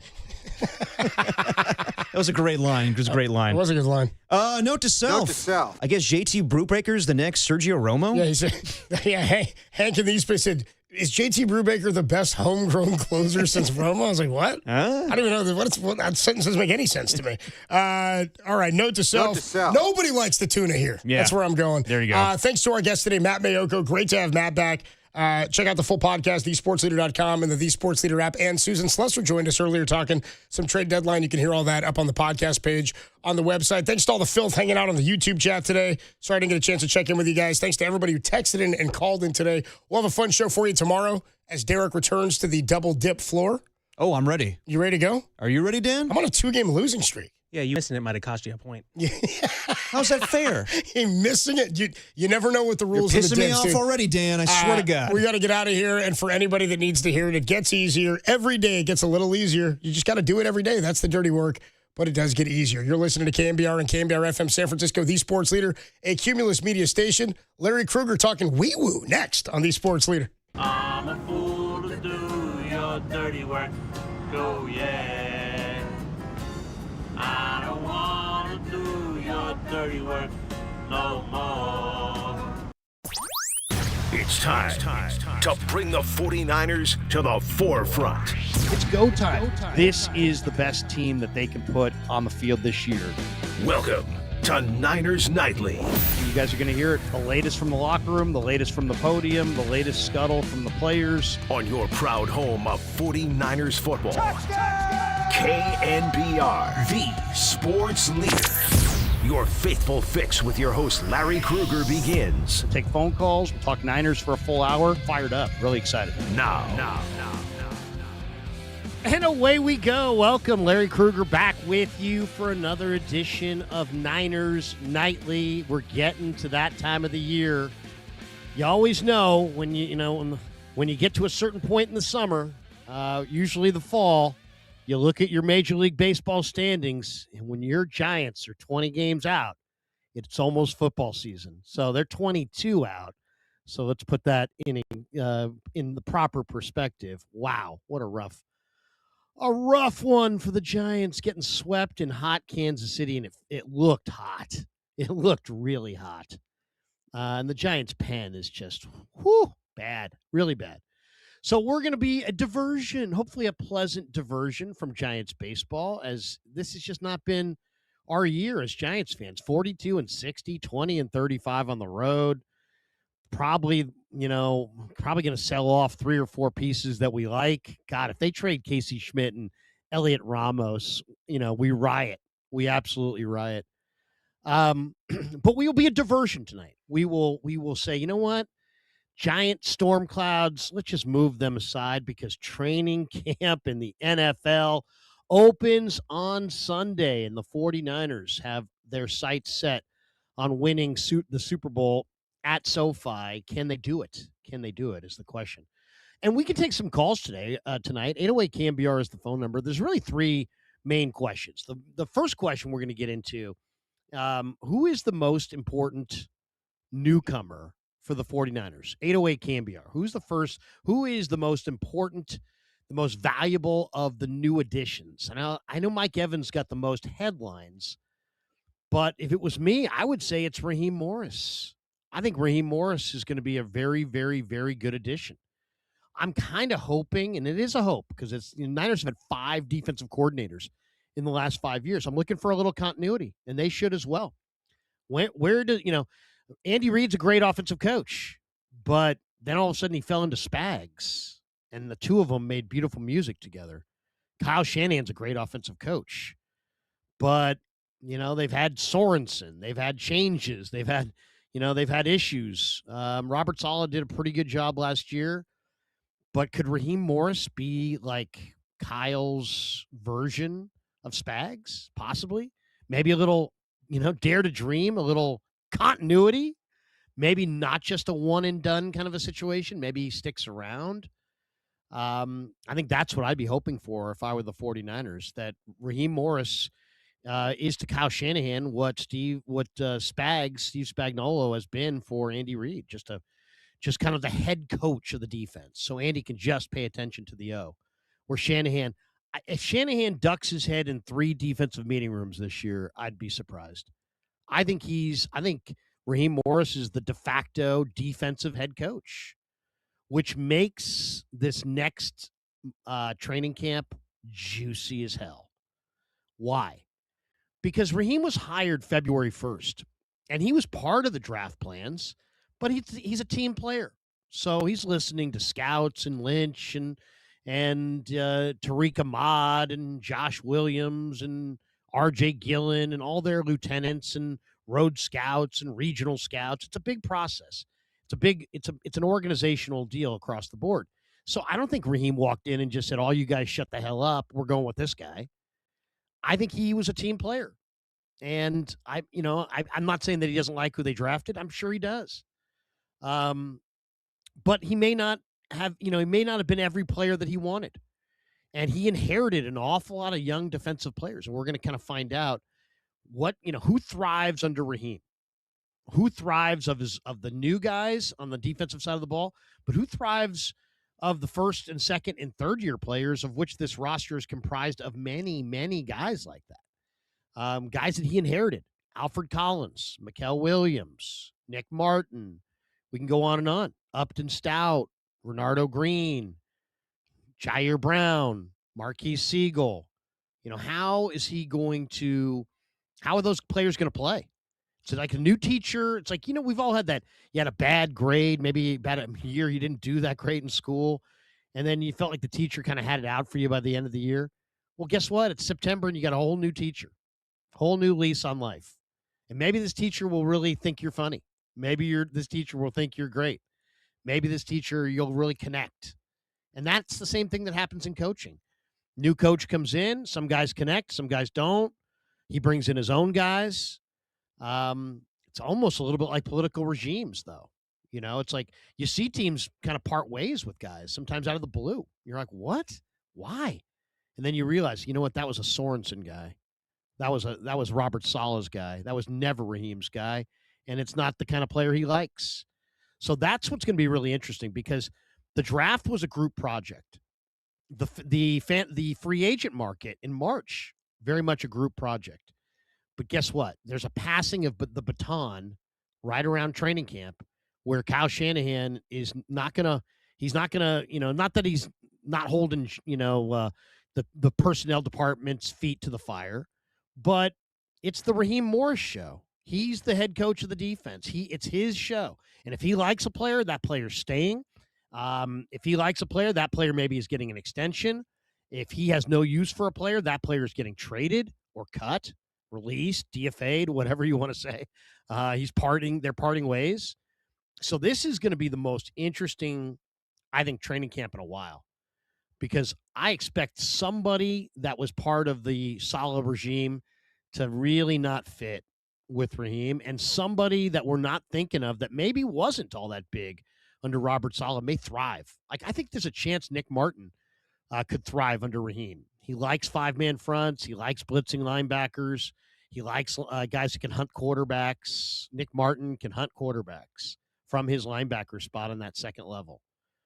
Can Raheem find a way to utilize him? They barely got him on the field last year. He played 14 snaps, despite being one of the most obviously athletic players on the entire roster. So who is the Niners' most important and most valuable new addition?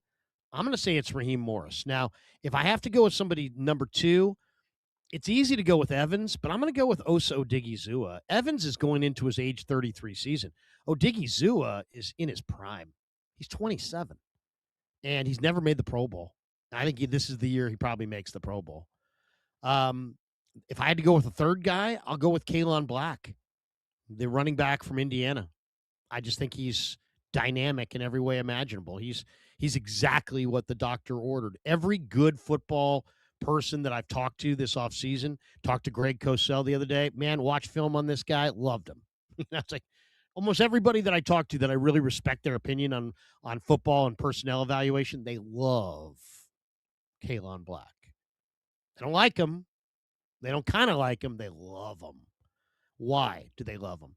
Because he runs hard and he's tough, and he will stripe on a stripe, take on a blocker, and just say, you know what, it's me or you.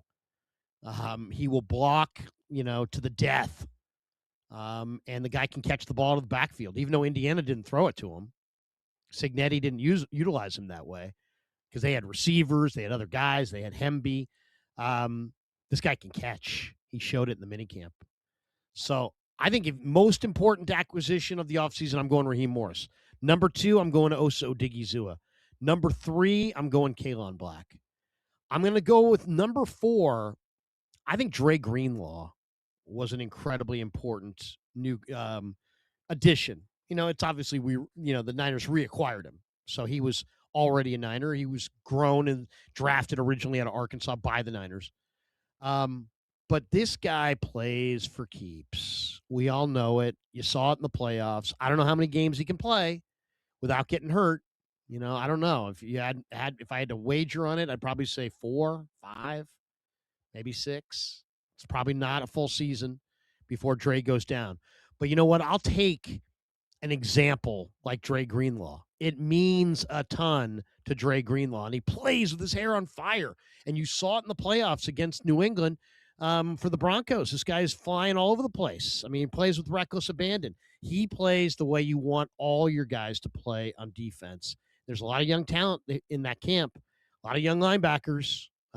Dre Greenlaw will be worth every penny they're paying him just for the example that he sets. And if I got to go with one more kind of an under-the-radar important newcomer, I like the cornerback Jack Jones. You know, he was a great corner at SC. First of all, Long Beach Poly, right? Long Beach Poly. Great player in high school. Had some off-field issues at SC. Went to a JC, Moore Park. Then he went to ASU. Played for Herm Edwards. Herm said he's one of the best players he's ever coached. I'm sure that is probably part of the reason the Niners signed him, because Herm and Lynch are pretty tight. But this guy this guy takes chances. He is a press man, in-your-face corner, and he's got 4 or 5 career pick sixes. He jumps routes. He's instinctive. He plays fast, and he plays man-to-man. And the one thing with Raheem Morris is going to play more man-to-man. He's going to blitz more. You blitz more, you're playing more man coverage. You're playing man coverage, you got to have corners that can play man coverage. Jack Jones can play man coverage. Played 17 games last year for the Dolphins. Jumps routes, super instinctive. Smaller guy, not the biggest, not the fastest, but instinctive, smart, jumps routes, press man, cocky. I really like Jack Jones. I think he could be a culture shifting type player if he still has enough in the tank. He's a veteran, so he's brought into this situation. We'll see how it shakes out. The other big question of the day, people have been asking, I heard Derek and Copes going through it. Should the Niners bring back Deebo Samuel? And, you know, Derek's like, hey, I understand the nostalgia of it. Dude, then that's not where I'm coming from.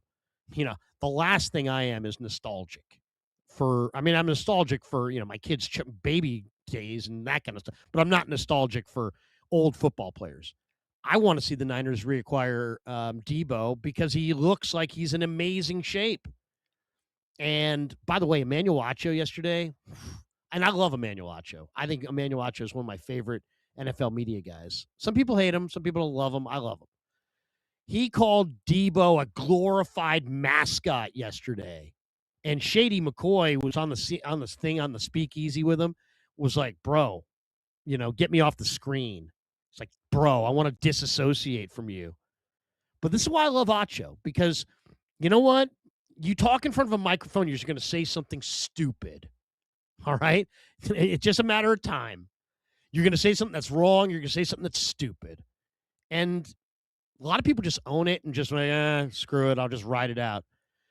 But I think if you have a conscience, if you care about what comes out of your orifice, if you care about your reputation, whatever, if you care about your position in the media in any way, you have to own your mistakes. Young kids, gather around. Let Uncle Larry tell you about making mistakes. I've made a few, but you have to own the moment and you have to own your mistake and you have to apologize and then you got to move on. Here's Acho. Let's play this Acho cut. This is a great Acho cut. He called Deebo a glorified mascot yesterday. Today, he's taking it back.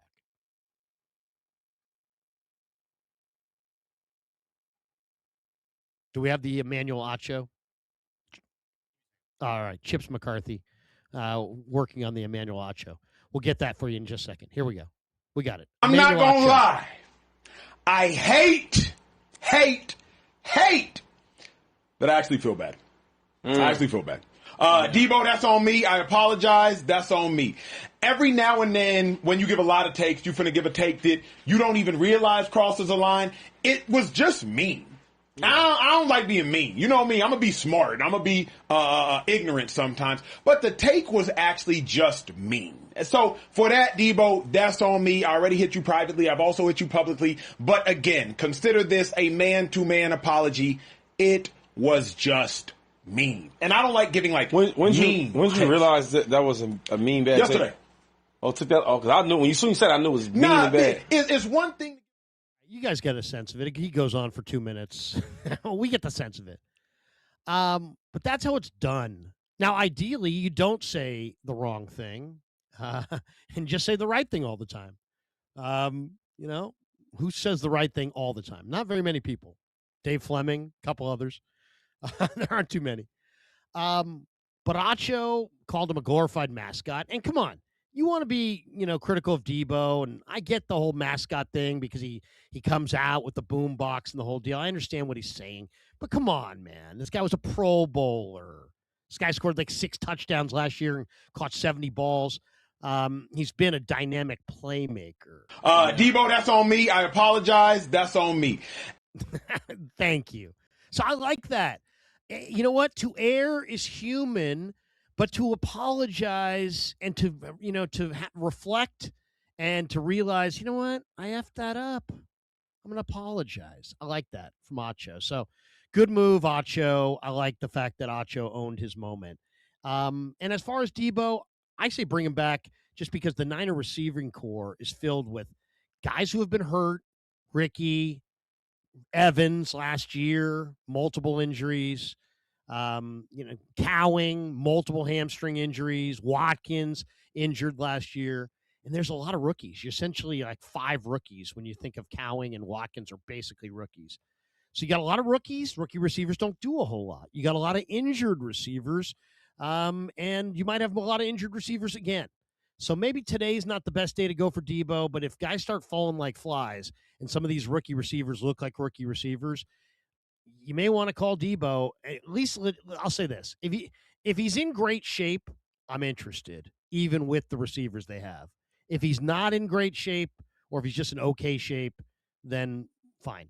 I don't want to see him clog roster spots.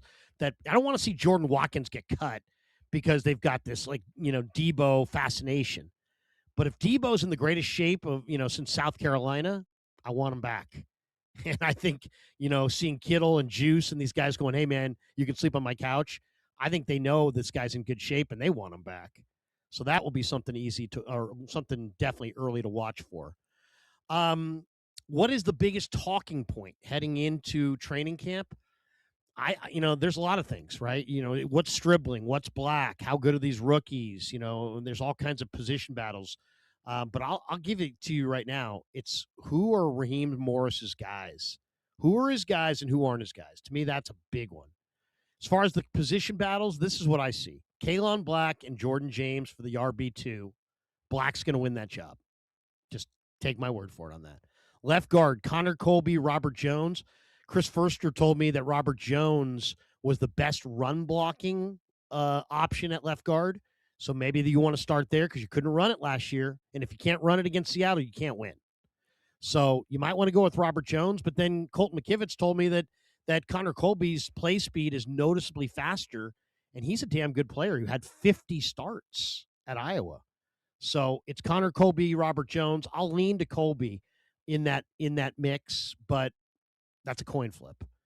The safety position opposite Malik Mustafa, Jair Brown, Marquise Siegel, Ashton Davis is the newest guy in the room. I think that's a Siegel. I think Siegel's going to win that job. I think he's the guy that can cover. Punter Corliss Waitman, who's been the last couple of years in Pittsburgh, or Jack Boomeister from Australia. I think the Australian rookie is going to get him. Had a good year last year at Texas. Was good before that at Utah. Very talented punter. So that's a battle. And then, there's also going to be really good battles for, wide receiver 4, 5, and 6. That's wide open. The backup D-line jobs, wide open. I think it's going to be a great competition this summer at linebacker. Jaden Duggar, Larry Worth III, Nick Martin, Tatum Bethune, Jalen Graham. You got 5 young linebackers there. New defensive coordinator. Nobody's guaranteed anything. So roll out the practices and let's fight it out. That's what that's going to be about. And that's going to be fun to watch. And then the cornerback job, backup corner jobs. I think Demo and Green and Stout are probably your starters in my world. But you got Jack Jones now. He can play man coverage. He's really, really aggressive. You got Nate Hobbs. You got Prysock taken in the 4th round. He's got ideal size. You got Darrell Luter, who's played nothing but zone with the Niners. All he did in college was play man. And now Raheem's going to come in and ask him to play more man. I think he could have a very good summer. Jacob Robinson from BYU, really good young corner. So good competition at corner, at free safety, backup linebacker, backup D tackle, backup D end, backup wide receivers. Who's going to be the starter at left guard? Who's the number 2 running back? Who's the punter? A lot of good battles coming up in Niner camp starting first practice Sunday. And we'll be out there in the sweltering heat. I even got a Mayoko big fat camp hat, so I won't have to burn my ears anymore. So we'll be out there every day starting on Sunday, bringing you, of course, all the Niner coverage on Niners Nightly, Monday through Friday, 6 to 7 when the Giants aren't playing. All right, let's take a timeout. Damon Bruce is going to join us. We'll get his thoughts, and 808 KMBR is the number. Should we take Edgar in Jersey since he's been waiting? We'll take Edgar before we go to Damon. Edgar in New Jersey, you'll be our caller before we break here. Welcome. You're on the Sports Leader. Hey, how's it going? Hey, it's going great, Edgar. What's on your mind? Hey, I think with the squad they got now, with the mix-up of the Young Bucks with the squad we got now with the McCaffrey, Warner, now you got a Hall of Famer, soon to be, in Evans, Trent Williams, all the older guys are going to school the Young Bucks and do it the 49er way. I think this year is finally it. The black running back, oh my God. Yeah, he's going to be the truth. He's special. Kalon. Oh my God. That guy, and McCaffrey, and then you learn from a professional on how to do it. I think this year is going to be a little bit different. They got Mike Evans, a Hall of Famer, walking in their locker room to show these young boys exactly how it's done. And you put that with Bosa and Kittle, and you bring Greenlaw back, and all the guys that have been there. They've been to championships. They've been to the Super Bowl, half of them, This one's going to be special. And it's the 80th anniversary. I was just 80 years. It's time. It's time. That Warner Greenlaw linebacker crew, oh, my God, going to be lethal this year. So happy that that duo's back together. Edgar, have a great night in Jersey. Made a lot of good points. There's a lot there that he hit on. I think offensively it's going to be interesting because the 49ers have age on offense, but they also have a lot more speed. Brock Purdy heading into his prime year. It's year 5. There's a lot of speed at receiver. The one thing that scares me on offense is that Kittle and CMC and Evans, what are you going to get out of those guys? Kittle's coming off the Achilles. Evans has had 30 touches last year. He had 2 major injuries. CMC is coming off a 420 touch season or whatever it is. Last time he had that many touches, he played 4 games the next year. So a lot of concerns about the health of those 3 guys and if they can stay healthy this year. But the depth at running back, the depth at receiver, I think they can withstand, not losing these guys for the year, but missing them for a period of time. I think much better than they have been able to do, in the past. Black is real. James is real. The receivers, I think, behind Evans, all look pretty solid. There's the receiving competition is going to be fierce. A lot of good receivers in this camp. A lot of speed, too. A lot more speed than they had a year ago. It's going to look a lot different. All right, let's do this. Edgar, thanks for the call. Opens up a line, 808-KMBR, the number. If you want to chime in, bang the number, 808-KMBR. But up next, we'll talk a little bit with Damon Bruce and get his thoughts on a number of Niner topics. It's Niners Nightly on the Sports Leader. I apologize. That's on me.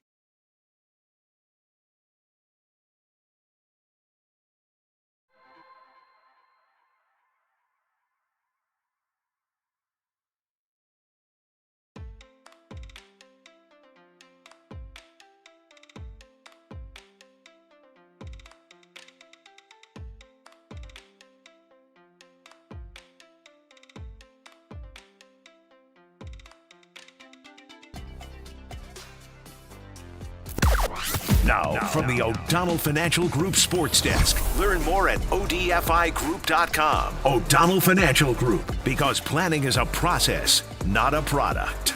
The Giants got swept by the Royals after their 5-4 loss today. It's the 6th time they've been swept this season. The Giants are now a season-high 18 games below 500. So Giants fans, a new rock bottom? 415-808-5627, or let us know in the YouTube chat.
faithful. Time to make some Niners noise on Niners Nightly with Larry Krueger on your proud home of 49ers football. KNBR, the sports leader. All right, welcome back. It's Niners Nightly. Larry Krueger with you on a Wednesday, joining us on the UMA guest line, back by popular demand. You guys know him, love him. Damon Bruce is back with us to talk all things 49ers, just days before the beginning of 2026 49er training camp. Damon, how are you? I mean, the beginning can't come soon enough here, Larry. Let's go. It's great to be back with you. Always a pleasure to be back on KNBR. And yeah, we got veterans showing up on Saturday and our first practice of training camp coming up on Sunday. I'm looking forward to finally seeing these guys with my own two eyes now that FIFA isn't restricting who can actually go down there. So let's go. Let's get into some 49er football here. Lots going on. Yeah, always. There's never a shortage of topics. You know that. And why don't we start with Adam Schefter? Because Schefter came out today and he says he doesn't think George Kittle returning week 1 is a given. I'm, as you know, staunchly against George Kittle hitting the field before, like, Halloween. I mean, I just think that's ridiculous. He's only 6 months removed from his January 14th Achilles rupturing surgery, repair on his Achilles. I know we were told to us, hey, it's a high tear and this is the best kind, and we saw him, Damon, the other day, and you and I were talking about it on Wake Up. 665-pound deadlifts from George. He's out there, he's grinding, he's pushing. He wants to return week 1. What do you think? I mean, I agree with Schefter. It's not a given. I would say it's a long shot he's back by week 1, but that's me kind of hoping that the Niners take a conservative approach with one of their most valuable players. How do you think the Kittle thing's going to come down? There's been a lot of info, a lot of stuff written about it. It feels like allowing him to play in week 1 would almost be some level of malpractice. I love the deadlifts. I love George's spirit. I love his well-intentions of trying to get back to his team as quickly as he can. That's what leaders want to do. Sometimes you need to protect leaders from themselves.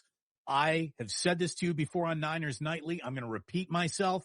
If I could spend 5 minutes with George Kittle, I would only tell him, you do not need to be a hero in September. You need to be a weapon in January. Yes. So just please, just relax. Just relax, George. You don't get very many times in your life where you do not need to be there reporting for duty on week 1. This is one of those rare occasions where I do think they have the understudy to get through your injury for a short amount of time in Tongass.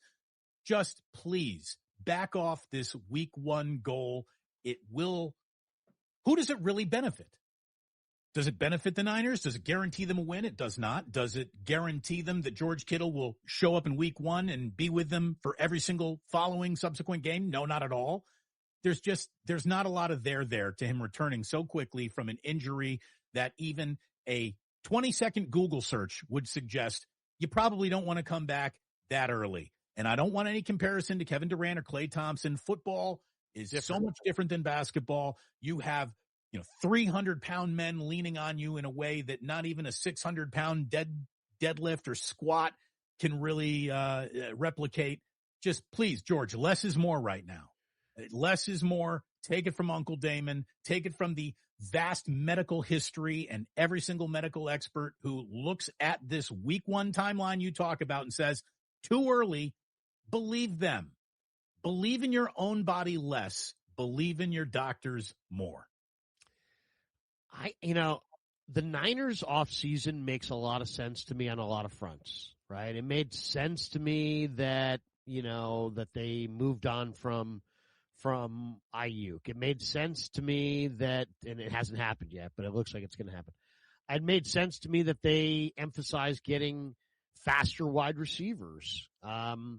It made sense that they drafted a guy like Romello Height to help their pass rush. It makes sense to me that they added some guys in the secondary who can play man-to-man coverage. We'll talk about that in a bit. But the tight end, how they've handled the tight end position in the offseason makes no sense to me. You have Kittle coming off the Achilles. You don't want him to rush back.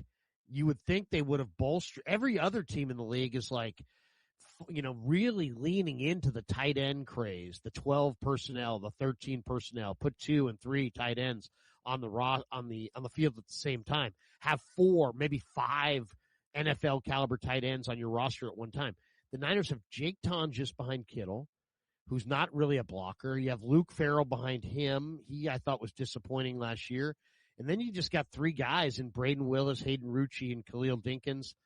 I don't know that any of those guys, we'll see. I mean, I like Dinkins' potential as a blocker, but now he's hurt. Now he's on non-football injury list, right? So, Look, Larry, did the Niners, are they deficient in how they've handled this? It's almost like they're advocating for George to come back in week 1 by the way they dealt with this position. It's like, why wouldn't you add a veteran tight end here? You would think the way they went about their tight end offseason that George Kittle never tore his Achilles. Right. But it did, and it's a reality.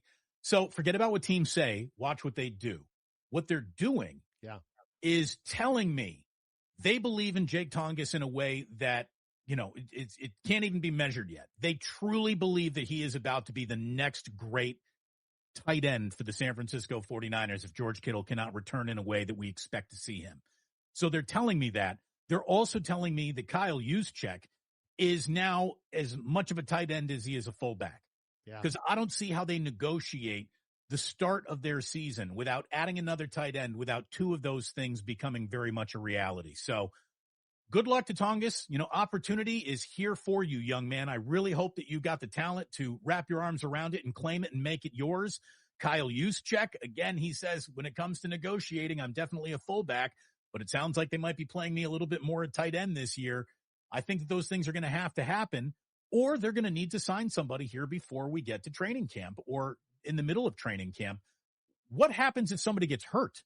As unimpressed as we are with Luke Farrell, imagine he goes down with some sort of a hamstring or whatever. Now what kind of a situation are you in? It doesn't get better. So I think they need to sign one more tight end for sure, and their plans for Juszczyk and Tonjes better work out.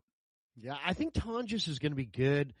I guess maybe the thinking could be Juszczyk and maybe use Enrique Cruz, the backup tackle, as a blocking tight end. Maybe, he's very athletic. Maybe it's the combination of those 2 guys. But they have taken a very odd approach. I agree with the way you kind of assessed it. It's like they kind of went forward with the tight end spot like Kittle had not torn the Achilles. But maybe they're looking at a roster crunch and saying, hey, we're going to play Juice there. We're going to play Enrique Cruz there, and we'll figure it out. Or maybe they're expecting somebody to be cut, at the cut down. There's a lot of talk that the Rams may wind up cutting one of their tight ends, maybe even Colby Parkinson. I could definitely see the Niners picking up Parkinson and using him against the Rams in Australia if indeed he gets cut loose. All right, let's get on to topic 2. Give me a rookie that you're predicting is going to shine in camp. It always happens. There's always 1 or 2, sometimes more. There's a lot of rookies this year. 8 or 9 real viable options. Give me the rookie that you think is going to shine. Who do you got? Let it be Dejon Stribling, because if it is, we're not going to have any could you have walked back to Debo conversations. If this guy finds his own real, career ready to go early in his career, he will be unlike so many 49er wide receiver draft picks. If he turns into a player that Kyle Shanahan trusts early, the way that everything starts falling into place in that wide receiver room is so much easier to see. Ricky Pearsall, I think, has got a huge opportunity in front of him, but he's not a rookie. You asked me about a rookie. Yeah. Stribling better be worth the price of admission. They paid a huge price for him, taking him with the very first pick of the second round. And I know that there are people out now. Just today, I think I saw somebody say, it might have been Schefter even saying the Cowboys were about to draft him and he might have been the number 1 wide receiver on the board for a lot of other people. Okay, maybe not. All I do know is that he needs to be the 49er wide receiver that is actually drafted and played, not redshirted, not projected to be something down the road when Kyle is comfortable by week 14. Dejon Stribling can't have one of those, it's week 8, He's had 5 targets and 3 catches, types of start to his career. So I think Stribling has a huge role to play early on, and he's going to get the opportunity to play it. And this is, I'm sure one of your other questions is about to be something about Debo. It's why Debo can't come back. I am more interested in seeing what Stribling can do, what Pearsall can do, what Cowing and Watkins can do. We need someone other than Debo Samuel getting in the way of those opportunities. Those guys have a huge, huge chance to shine. And one of them better, because that's the plan that the 49ers have laid out. They have made the decision. We're going forward with a veteran wide receiver, a kind of a veteran wide receiver too in Kirk, but it's going to be the Mike Evans show. Christian Kirk is on the side stage, and these young guys all need to figure it out. Well, of the young guys who need to figure it out, no one should have a bigger or better chance to do that than Stribling. I'm going to go Grayson Halton. I just think that, one thing about Raheem Morris is that Raheem likes defensive tackles that can rush the passer. That can, and that's why he was so, I'm sure, behind the Osa Odigizua addition. But Grayson Halton has got great movement ability. It doesn't show itself, as well in an OTAs situation as it will, I think, in camp. But I like Grayson Halton to be that pass rushing interior player, and I think he'll shine right away. All right. Are the 49ers corners good enough?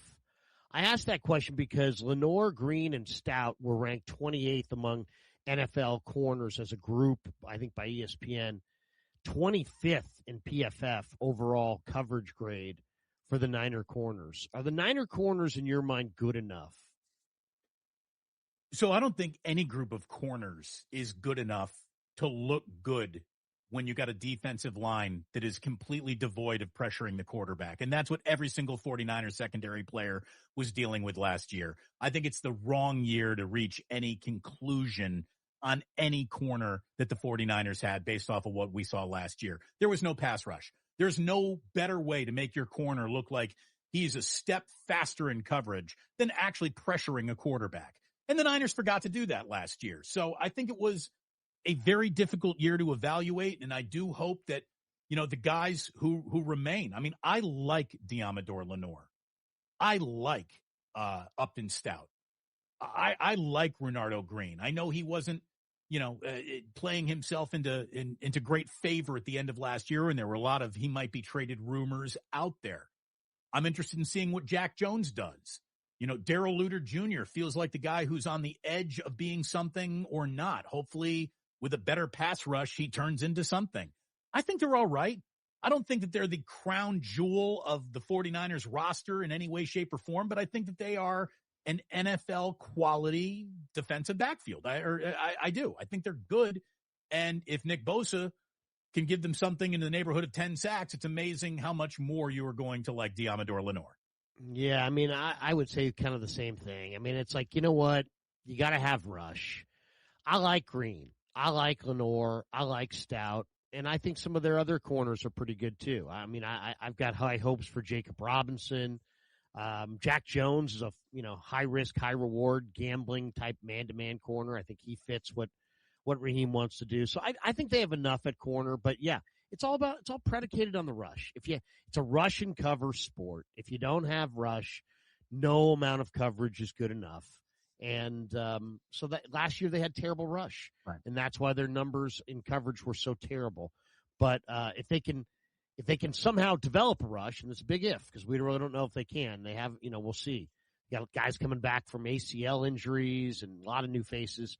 But if they can develop a rush up front, I think their defensive backfield will be enough.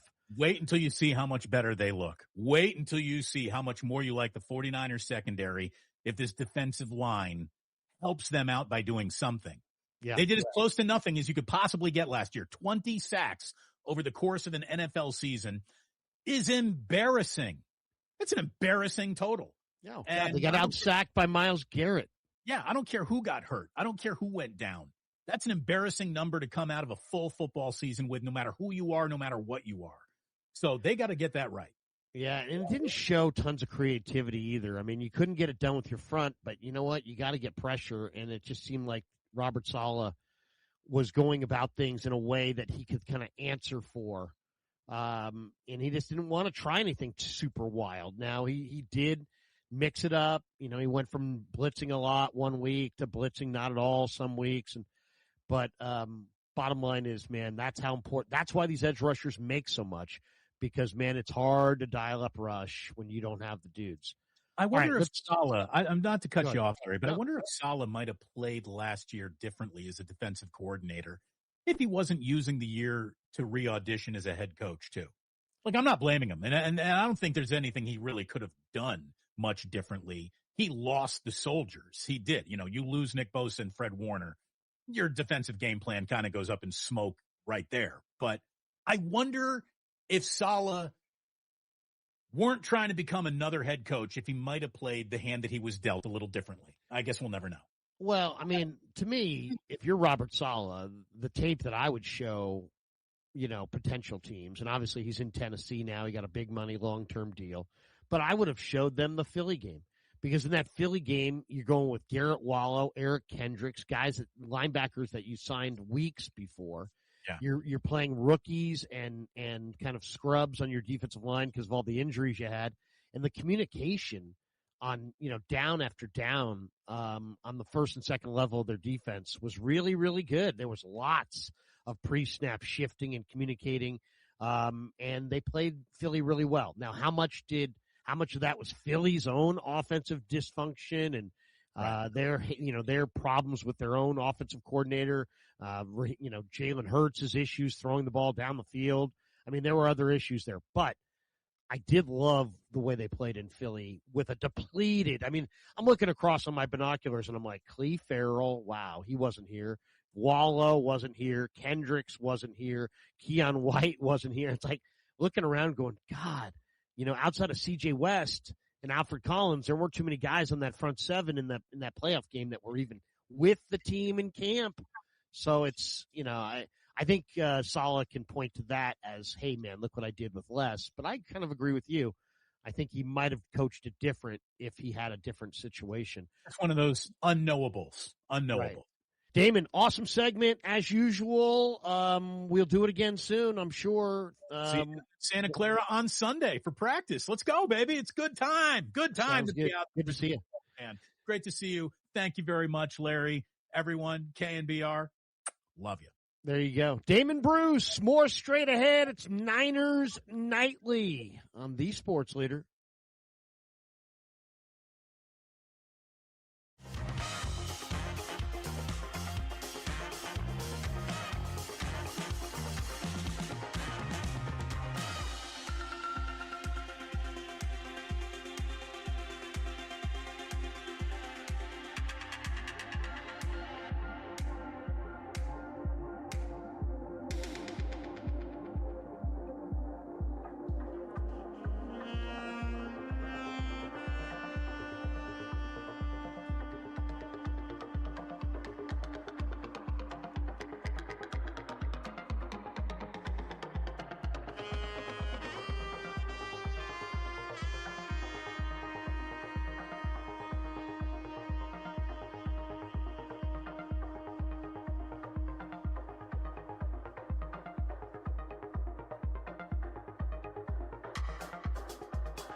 Now, back to Niners Nightly with your host, Larry Krueger, on KNBR, the sports leader. Sports leader.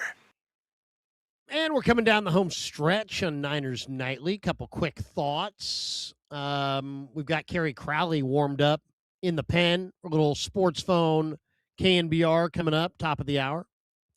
Chips McCarthy Productions. Thanks to Damon Bruce for being our guest tonight. We'll be back with you every day, Monday through Friday, as soon as Giants season comes to a close. But we'll be doing Niners Nightly, I believe, starting August the 4th or 5th. We can double check that. But every night, even when the Niners are going, or even when the Giants are going, we'll be on KNBR's YouTube channel.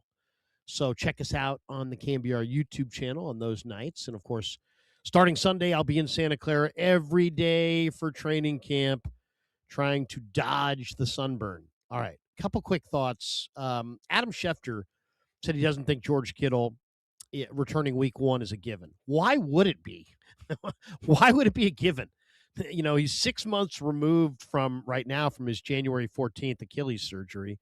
I know he's deadlifting 665 pounds, and I know he's thinking good thoughts and saying prayers. 9 months, 9 to 12 months is what you should wait after a torn Achilles. Oh, but he had a good torn Achilles. All right. Make it 8 months, maybe 8.5 months. There's no way that a guy should have Achilles surgery on mid-January. Mid-February would be 1 month. Mid-March would be 2. Mid-April would be 3. Mid-May would be 4. Mid-June would be 5. Mid-July, which is basically where we're at, is 6 months. Middle of August would be 7. Middle of September would be 8. Middle of October would be 9. If you Google how long does it take NFL players to come back from a torn Achilles, it's 9 to 12 months. I don't want to see this guy in Australia. I mean, it's good to have a goal, but I hope the Niners steal his helmet and say, George, we need you in the Super Bowl. We need you in the NFC Championship game. We need you in the divisional round. We don't need you in Australia. We can get by with Tonjes. I mean, that would be my message to George if I were Kyle. We'll see how that comes down. Now, goals are goals, and it's good to have them. So just a quick thought on that. Let's take a timeout. We'll come back. We have one more break here. We'll take a quick timeout. We'll come back. One final thought, and then we will hand it over to the great Kerry Crowley. It's all straight ahead on the Sports Leader.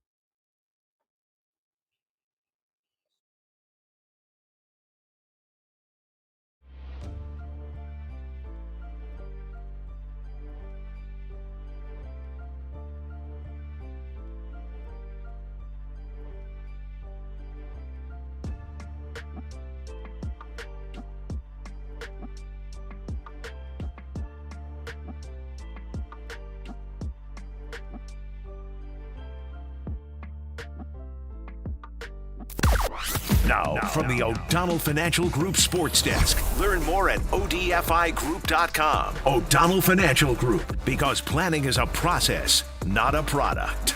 Anthony Slater spoke about the Warriors' chances to land LeBron James and said they've always been pessimistic about their chances. Well, if that's the case, what the hell are we waiting for? You tired of the Warriors waiting on LeBron James? 415-808-5627. Let us know in the YouTube chat.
faithful. Niners Nightly with Larry Krueger now continues on your proud home of 49ers football. KNBR, the sports leader. All right, we're coming down the stretch on a Wednesday night. The Red Sox 15-game winning streak looks like it's coming to a close. They're down 5-1, or they lost 5-1 tonight, second game of the doubleheader at Fenway Park to the Orioles. So 15 in a row for Boston and 20 out of 22. That is a run. But they lose tonight to the Orioles at Fenway Park. All right, welcome back. It's Niners Nightly. We're getting ready to hand it over to the great Kerry Crowley, who's going to have a little sports phone for you. Trade deadline's approaching in baseball. I'm sure Kerry will be talking a little bit about that. The Giants are a seller. They're an obvious seller, and I hope they sell everybody except for Casey Schmidt and Bryce Eldridge. Two last 49er thoughts. I saw a little note today that Noah Eagle will be on the call for Netflix for Niners Rams week 1 from Melbourne, Australia.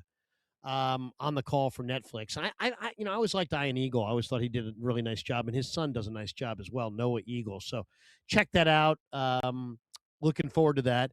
But somebody asked me earlier today on one of the social media platforms that I belong to, who is my favorite NFL announcer all time and right now? And man, it's interesting because it's like there's been so many good ones. I mean, it'd be easy to go with Madden and Summerall. It would be very easy to go with Al Michaels. I mean, Al Michaels is a genius, absolute genius. Former play-by-play man for the Giants, 73, maybe 74, before my time. I mean, not before my life, but before I would listen regularly when I was 3 or 4. But I would say my favorite NFL announcer of all time, if I'm just going with actually my true favorites, I used to love Mike Patrick on the Sunday night games on ESPN.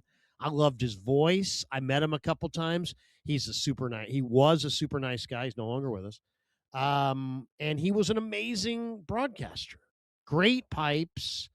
Sunday night football back in the day it was like Thursday night football, just terrible matchups. And him and Al McGuire, and they just did an amazing job. And so they were just fantastic. I mean, it wasn't Al McGuire, a different McGuire. Who's the other guy that did it with Mike Patrick? I'll have to look that up. But Mike Patrick, ESPN, was just fantastic. And I met him, and he just had great enthusiasm for broadcasting and lots of advice for young broadcasters, and just a great dude. And I really enjoyed his whole and him and Theismann were my favorite Sunday night crew. So that was my favorite all-timers. I like Mike Patrick and Joe Theismann. But as far as right now, you know who's great? It's freaking Brady. Brady was horrible at the beginning. Just shows when you got that WCAL work ethic. Yeah, Sarah's a girl's name, but still it's a hell of a school. And when you have that WCAL backing, and you got that background, you work at it. So Tom Brady wasn't good, but he worked at it. It's like his career. He was a 6th-round pick, but he worked at it. He worked at it and got better and better and better. And arguably, Joe Montana aside, greatest of all time. Greatest of all time. There's no question. Tom Brady. But Tom Brady is also right now a great broadcaster. And him and Burkhardt are spectacular. Burkhardt's just really good. He makes it look really easy. The best ones do that. And so I'll say Burkhardt and Brady right now, Theismann and Mike Patrick back in the day. All right, that's going to do it for us tonight. Thanks to Chips McCarthy for producing. Thanks to Damon Bruce for being our guest. Keep Kerry Crowley company. Say that 5 times fast. That is a hard thing to say 5 times fast. Keep Kerry Crowley company. Seashells. She sells seashells by the seashore. All right. Have a great night. We'll see you later on this week. Of course, Friday or tomorrow, I'm back for another edition of Niners Nightly tomorrow night. Chase Sr. is going to join us from Chat Sports, be our guest. And then Friday, I'm in for Pop. Pop, if you're out there listening, I love you, brother. Keep fighting that fight. We're filling in, but we miss you. We want you back badly. So I'll be filling in with the very talented young Greg Silver Friday from 10 a.m. to 2 p.m. So catch me Friday. And then Sunday it goes for real. Training camp. I'll be in Santa Clara for all of it. Videos, all kinds of stuff on the YouTube channel, all the stuff with the Niners Nightly. We'll be down there doing the shows regularly, bringing you Niner content top to bottom like nobody else. So thanks to all of you. Have a great night. Enjoy the great Crowell. He's next on the Sports Leader. It's time for you to sound off, for you to speak your mind. This show is for the faithful. Touchdown! Dub Nation. Bang! Steph Curry again! And the seam heads that bleed orange and black. Good man! This is Sports Phone KNBR. Sponsored by Industrial Metal Supply on the Sports Leader. Check the live stream on YouTube at KNBR 1045.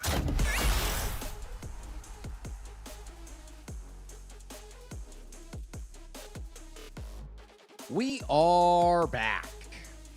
What's going on, folks? Kerry Crowley hanging out with you Wednesday evening, July 22nd.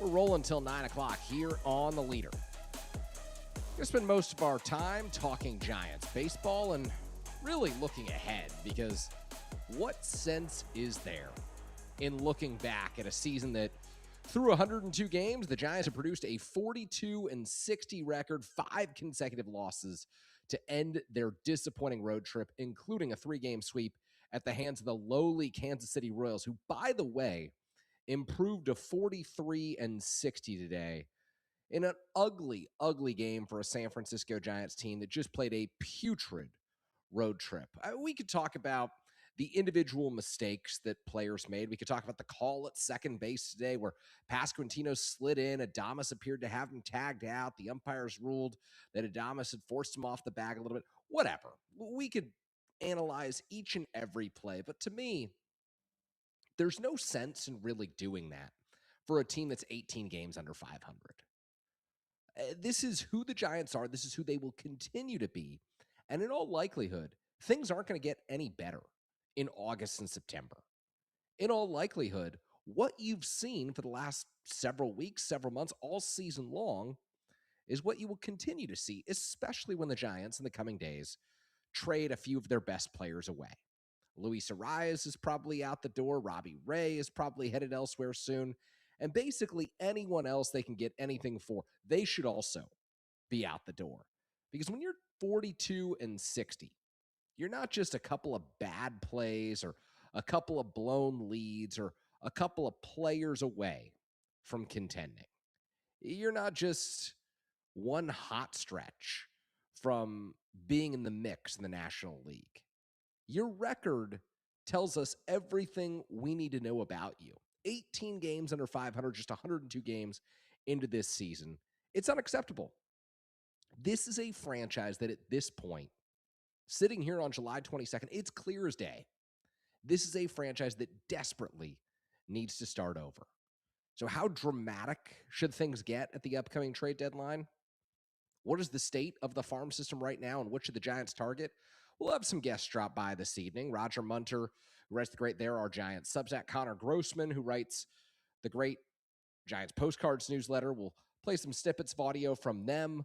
But really, I'd love to hear from you here in the 7 o'clock hour and really the first half hour of this show before we welcome Roger in around 7:40 this evening. Would love your thoughts on how dramatic things should get at the upcoming Major League Baseball trade deadline. I'm Kerry Crowley, producer Ryan Chips McCarthy behind the scenes. We got a good one for you here on Sports Phone KNBR. We're rolling with you until 9 o'clock. Hang with us on The Sports Leader.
Giants fans, this is your hub to have your voice heard. Sports Phone KNBR. Streaming live on YouTube at KNBR 1045.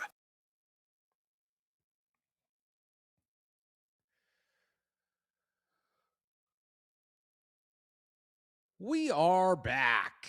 Kerry Crowley hanging out with you on Sports Phone KNBR Wednesday evening, July 22nd. The countdown to the August 3rd trade deadline is on, and the only thing that I have to say about that is I think most Giants fans wish that it was July 31st like it is traditionally in Major League Baseball, because then you wouldn't have to wait as long for Buster Posey to potentially blow this thing up. And I think given the way that this road trip has gone, given the way that the last few weeks have gone, and given the way, quite frankly, that the last 365 days have gone for the San Francisco Giants, you can make an argument. I don't necessarily need to be the one to sit here and make it, but you can make an argument that there has never been a better time for the San Francisco Giants to embrace the word rebuild, a word that they pretty much have refused to utter since this ownership group took control of the team back in 1993, and commit to starting from scratch. Now, I don't know that Buster will do that. I think he and general manager Zach Manassian might believe that this team is a year away, some shrewd moves from contending. I don't. I thought maybe a month ago when Bryce Eldridge came up that, you keep him, you keep Logan Webb around, you've got a little bit of a core. Maybe Jung-Hoo Lee plays his way into an even more prominent role atop the lineup. I just, after watching this club for the last month, it is somehow a group that every day looks worse than the sum of its parts. Like, you go back 5 years ago to the 2021 season, and I covered that season as a beat reporter for the San Jose Mercury News. Every single day, that team defied logic, defied expectations in the best possible way for this organization. They were unbelievably successful and defied expectations in ways that made no sense. They were better than the sum of their parts every single day of that 107-win season. This year, and really the last 2 years, which tells you this is not a manager issue, because you couldn't have two more different personalities than Bob Melvin and Tony Vitello. The Giants have been worse than the sum of their parts. You look and individually say, okay, Luis Arias, he's a hitter at the top of the order. Bryce Eldridge, top prospect. He's got an 827 OPS as a 21-year-old. That plays. Elliot Ramos, he's got some pop in the corner of the outfield. Rafael Devers has got the OPS up near 800. Casey Schmidt having a career year. Jung-Hoo Lee's been solid in right field. Willy Adames, I mean, for all the flack that he's been getting, statistically speaking, he's like a top 10 shortstop in Major League Baseball, which makes no sense to me. And that's the first 7 hitters in the order for the San Francisco Giants. Doesn't matter.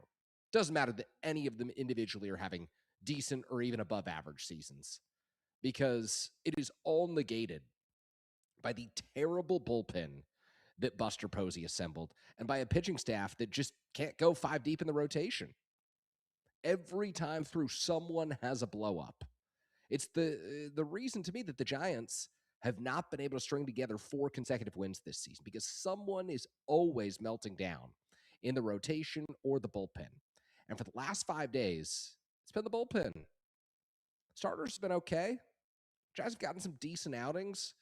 They've had the lead in all 5 games at the end of this road trip after the 7-0 win over the Mariners kicked off the second half out of the All-Star break on Friday evening. And all 5 days, they found a way to lose. Things started to go downhill in the bottom of the 7th inning today, and the Giants had no way to recover. They finished the game with 4 hits. Sam Hentges took the loss, and Hentges has been okay this season. A 1-3 record, a 2.66 earned run average after giving up 2 earned runs today. Keaton Winn, been one of the Giants' better relievers. He gave it up today. The velocity was way down. He's throwing 94 in the 7th inning. It was just bad all around for the San Francisco Giants. Even on a day when they got 6 innings of 2-run ball out of Landon Roop, whose ERA is under 4, and they bring in 2 of, statistically speaking, their better relievers, the Giants found a way to lose that game. They found a way to get swept, and they found a way to fall 18 games under 500, making it so apparent that this organization is in need of a new direction, that I don't know how much longer I can sit here and talk about it. It's why I opened this segment saying, the August 3rd trade deadline, the only thing that would bring Giants fans more comfort is if it was the July 31st trade deadline like it is in most seasons. Because what we've seen from this franchise has been so historically underwhelming that it demands a drastic reaction. And it's not just the 102 game sample this season. It is also everything that has transpired since Rafael Devers was traded to San Francisco. And I'm not pointing at Rafi and saying it's all his fault.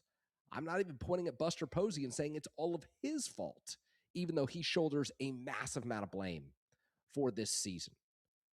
But I am saying, look at the big picture here. Look at the last 365 days. Look at the last 5 seasons since the 107-win campaign in 2021. And quite frankly, go back to the last time the Giants won a playoff series, which was 2014 when the bullpen gate swung open in Kansas City where the Giants were today. Madison Bumgarner walked out, and he slammed the door on the Kansas City Royals. That was the last time this franchise has won a playoff series. It was 12 years ago come October. If you look at what the Giants have done since then, 3 different general managers and presidents of baseball operations, Bobby Evans, Farhan Zaidi, Buster Posey, it does not matter who has been in charge. This team has been entirely underwhelming. And so now that Buster finally has the farm system in a decent place, and we're going to talk a lot about that this evening with Roger Munter and with Connor Grossman, now that the Giants finally have the farm system in place, I believe it is time to take drastic measures with regard to this roster. What does that mean? If someone calls on Elliot Ramos, might be time to send him out. If someone calls on Jung-Hoo Lee, get out from under that contract. If someone calls on Matt Chapman, ask him to waive that no trade clause. If someone wants Willy Adames and you got to pay down a lot of that contract, you might just have to stomach it. The Giants aren't going to be able to make all of these moves, but Bryce Eldridge right now is the only untouchable in my mind. You got to be overwhelmed to move someone like a Logan Webb, and you got to get a very good young pitcher to move someone like Casey Schmidt. But the Giants, everything must be on the table for this ball club. Otherwise, what are they doing? What are they building toward? What do they think is going to happen in 2027, assuming there's a season? Because it'll just be more of the same. More on that on the other side. I am Kerry Crowley, producer Ryan McCarthy hanging out with us this evening. We got a good show for you. 415-808-KNBR is the number if you want to sneak in a call before we got Roger Munter on this evening. We'll also look at scores around Major League Baseball on the other side if we have time as well. Kerry Crowley rolling with you until 9 o'clock right here on The Sports Leader.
We want your reaction, so give us a ring or blow up the text line at 415-808-KNBR. This is Sports Phone KNBR, streaming live at twitch.tv/The Sports Leader.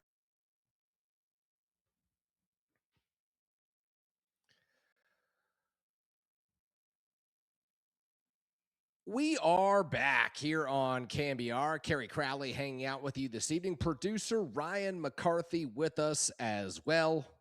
415-808-KNBR is the number if you want to chime in. There's really not a whole lot to say about today's baseball game, which is why I'm bringing guests this evening who are just going to talk about the future. Giants are about to focus on the future, and so are we. What would you like to see during the second half of this season? What would you like to see after the trade deadline? And more on the draft class the Giants just brought in, because I just think it doesn't make a whole lot of sense to talk about a major league roster that can and should and potentially will be blown up in the coming days. Will Buster Posey do what I think is necessary after watching this team come out of the All-Star break? I draw the comparison to last year. The Giants went into the All-Star break believing that Buster would add to a core that was just supplemented by the blockbuster addition of Rafael Devers. And they came out of the All-Star break with 10 losses in 12 games, including 6 consecutive home losses in one of the worst homestands I think any Major League Baseball team has ever had. They were swept by the Mets, they were swept by the Pirates, and amidst all of that, Buster had to start the sell-off. Tyler Rogers, Camilo Doval, Mike Yastrzemski, anyone who could go realistically had to go. And this year is a little bit different. I think the Giants need to consider more drastic moves. They went into the All-Star break knowing that they were going to sell, and they came out of the All-Star break 1-5. 1-5 with a win on Friday in Seattle and 5 consecutive games in which this bullpen that spent the entire season blowing leads, blowing more of them. It's the same Giants that we've seen all year, and that is not changing. One hot stretch wasn't going to change it. One great pitching outing wasn't going to change it. One hitter putting the team on his back wasn't going to change it.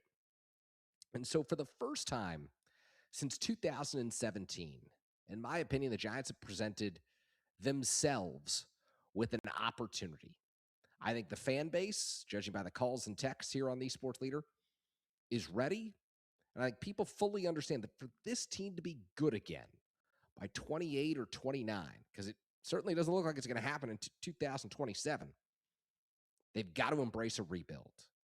A soft rebuild, a hard rebuild, I don't care. Somewhere in that range, they've got to get better before they can get worse. Or they've got to get worse before they can get better. And I know things look bad now, but these are veteran players making these mistakes. These are veteran pitchers, for the most part, down in that bullpen, blowing leads. The Giants have got to figure out a way to get younger players, younger prospects, guys off the waiver wire, minor league free agents into the organization, giving them opportunities and figuring out what comes next. Because what comes next can't be what we've seen for the last decade in San Francisco. It is just not good enough. So I go back to that 2017 season where the Giants lost 98 games. And the reaction was not, you know what, we might not be very good. The reaction was, 1 year, it's an aberration. Let's lean in, let's go for it. They had Buster Posey signed long-term. They had Brandon Crawford, Madison Bumgarner, Brandon Belt signed long-term. And instead of saying, you know what, we might be able to trade 1 or 2 of these guys, they were never going to trade Posey. But instead of saying, you know what, we might be able to trade 1 or 2 of these guys and get some good young prospects in return and start the rebuilding process, the Giants said, let's lean in. Let's figure out if it was really just 1 year. And oh, by the way, let's not exceed the luxury tax threshold as we do that. And so that 2017 offseason, entering 2018, they trade for Evan Longoria. They trade for Andrew McCutchen in one of the worst deals the organization has made in the last 3 decades, giving up Brian Reynolds for 5 months of Andrew McCutchen before he was then sent to the New York Yankees ahead of the waiver wire trade deadline. The Giants lost 89, cost Bobby Evans his job because they refused to take a step back. Their record demanded it. Their on-field play required it. And the organization said, you know what? Let's lean in. Let's try and win. And the same cannot happen this year. Again, they've got core players signed to long-term contracts. Devers, Chapman, Adames, Lee. They've got young players who are arbitration eligible, relatively cost-friendly, in Casey Schmidt and Elliot Ramos. And you know what? Like, if the Giants get a great offer for any of these players, and it's different in the case of a Schmidt who's having a career year and might be a part of the future. But if they get a good offer for anyone who's a member of their starting lineup right now outside of Bryce Eldridge, I think they've got to take it. To me, everything this organization ought to do, ought to be about for the next 2 calendar years is building around Bryce Eldridge. I don't think the Giants are going to be any better in 2027. If there's a season, we'll dive into that with Roger Munter here shortly. And maybe by 2028, they'll have enough talent coming through the pipeline. But you look at the prospects in the Giants farm system, and down in the Arizona Complex League, it's Luis Hernandez and Joshua Gonzalez. At high A right now, it's Johnny Level.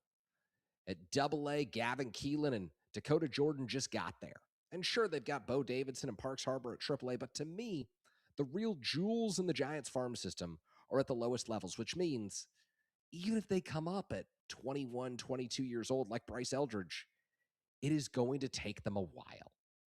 It is not going to be fast.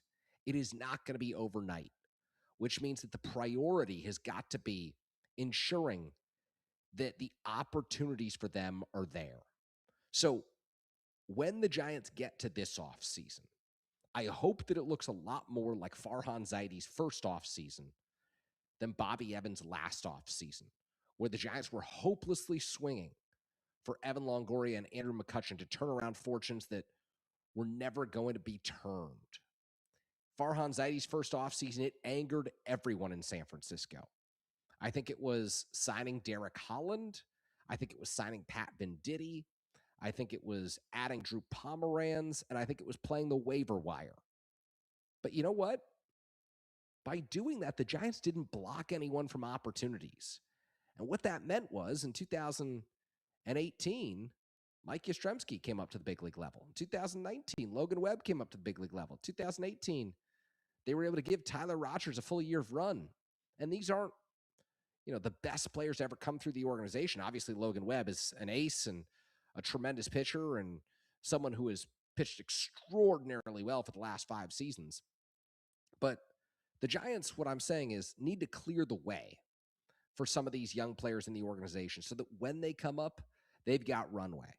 You can't have a situation like you had in May where Bryce Eldridge was sitting there and he was playing every other day. You can't have that when Joshua Gonzalez and Luis Hernandez come up. You can't have that when Gavin Keelan and Dakota Jordan make it to the big level, or Johnny Level makes it to the big league level. But you've got to clear the way for the young guys in this farm system. And at this trade deadline, you've also got to go out and you've got to acquire the pitchers who can help supplement this farm system. We'll talk about this farm system in more detail. We'll talk about some of the players who you could see throughout the second half of this season, the final 60 games of this season that's been so tough to watch for the San Francisco Giants. We will talk about that with Roger Munter next. And then in the 8 o'clock hour, we'll get into the latest on LeBron James. I'm sure you're all on pins and needles for that, but we'll do the obligatory LeBron segment. And then we'll also speak with Connor Grossman of Giants Postcards about the Giants draft class, because quite honestly, got to focus on the deep future. I'm Kerry Crowley. The show is Sports Phone KNBR, and you're listening to The Sports Leader.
Speak your mind on the sports leader. Sports Phone KNBR keeps coming at you. Streaming live at twitch.tv/the sports leader.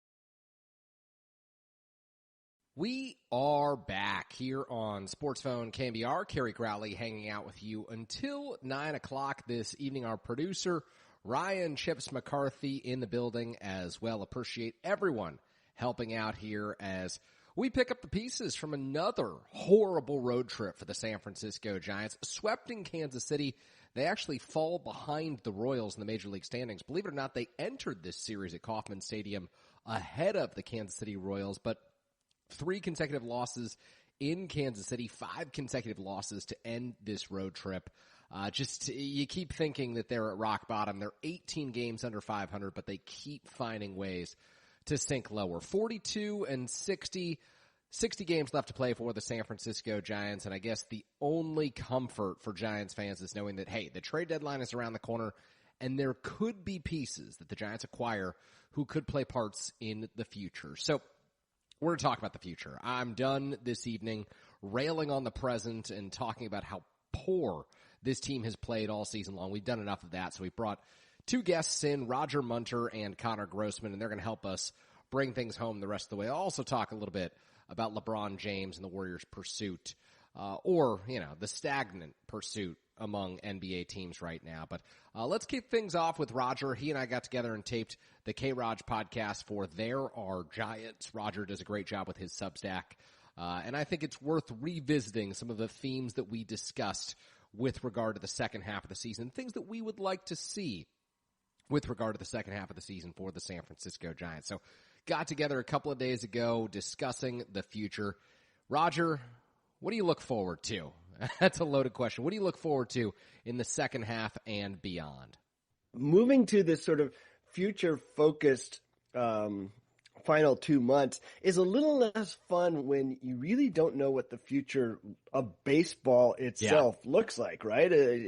Baseball is not going to, as Bobby Evans said, it's not going to give us a rose on Valentine's Day. We aren't going to get pitchers and catchers reporting in February. And you really just have no sense of kind of when this sport is going to come back to us. So it's not quite a hopeless endeavor, but it's one without a real kind of solid grounding of like, what are we trying to accomplish here? No, it's really well said. And I have been among the optimists who has been like, you know what? They are going to figure this out. There's too much money on the line. There's too much at stake. There's too much positive momentum for the sport right now, in my opinion. They're going to figure this out. And then Rob Manfred gets to the All-Star game and Bruce Meyer gets to the All-Star game, interim executive director of the Major League Baseball Players Association. And Roger, they couldn't even agree to talking points over the 2028 All-Star game and the site of that All-Star game. If that's the state of labor relations and the negotiations between these two sides, I worry deeply for 2027, whether or not there will be a season.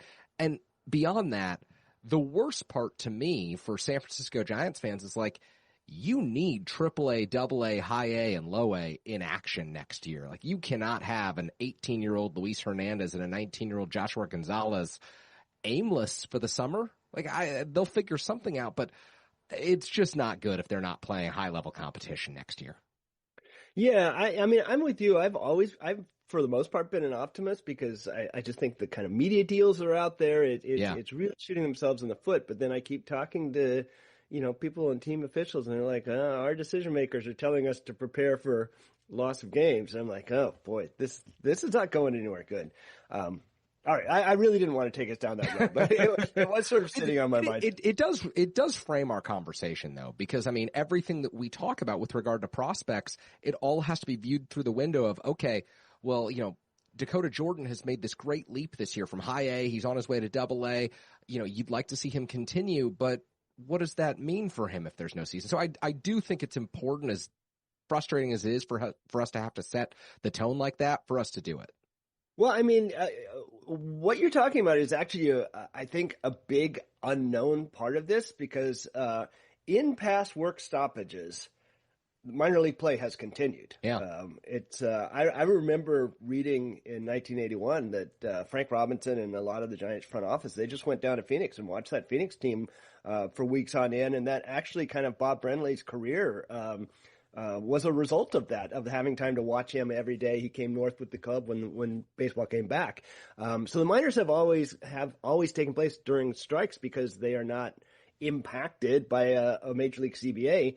But I do wonder, because this is going to be the first time that the minor leaguers themselves are a union operating on a CBA, which is also negotiated by the Players Union with MLB, if somehow they do get dragged into this. I don't think there's any legal foundation for that, but it's an unknown. We've never seen this before. Yeah, I could go down rabbit holes here. Okay, if you know that there's going to be a minor league season, do you actually not add Bo Davidson to the 40-man roster because the Rule 5 draft wouldn't happen, so that then he plays at AAA Sacramento next year? And then, oh, by the way, if Major League Baseball figures it out and they hold their Rule 5 base, then you select him to the 40-man roster. So there's a number of different talking points that we could really get into in off-season K-Rod. That is a huge, huge point, because the date for protection for the Rule 5 is before the lockout is going to happen. Yep. And the Rule 5 draft, of course, would be after the lockout happens. And I don't remember exactly what they did in 2023. If they came back and held it later, or if they just canceled it that year. But that is going to be a tricky decision point for the Giants, because they have a lot of names that they have to consider for the 40-man. Yeah. All right. Well, let's bring it back to the Giants on the field. You talked about obviously getting to see what a lot of these players can do. As just sort of a corollary to that, I also am going to be watching. And this is hard when, you're not winning a lot of games. But I'm going to be watching Tony Vitello's managerial moves to see how he adjusts in these last two months. There have been a lot of very sort of questionable use of resources by him in his first year. And I would like to see adjustments made by the manager as we go down the year. You'll use your roster more freely. See how he uses his bullpen. Those kind of things will be kind of important for setting up the future too, I think. Yeah, I think there's a line that I keep coming back to, and that's also because many of my friends have kept coming back to it from your last comments on K-Raj discussing the Giants bench this year being sponsored by the Witness Protection Program. That was a big hit in my group chats. People loved that, because I think it has also frustrated them as well. You see these guys who are just wearing down every day. Like Matt Chapman's on the IL right now after playing just every single day. Willy Adames has struggled at the plate, and he never gets the day off. And you need to use your bench. You need to use your 26-man roster and really the 40-man roster as well to your benefit. I mean, the game has evolved from the style and the way that the Giants won their World Series in 10, 12, and 14, and there can be commonalities with those teams. There can be common threads that Buster Posey tries to pull on as he builds future iterations of the San Francisco Giants, assuming he's still in that role. But you can't just run things where you got 6 starting pitchers for 162 games like they had in 2010. That's never going to happen ever again. And so you see teams think about okay, who's our starting pitcher 7? Who's our starting pitcher 8? Who's our reliever 9, reliever 10, reliever 11? How are we going to maximize their options? And I know that was very much a source of frustration among fans during the Farhan Zaidi era. But I think there are certain people who are kind of, you know what? Farhan and his crew may have been onto something. They didn't always pick the best players, but the strategy itself was relatively sound. Yeah, and I think a lot of people around the team have pointed out opportunities where they could have done that successfully. There's using openers in front of Adrian Hauser, of course, would make sense because of his terrible left-handed splits, and they've been unwilling to be creative or thinking outside the box. So it'll be interesting to see if that changes as well. The Giants outfield situation, which is not, this is not one of the easy answers for the trade deadline. There's no expiring contracts out there, but it kind of has a bunch of pieces that don't fit together all that well right now. Yeah. The Elliot Ramos, Victor Barakoto, Jung-Hoo Lee outfield alignment is entertaining in a lot of ways. Do they need to look at trading one of those young people? Is Victor Barakoto a person who can step in and be something like Elliot Ramos, and does that make him a trade chip? How do you think they manage all those bits and pieces out there. Yeah, this to me is kind of the underreported, underrated story of the trade deadline. Like everyone's talking about, obviously Luis Ariz and Robbie Ray and Tyler Mahle are probably gone. And then can they trade one of their big chips? Can they get out from under one of these contracts? But to me, Roger, it's how have they scouted their own 26-man roster and their own 40-man roster, and what determinations will they make moving forward? Because I don't think the current iteration of this Giants outfield on the 26 and the 40 is workable beyond the next few weeks. Like, I don't think you can just say, okay, Harrison Bader's going to come back at some point, and then we're going to put Jung-Hoo Lee in right, and then, Ramos is still in left, and I guess that means no at-bats for Victor Barracoto. Like, you have to do something. Is Drew Gilbert the player that you want as your left-handed platoon outfield for, the next 3-4 seasons? How do you think of Barracoto and Ramos as corner outfielders? Is Lee someone who they would consider trading, even though he means so much to the marketing department? I don't think you can let the marketing department dictate baseball operations moves and things like that. So I think that I don't really have any well-formed opinions on this subject because it's such a mystery to me at this point. But we should gain clarity, because if we don't gain clarity by August 3rd, I think it'll be a missed opportunity for the Giants as an organization to really set a path in the outfield for the future. And there are more options coming. I mean, more intelligently. I mean, Harrison Bader's presence kind of throws a monkey wrench into everything. And if they can possibly get themselves out of that deal, you'd have to eat all of it. Just eat it. Just eat it. Because he's not really helping anything with this situation by taking up at bats at this point. The Lee question is really interesting because his name keeps coming up in national conversations. It does. Jeff Passan just had something about him being a good fit. I agree. I mean, not only is he really important to the fan base, I mean, you can see how energized he makes the stadium, but really, as much as Buster Posey has talked about contact hitters the last 2 years, and not just Buster Posey. If you watch the MLB draft this week, the entire industry is really swinging towards contact. Guys who had contact questions fell down the draft this year. It's very clear that teams are looking for contact bats. It would be very strange to me for them to get rid of their only two real guys who can put the ball in play at the same time and be back to this sort of boom and bust, everybody's a strikeout or a home run kind of thing. That would be an odd choice, I think. I think so too. I wonder if they just project that there will be some more contact coming through the organization at some point. Like if they think, okay, 2 years from now we'll have Gavin Keelan at the major league level and there will be contact there. Or if they see other, and I know, but this is, I'm trying to think of it through the Giants lens, not through the rational Roger Munter lens. I'm trying to think of it the way that this organization views these guys, because I think you and I feel similarly there. So it's interesting. I get the sense that they can't trade them both. And if Ariz is gone, then Lee just moves up to the number 2 or number 1 slot in the order. And you move forward as Jung-Hoo Lee being a guy who sets the table, maybe a right-handed hitter next. And Eldridge, to me, he's got to be higher up in the order. I was doing the Giants pregame show before the All-Star break, Roger, and it was Saturday before the All-Star break. They're playing the Rockies. I'm reading out the lineup, and I couldn't help myself. I was like, okay, Devers in the 4 slot, Adames in the 5 slot, Eldridge in the 6 slot. Who does that help? Who does that help to have Bryce Eldridge hitting 6th on this team? Get him as many at-bats as possible. Hit him 2nd moving forward. The idea that he needs to be down in the 6th or 7th slot, we're 2 months past that.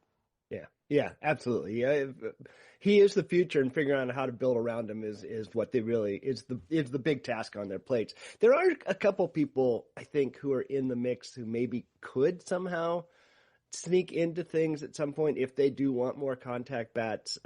Nate Furman has had a really nice year in Sacramento.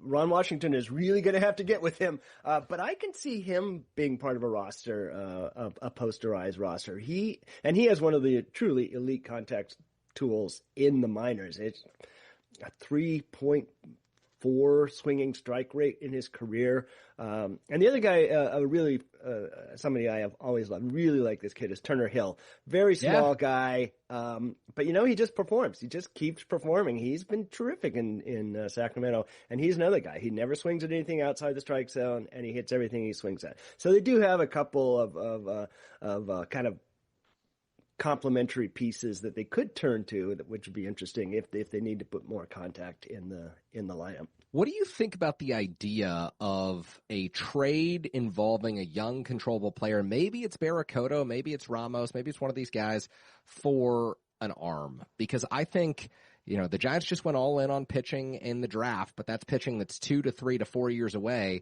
and it's completely unpredictable as to who, outside of Jackson Flora, will make the major leagues. I think Flora's probably got a great case to be in the big leagues within the next 2-3 years. But I think the Giants might be well suited to trading for a guy who, might project as a number 4, number 5, or projects as a reliever, and just saying, we believe in this arm, we believe in this stuff. Let's find a place for him on this roster. Yeah, I mean, it really goes back to what you just said about how well are you scouting your own talent. If they believe that Barracoto can replace the production of Ramos, and I'm not 100% certain about that, but that gives them an opportunity. And as much as, Casey Schmidt is a guy you could possibly use for that purpose too. I mean, he has certainly been a godsend to this team. He plays everywhere. He fills in wherever he's needed, and he's had a real breakout season. He and Barracoto both have, I think, sort of a little bust and boominess in their bat because they both have a tendency to get outside the strike zone. They never walk. Way too much. And that's, I think you're going to see Barracoto actually go through some of the same growth pains that Casey has had over the last couple of years would be my guess, just because of that same issue. But that does lead to a little bust and boominess, on their part. And you could say, is this Casey Schmidt's new baseline, or is this his career year? Yeah. And depending on how you respond to that may determine how you want to use him as a resource. It's fascinating because every decision the Giants made or were rumored to be considering in the offseason indicated the organization had no belief that Casey Schmidt was an everyday player. It went from, the Giants are in on Brendan Donovan to the Giants are in on Nico Horner, and that was some leverage probably to get Horner that extension that he got with the Chicago Cubs, to, they've got Luis Ariz on the 1-year deal, at least second base is shored up, and all of a sudden, the position that Casey Schmidt played the most last year and the position that he theoretically would have slid into and been an everyday starter at this year was gobbled up by Luis Ariz, who's going to be traded within the next few weeks. And do the Giants believe in this version of Casey? Do they think that the 27-year-old Casey Schmidt is going to produce like this for the next 4 seasons? Because I do think there's a world in which he becomes a 770 to 800 OPS guy playing plus defense for the next 4 seasons. But that's a gamble. And the other side of that equation is, Matt Chapman signed for the next 5 seasons or the next 4 seasons after this, and he's already 33 years old. I mean, that to me is just, it's tough that he's injured right now, because if he was playing, you would want to do everything you could to get out under that contract. And I know that Chapman's productive and he plays a great third base, but his timeline does not align with the Giants' timeline, in my opinion. Yeah, I mean, I will say, although it certainly seemed like they had very little faith in Casey Schmidt. I mean, what they did ended up being very, very positive for this team, because Ariz and Schmidt are probably the 2 best offensive players they've had all year. And knowing that they could fit Schmidt in around the edges of the lineup somewhere, and that people always get hurt, it did effectively lengthen their lineup, having that extra bat in there. So, whether it was truly a lack of faith in Casey, or in fact faith in him because they knew he could fit in the lineup somewhere, I do think, getting more bats than they quote unquote needed has turned out to be in their favor. Yeah, definitely. Yeah, it's all a puzzle. It's all a puzzle. And I hope that on August 4th, Roger, we can put some of these pieces together, because right now, I look at this team and I don't see a team that should be 41-55. And yet every game that I've watched this season suggests that they're lucky to be 41-55. Well, they don't pitch very well. That's a great point. Maybe we should talk about the pitching staff. In a matter of weeks, Robbie Ray is going to be gone. I would assume Tyler Mahle is also going to be gone, and he's actually, comported himself fairly well. Somebody out there who needs innings to get to September is going to want him. That's going to give us 2 open spots in the rotation. Who do you want to see taking up those starts? Well, I think Whisenhunt's got to be one of the guys, and I don't necessarily believe in Whisenhunt long term. I think I'm probably one of the people who's lower on Carson among people who talk about the Giants farm system and study it closely, but I think you've got to give him the opportunity. He's been at AAA for 3 years. Like you can't be at AAA that long and not get the major league reps, not get the opportunities. So decide whether he's a starter, decide whether you see him in the future as a reliever. Maybe if he's a reliever, he can crank it up to 96 coming out for an inning at a time. There's a world in which he's an okay second lefty in your bullpen. I don't think he has the stuff to be the first lefty in the bullpen. I take Eric Miller stuff every day over Carson Whisenhunt, but you need to give him an opportunity. And the other guy, and I have not followed his season at all. I've just seen him when he's come up, but I've not looked at things. Blade Tidwell had the stuff when they acquired him last year, and I don't think you can just give up on stuff very easily. Like I think with Whisenhunt, you can say, if it doesn't go well, 3 or 5 starts in, okay, let's try it out in the bullpen. With Tidwell, I think you kind of have to press forward as he is going to give us innings at some point because he can go 97, 98. The breaking ball's been good at times. It isn't always good, but it has been good and has the potential, if he can lock it in, to be really good. And I just don't think a Giants team with the arms that we've seen in the bullpen this year can give up on Tidwell as a regular contributor on this major league staff. To me, if you go into 27 and Tidwell doesn't have a role, it's kind of a player development failure. Yeah, and I would agree with you. Those are the 2 arms that I think you want to see in the rotation in August and September.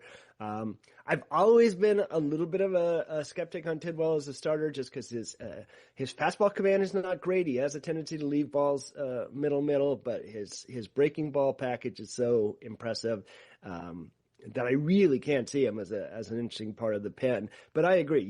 You throw those innings and see what he can do. And Whisenhunt too. I tend to think Whisenhunt's a good guy who can, be at the end of a rotation and give you, consistent 5-inning starts, and that's fine. They have a few too many of those guys. Yeah, a lot of those guys right now. Is not great.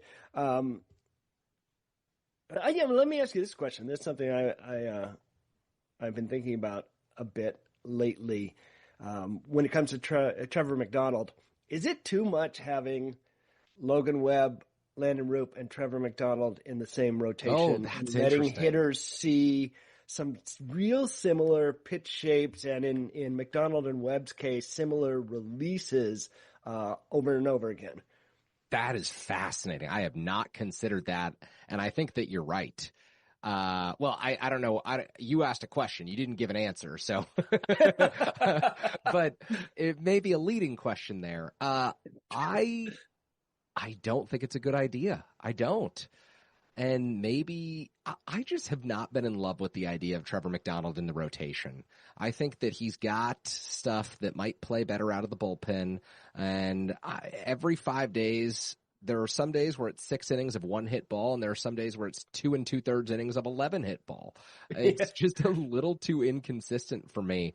And you can make the case that a guy who goes 6 innings and gives up 3 or 4 runs every time out is a 5th starter, but I would rather have more dependable, reliable, projectable production than someone who is hit or miss every time out. And so far this season, it's felt like both McDonald and Tyler Mahle have been hit or miss every time out. So the arm angle is a really interesting point to me.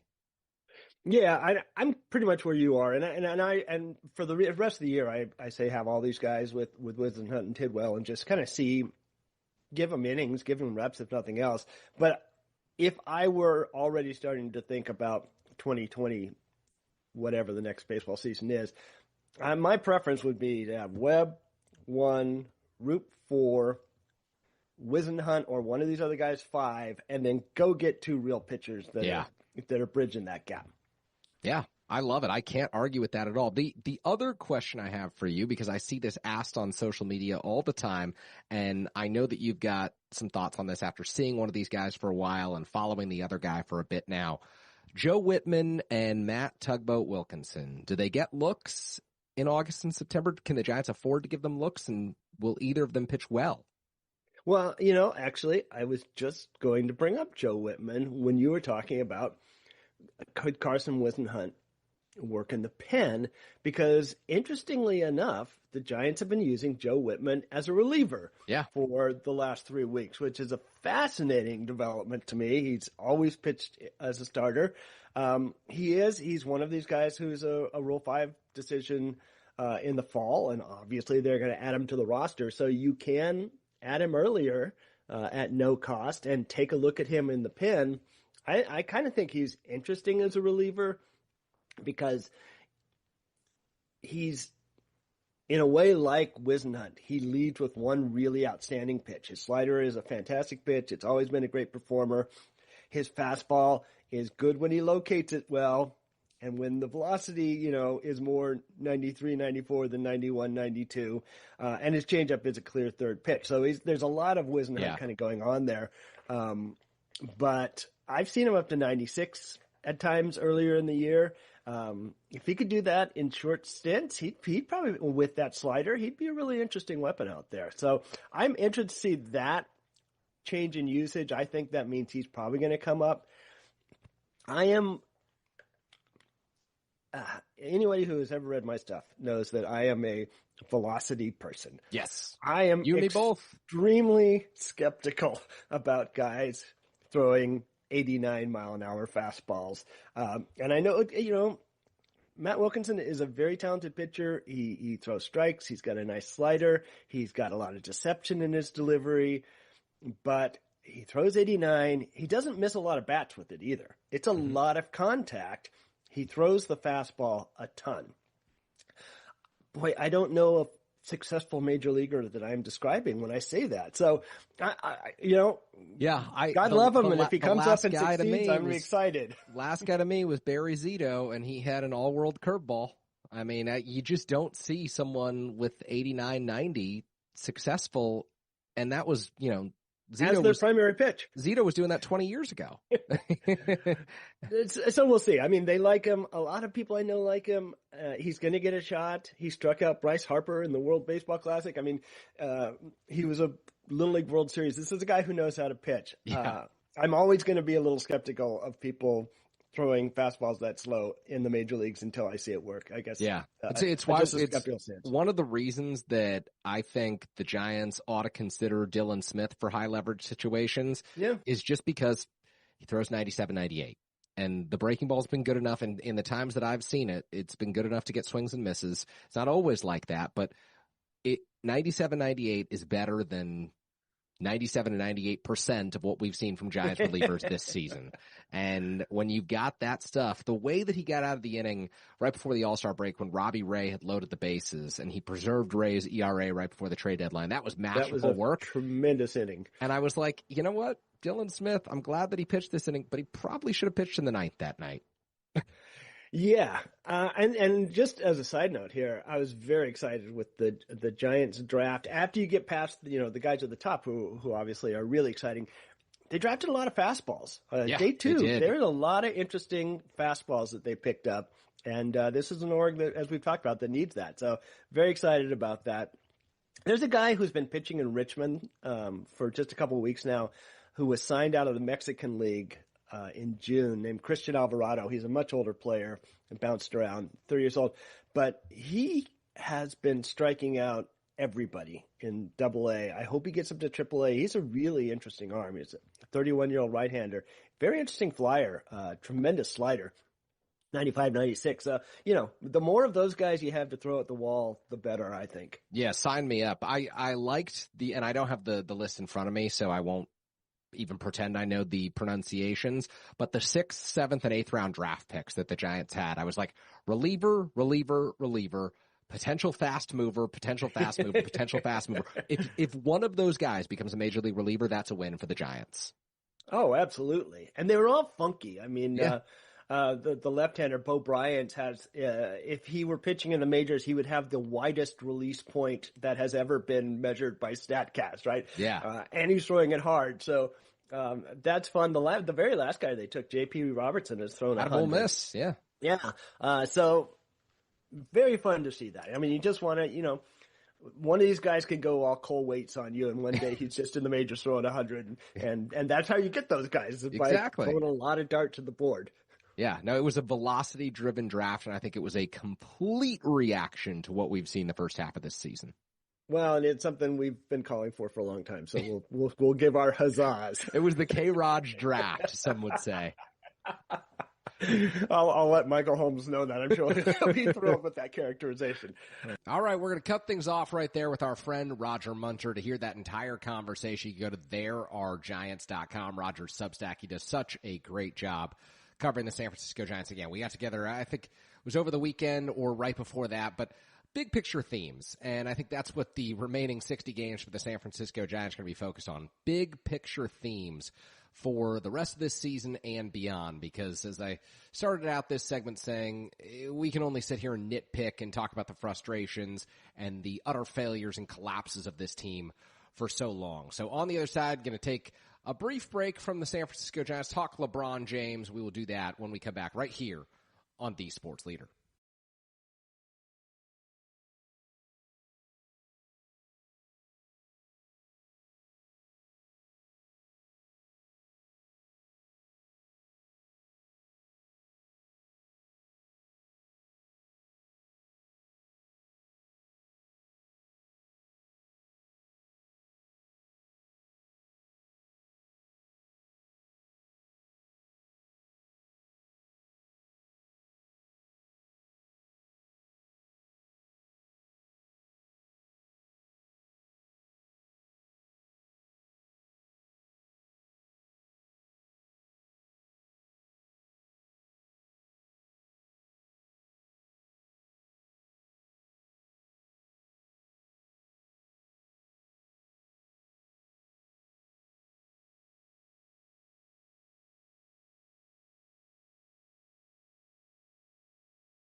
The nighttime is the right time for Sports Phone KNBR. Let's f***ing go on the sports leader. Streaming live on YouTube at KNBR 1045. All right, we are back here on Sports Phone KNBR. Kerry Crowley rolling with you this evening until 9 p.m. Appreciate those of you still tuning in ahead of the Major League Baseball trade deadline coming up on August 3rd. I want to thank our friend Roger Munter. Of course, he and I taped our Giants podcast, the K-Raj podcast, a couple of days ago, and we've got Connor Grossman coming up next. But before we continue our Giants discussion, and so much of the Giants discussion these days is not centered on the field, but really the moves that Buster Posey and Zach Manassian are making in the front office. It's Wednesday, July 27th, and we've got to do, it's Wednesday, July 22nd, and we've got to do our obligatory LeBron James update. Well, the King has still not signed, entering his age 42 season, 24th year in the NBA, and there's growing speculation. I've started to see this online in the last 24, 48 hours that no signing really is imminent, despite the Miami Heat social media team setting up a YouTube mock press conference that they later had to delete the link and said that they were just practicing in case LeBron James signed in Miami, returning to the Heat.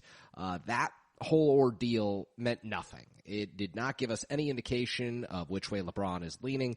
And I've seen on social media that there's this theory going around that a lot of people think LeBron won't sign until after August 6th, which, why August 6th? Well, that's the day that Anthony Davis becomes extension eligible with the Washington Wizards, a Wizards team that feels as if it's building something. It is, growing a nice young core, that they've got Davis in the building. They can use him as a key piece in coming seasons to start contending.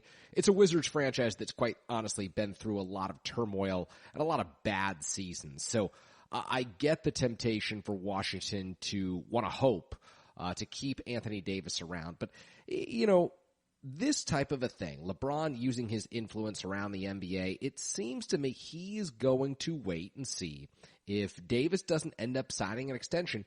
Maybe a team, say the Golden State Warriors, could pull off a trade for Anthony Davis. And again, it's the same hypothetical deal that's been discussed since really the beginning of the summer before free agency, where, the Warriors would have to send would have to send Jimmy Butler, Moses Moody, a couple of picks, in exchange for Davis, get another player who is older, who is injury prone, who you're not going to guarantee that he's going to be available a whole lot, and bring him in and give him an extension for multiple seasons to help satisfy LeBron James and convince him to sign with your franchise for the 2026-2027 season. And maybe that's pie in the sky for LeBron. Maybe that's just his hope, his wish, his dream to reunite with AD on the basketball court. And what better place to do it than with Steph Curry and Draymond Green with the Golden State Warriors? But to me, there's actually an incentive for him to wait this out, because it's not as if there are other dominoes that need to fall for LeBron James right now. It's not as if he's waiting to see if the Warriors can make some big move other than Anthony Davis, if the Cleveland Cavaliers can make some big move that make them a more enticing destination. Like, LeBron's got all the information available, and for the most part, every meaningful free agent has found a home, and for the most part, every meaningful player who's going to be traded this offseason, led by Jaylen Brown from the Celtics to the 76ers, those deals are done. Like, that is set in stone.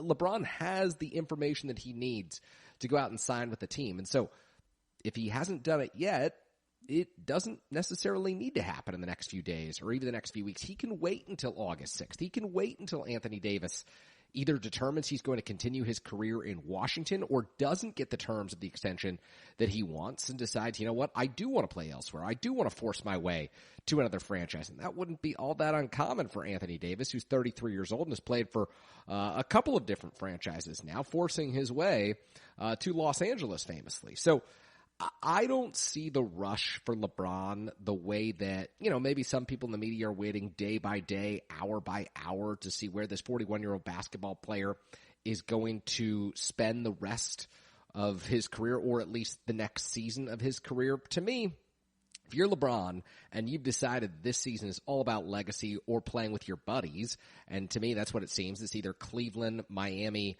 or potentially Golden State. I am not buying the 76ers rumors as much as Bob Myers seems to want to land LeBron in Philly. It just doesn't seem to me like a place that he'd want to end his career. I think going home to Cleveland makes a lot of sense. I think that Miami on some level with the Giannis addition, returning to South Beach, that makes some sense. One final decision for LeBron James.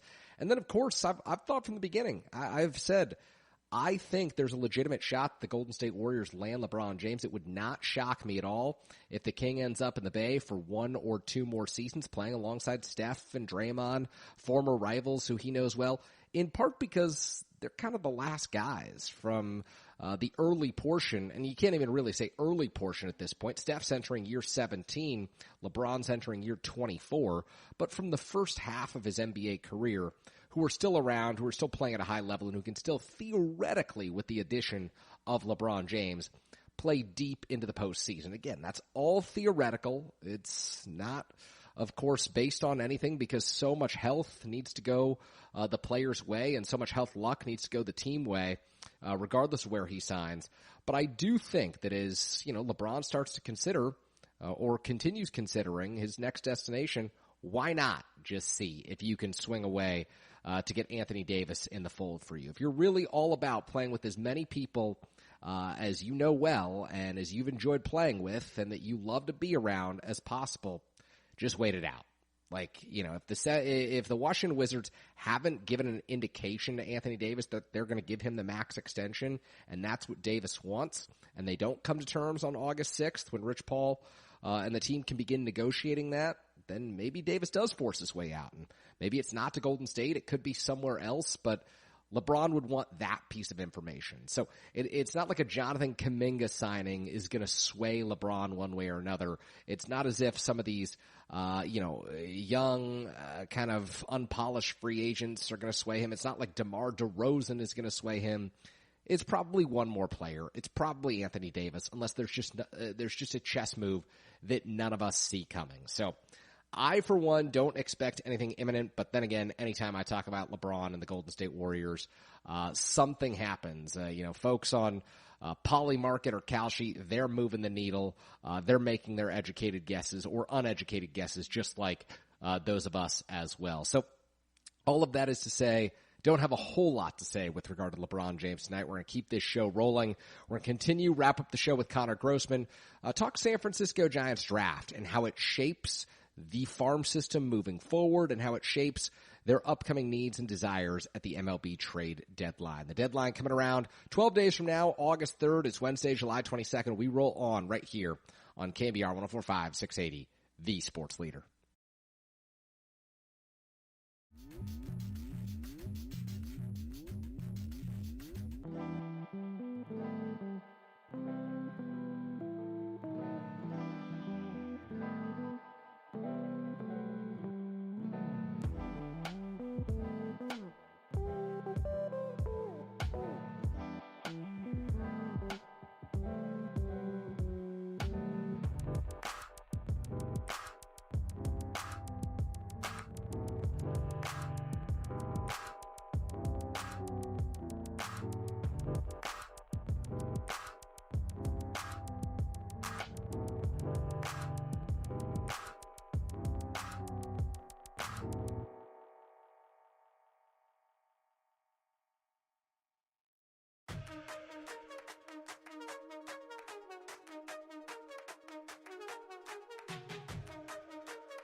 Sports Phone KNBR keeps rolling live from the KNBR Casino Matrix Progressive Jackpot Studios. Casino Matrix Progressive Jackpots are here. Where are you? Just drop in. Please play responsibly. 1-800-GAMBLER.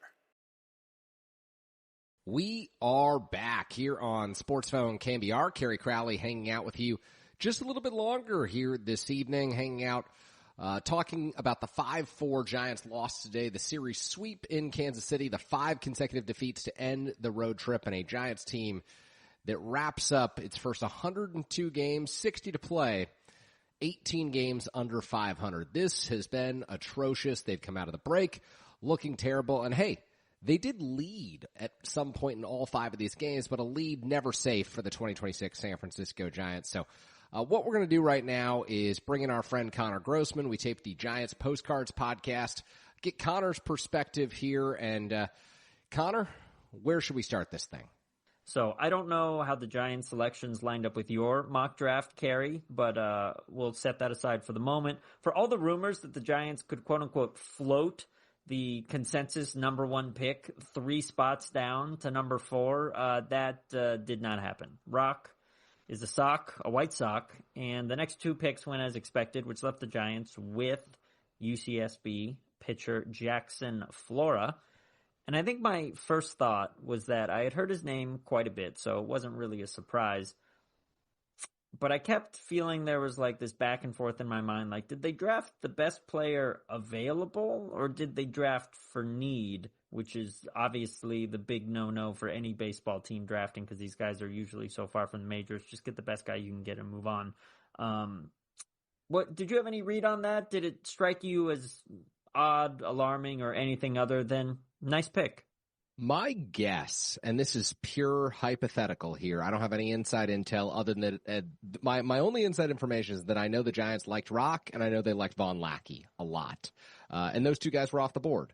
So didn't know much about Flora in terms of how they felt about him, didn't know much about how they felt about any of the other players. My guess is they probably had Flora grouped in the same camp as, say, Eric Booth Jr. and Jacob Lombard, the other players who were rumored to be going to the Giants. Mm-hmm. And I think there were probably split factions among the scouts who were like, you take Flora, you take Booth, you take Lombard.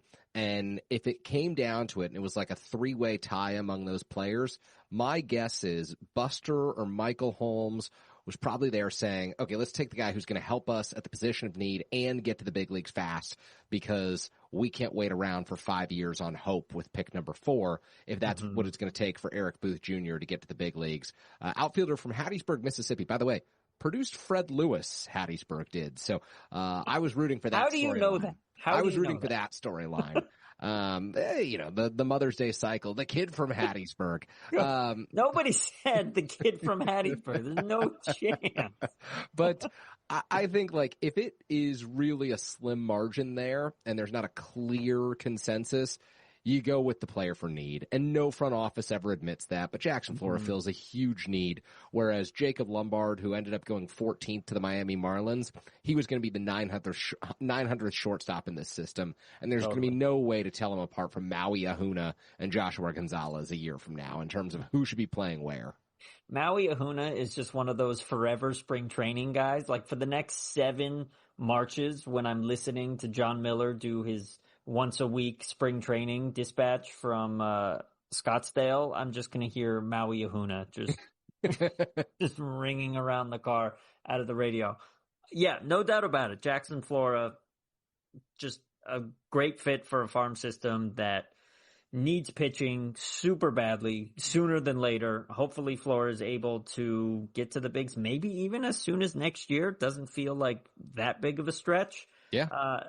The other part of it that just left me thinking, like, this is just like so Giants. What? He went to the same high school as Brandon Crawford, grew up a Giants fan. Gotta grow up a Giants fan. Right. I'm reading a tweet here from Justice De Los Santos who said, Flora listed off some of the usual suspects when asked about his favorite Giants: Brandon Crawford, Tim Lincecum, Madison Bumgarner, Matt Cain, Ryan Vogelsong. But he also gave a shout out to Jeff Samardzija. What do we do? What about Jeff Samardzija? Friend of the pod. Friend of the pod. Did you catch any of these comments? I was not involved in any of that, but I will say I can kind of understand the Jeff Samardzija thing from Flora because Samardzija was a huge guy, like 6'4", 6'5", very physical pitcher. And I'm sure that someone along the way was like, you know what? You play your cards right, you can have a big league career just like Jeff Samardzija did, Jackson. And because Flora's about that tall? Yeah.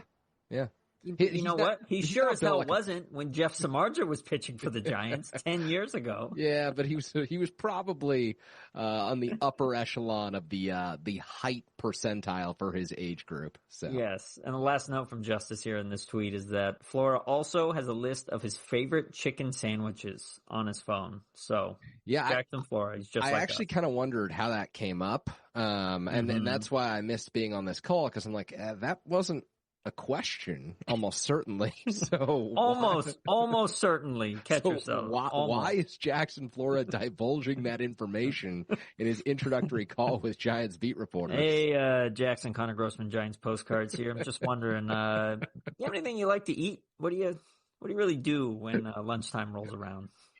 That's good. That's very good. It would not be the most ridiculous question asked at some of these media availabilities, I'm sure. No. Were you, I think you alluded to this in our last conversation, were you live on the air during the draft? I was, which was tremendous. It was such a great experience. I was doing the KMBR pregame show, and it set up to where I could read off the picks live, which let's take a step back here, a quick pause. Congratulating Major League Baseball on another successful draft. The first 10 picks, not the first round, the first 10 picks were live on Peacock. And Commissioner Rob Manfred mispronounced Rock Chalowski's last name. He said Chalewski, which is certainly not how it's pronounced. And then after 10 picks, you had to flip over to MLB Network to go watch picks. I want to say it was 11 through 25 because that marked the end of the first round this year. And then you had to go back to Peacock, but a streaming version of it, or MLB.com to catch the remaining picks on the first day. So for anyone who wanted to watch the draft, it was an incredible experience. And because I was at KMBR live on the show, KMBR doesn't have a Peacock subscription, so we couldn't pipe in the audio. Unsurprisingly, not in the budget for the sports leader. Did you have any nerves? Did you have like a little draft board prepped in front of you? Did you consider that Rock could be floated down to the number 4 pick? That Rock could be floated down to the number 4 pick when Rock ultimately signed for like $1.5 million under slot with the Chicago White Sox. Not a great rumor there for whoever was peddling that. But yeah, I did consider it, and then the draft began. And then when Vaughn Lackey went 2, I was like, okay, wait a minute. There's a chance that Grady Emerson slides to the Giants at 4. The shortstop from Fort Worth, Texas, of course, for those of you draft nicks out there.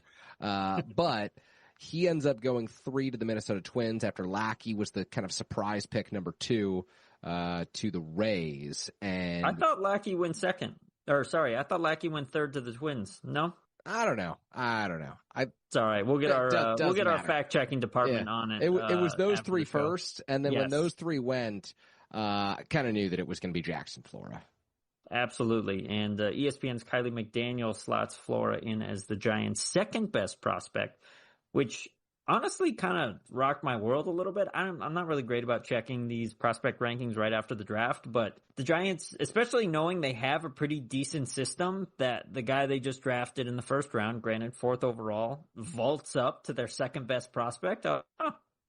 Okay, sure. Seems like something maybe more likely to happen like 3 or 4 years ago when the farm system was a little more in shambles, but okay. All right. Good pick. Yeah. That brings us to the Giants' second pick, in which they got Carson Bowman, a high school pitcher, using the pick they got from trading Patrick Bailey. He slots in now as the Giants' 7th best prospect, according to ESPN. And the only thing of note, and I texted you about this, Kerry, is that Carson had his internal brace procedure. I guess Tommy John light is kind of what it feels like in 8th grade. Yep. 8th grade. Yep. Reporters are now sharing 8th grade medical history updates. Yeah. And he's from rural South Carolina, which is where my brother-in-law is from. And my brother-in-law, his mom works in the healthcare system. Okay. And what I can tell you is there's not a whole lot of healthcare infrastructure in rural South Carolina, based on what my extended family is telling me. And to have an internal brace procedure, I hope that this guy, this kid, when he was 12 or 13 years old, was working with like Dr. James Andrews or Neil ElAttrache, and that his parents were looking out for his future, and they saw this in the cards all along. Because I don't know that you want just Dr. Z out there in rural South Carolina doing the old internal brace procedure in 8th grade. You think they do that at urgent care in rural South Carolina? You know, he throws a curveball, his arm hurts, they pull him off the mountain. It's like, oh, buddy, we got to rush you to the hospital. It's internal brace time. Yeah, I think when I hear the Giants drafting a high school pitcher, honestly, drafting any high school player, I think of it through a personal lens where I guess I didn't play with any incredibly outstanding athletes in high school, and certainly I wasn't one myself, but like just the gap that must exist in athletic ability from what you are in high school, and I almost don't care how good you are, to what it takes to be a good major leaguer. Like the journey just seems so long and so winding, and maybe a little less so for a pitcher than a hitter, but I don't even really know, because it seems like the straightest path for a high school pitcher to the big leagues is to just keep throwing as hard as you can for as long as you can. And if you can make it as a starter, great. If not, we'll turn you into a reliever. And maybe that's a version of the fast track of getting to the bigs as a high school pitcher. Now, counterpoint, Kyle Harrison, he navigated that journey just fine and is continuing to in Milwaukee. Madison Bumgarner, was he high school draft pick? He was high school draft pick, forewent his commitment to North Carolina, where he told me that he would have been in the same rotation as Matt Harvey with the Tar Heels, and that would have been pretty dominant. But I don't really see those two getting along. You know that Bumgarner almost quit baseball when he went to rookie league in Arizona? Why? I think that's relatively well known, but he was homesick after the Giants drafted him 10th overall, and Bobby Evans had to go down to Arizona and convince him to stay in the organization. It was like, Madison, you're going to be in the major leagues one day. Just stick with this. Wow. That's crazy to think that somebody that high up in the organization has to fly out to like placate some unhappy first round pick teenager. Was I know. to quit. I mean, that's crazy. I mean, I guess I just wonder like how vocal he was about it. He just doesn't seem like the kind of guy who's picking up the phone and being like, hey, Bobby, like, I'm done. I feel like it would be more like quiet stewing, and maybe someone calling Bobby be like, hey, man, we're kind of worried about this first round I think that's probably what it was. I think that's probably what it was. Yeah. Matt Cain, last point, high school pitcher? Yes, high school pitcher out of Tennessee. I believe Cain was born in Dothan, Alabama, but he was 25th overall. And this was... I don't even know guys' jersey numbers, and you're telling me their hometown. He was born in Dothan, Alabama, but he was pitching in a small town in Tennessee. And I know that this was the beginning of the run of the Dick Tidrow specials, because Cain was 25th overall in 2002, and at the time... it kind of surprised everyone that they went with Matt Cain. It was kind of like, whoa, who? This guy? And he was in the big leagues by 20 as well, which was... he did get called up. If you've seen the early Matt Cain highlights of like 2005, he is young. And Matt Cain's still young. He's right. Still... I know. He's still... Right, but I know what you're talking about. Just not a single thread of facial hair on that man's face. And I don't even think it was because he was shaving. He still had like baby fat on his face at that time. He had not finished puberty by the time he was pitching the big leagues. But Tidrow goes from Matt Cain to being a prominent voice insisting that Tim Lincecum was going to make it as a starter, because there were people who were like, this guy's going to break down or he's going to be a reliever. But he was like, the ascent is going to be so great and so fast in the farm system that you just have to trust me here. You have to go with him. And then 2 years later, 2007, they go with the left-handed high schooler out of North Carolina, 10th overall, when a bunch of people wanted a college bat. Like a lot of people in the organization at the time were like, come on. We're doing 2007 Giants draft talk right now. Yes, 2007 Giants draft talk. People were like, this isn't working anymore. This is bad. And I forget who was in charge of the draft at the time. Maybe it was Tidrow who was in charge of the draft. But the Bumgarner draft was his last draft in charge. Giants made a switch in amateur scouting. Barr? John Barr takes over 2008, and John Barr, I can't say lucks into Buster Posey, but essentially lucked into Buster Posey because the Orioles would have taken Posey 1 had they not taken Wieters the year before. Right. And then it was the Rays who took what? Like Gordon Beckham? Gordon Beckham, number 2. Yeah, forever right, Giant. Posey. So, yeah, John Barr, congrats, pal. Hall of Famer on a silver platter. And by the way, John Barr in the 4th round that year did take Brandon Crawford. So it was pretty good draft for John Barr. I once asked John Barr a question the summer of 2016 when I was covering the Giants. Crap, I can't remember who they took. I think that was Chris Shaw, maybe was the first round pick. 2015, they had 2 first-round picks. It was Phil Bickford and then Chris Shaw. 2016, no first-round picks, famously forfeited because he wanted to sign Jeff Samardzija. So Jackson Flores' favorite. 52nd overall, Brian Reynolds out of Vanderbilt. Okay. Oh, wow. Actually, okay, that's crazy given that Reynolds is like a real guy now. But I couldn't remember who they drafted, but I could remember asking John Barr, like, hey, who would you compare Brian Reynolds to as a big leaguer? I had heard some talk about Hunter Pence. I had this long word salad that I shared with him, and he responded very curtly, I don't really do comparisons. Yeah. Yeah, that sounds like a draft guy. Yeah, cool. This is reminiscent of a couple of years later. I'm covering the 2019 draft. The Giants take Hunter Bishop, and Hunter Bishop says, I'm kind of a cross between Cody Bellinger and Christian Yelich. Hunter Bishop, you ain't a cross of nobody. But I actually feel bad for the guy because his injuries derailed him. He was good. Yeah, I know. It's not his fault, but no. Here we are. Is he still in the org? No, I think he's retired. Well, I'd like to join him, frankly. That leads us to, again, let's round out Carson Bowman. You have any notes on this guy that you shared on the air other than his middle school medical history? No, I do think he will be a fast riser and will stay a starter. And I think the majority of pitchers the Giants drafted, this was actually a reaction to what they've seen at the big league level this year. They drafted guys who they know will be relief pitchers. Like some of these guys will come to the organization and start right away, but beyond the 4th round, I think everyone they drafted, they know will be a reliever one day. Interesting. I wonder how often teams do that because I have this perception that every guy is drafted as a starter and then they'll keep him there until the wheels fall off. And then it's like maybe not a last resort, but after they have their run as a starter, it's like, all right, let's try in the bullpen. Strategically placing guys in the bullpen from the jump seems a lot smarter and seems like a way to get a guy to the bigs a lot faster. Yeah. And we'll see what they do, but it's the particular relievers in my mind are 6th, 7th, and 8th round. Knoxsteam, which I'm sure I'm butchering that last name, but the guy out of McNeese State in the 6th round. Bo Bryans in the 7th round, who has a crossfire delivery a la Ryan Walker from the left side up to 97, 98 with that fastball. And then not Bo Bryans, but Cody Brash in the 8th round, I think, out of Louisiana Lafayette, who is a over the top, like straight over the top fastball at 98. Okay.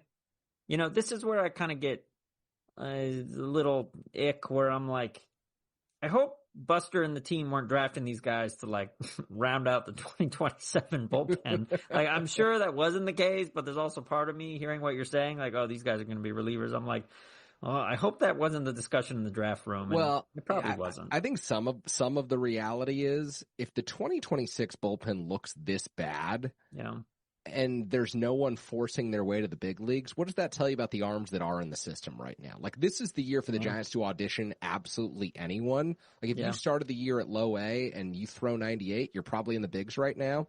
But the Giants don't have any of those arms in the system. So they just needed to go all pitching and find someone to be the next Cole Waits, as dim as that sounds. The next Cole Waits? Yeah. Where is Cole Waits? Exactly. Yeah. Dude threw 100 and got to the big leagues, had Tommy John, and I don't think he'll be back in the big leagues. Well, you allude to the Giants needing the rest of the season to be open mic night on the bullpen mound, and we'll get to that in a moment. But let's round out one more note on the draft. The other notable pick, Barry Bonds' nephew, Peyton Bonds. Skipping over Caden Wachter, but go on. What's his name again? Just Caden Wachter. All right. Well, we paid our respects. We wish you a successful minor league and hopefully eventual major league career.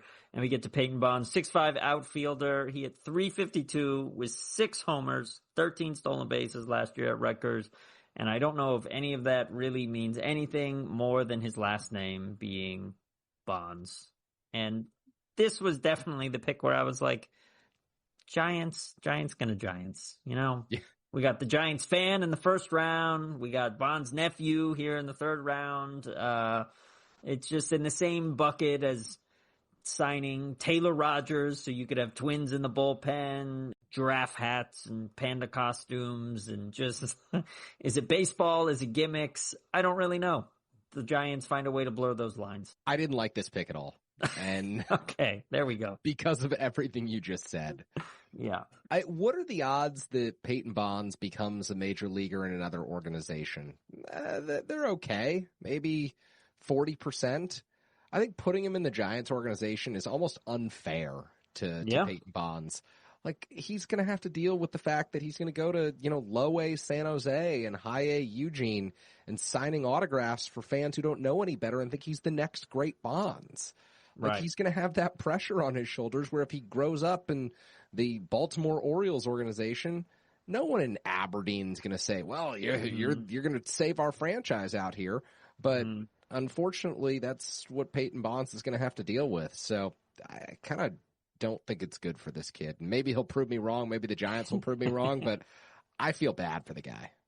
It's actually a really interesting point you bring up there, because when I was at Syracuse, we drove out to Auburn, New York, small little town, to go to an Auburn Double Days game. I believe they were in the national system, so that I could do a feature story on Mariano Rivera's son, who was also a pitcher. And I can't say I have vivid memories of that game or that day, but to your point about him being in the Giants, Bonds being in the Giants org, having to sign autographs for Giants fans as a member of the Bonds family, I can't recall there being much fanfare about Mariano Rivera's son being in the lower levels of the Nats minor league system. It was just like, he was just like a guy with the familiar name, but nothing more. But it won't be the case for Peyton Bonds. But so the other day, right after this happens, right after the Giants add Peyton Bonds to the organization, the Astros and the Brewers pull off a trade, sending Lance McCullers to Milwaukee.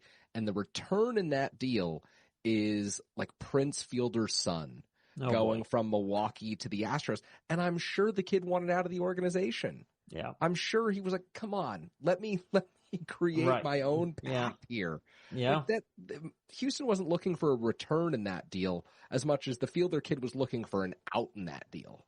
Yeah, honestly, looking back on our conversation starting on the draft a few minutes ago, the fact that I brought up Jackson Flora was the best player or drafting for need or something else, that's the real question that should be asked here with this pick, is that was Peyton Bonds really the top guy left on the Giants board, or was there something else at play here? Yeah. I don't know, but I think it's totally fair to wonder. Yeah, I mean, he was ranked 81st overall by MajorLeagueBaseball.com, which that's like the 18th prospect database that I would use. But so you could justify the pick there by saying, he was 9 slots below, clearly the best player available. But still, I also don't love, then this is just me, there's probably a million points of data in the industry that says otherwise, but I don't love taking guys from the Northeast. I like taking guys who've played in warm weather. We want some year-round players. I do. Okay? I do. Right. Our Northern California baseball season started in January. Okay? How many Northeast colleges are producing big-time talent on an annual basis? UConn's had a couple guys. George Springer made it to the big leagues, but just like not a huge surplus of. The only thing I can think of is Mike Trout being from New Jersey. That's all I got. Well, he was high school. So okay, well, in some ways, even worse. He was a high schooler, spent his years in the Northeast, and whatever happened to that guy, I don't know. I'll bring this part of our discussion. Generational talents are different, but if you're playing at Rutgers, you weren't a generational talent. Shots fired at the Bulldogs.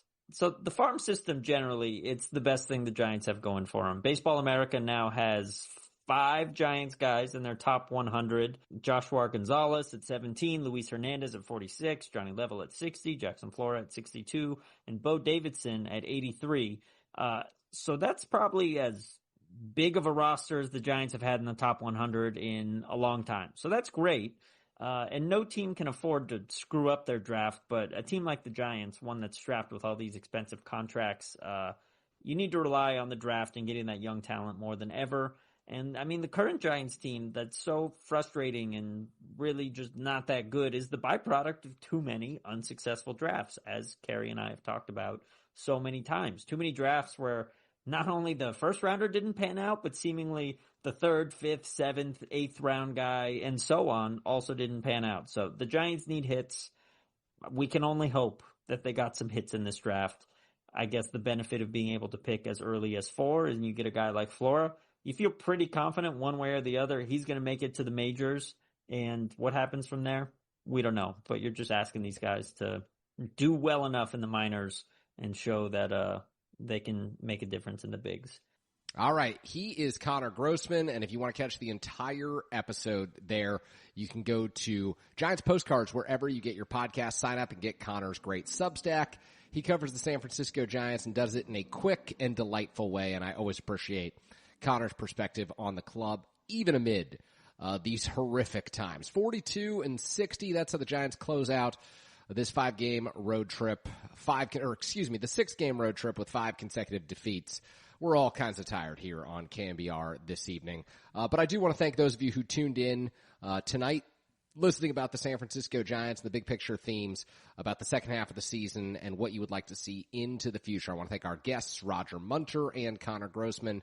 And of course, our producer, Ryan McCarthy, does a great job behind the scenes, keeping things running smoothly. I'm your host, Kerry Crowley. We got Giants baseball back on the radio on Friday evening, if you so dare. They host the Angels and the Brewers on the upcoming homestand. A lot happening for this San Francisco Giants team ahead of what should be a trade deadline where no one is safe, save for Bryce Eldridge. I'm Kerry Crowley. This has been Sports Phone KNBR. Thanks so much for listening right here on The Sports Leader.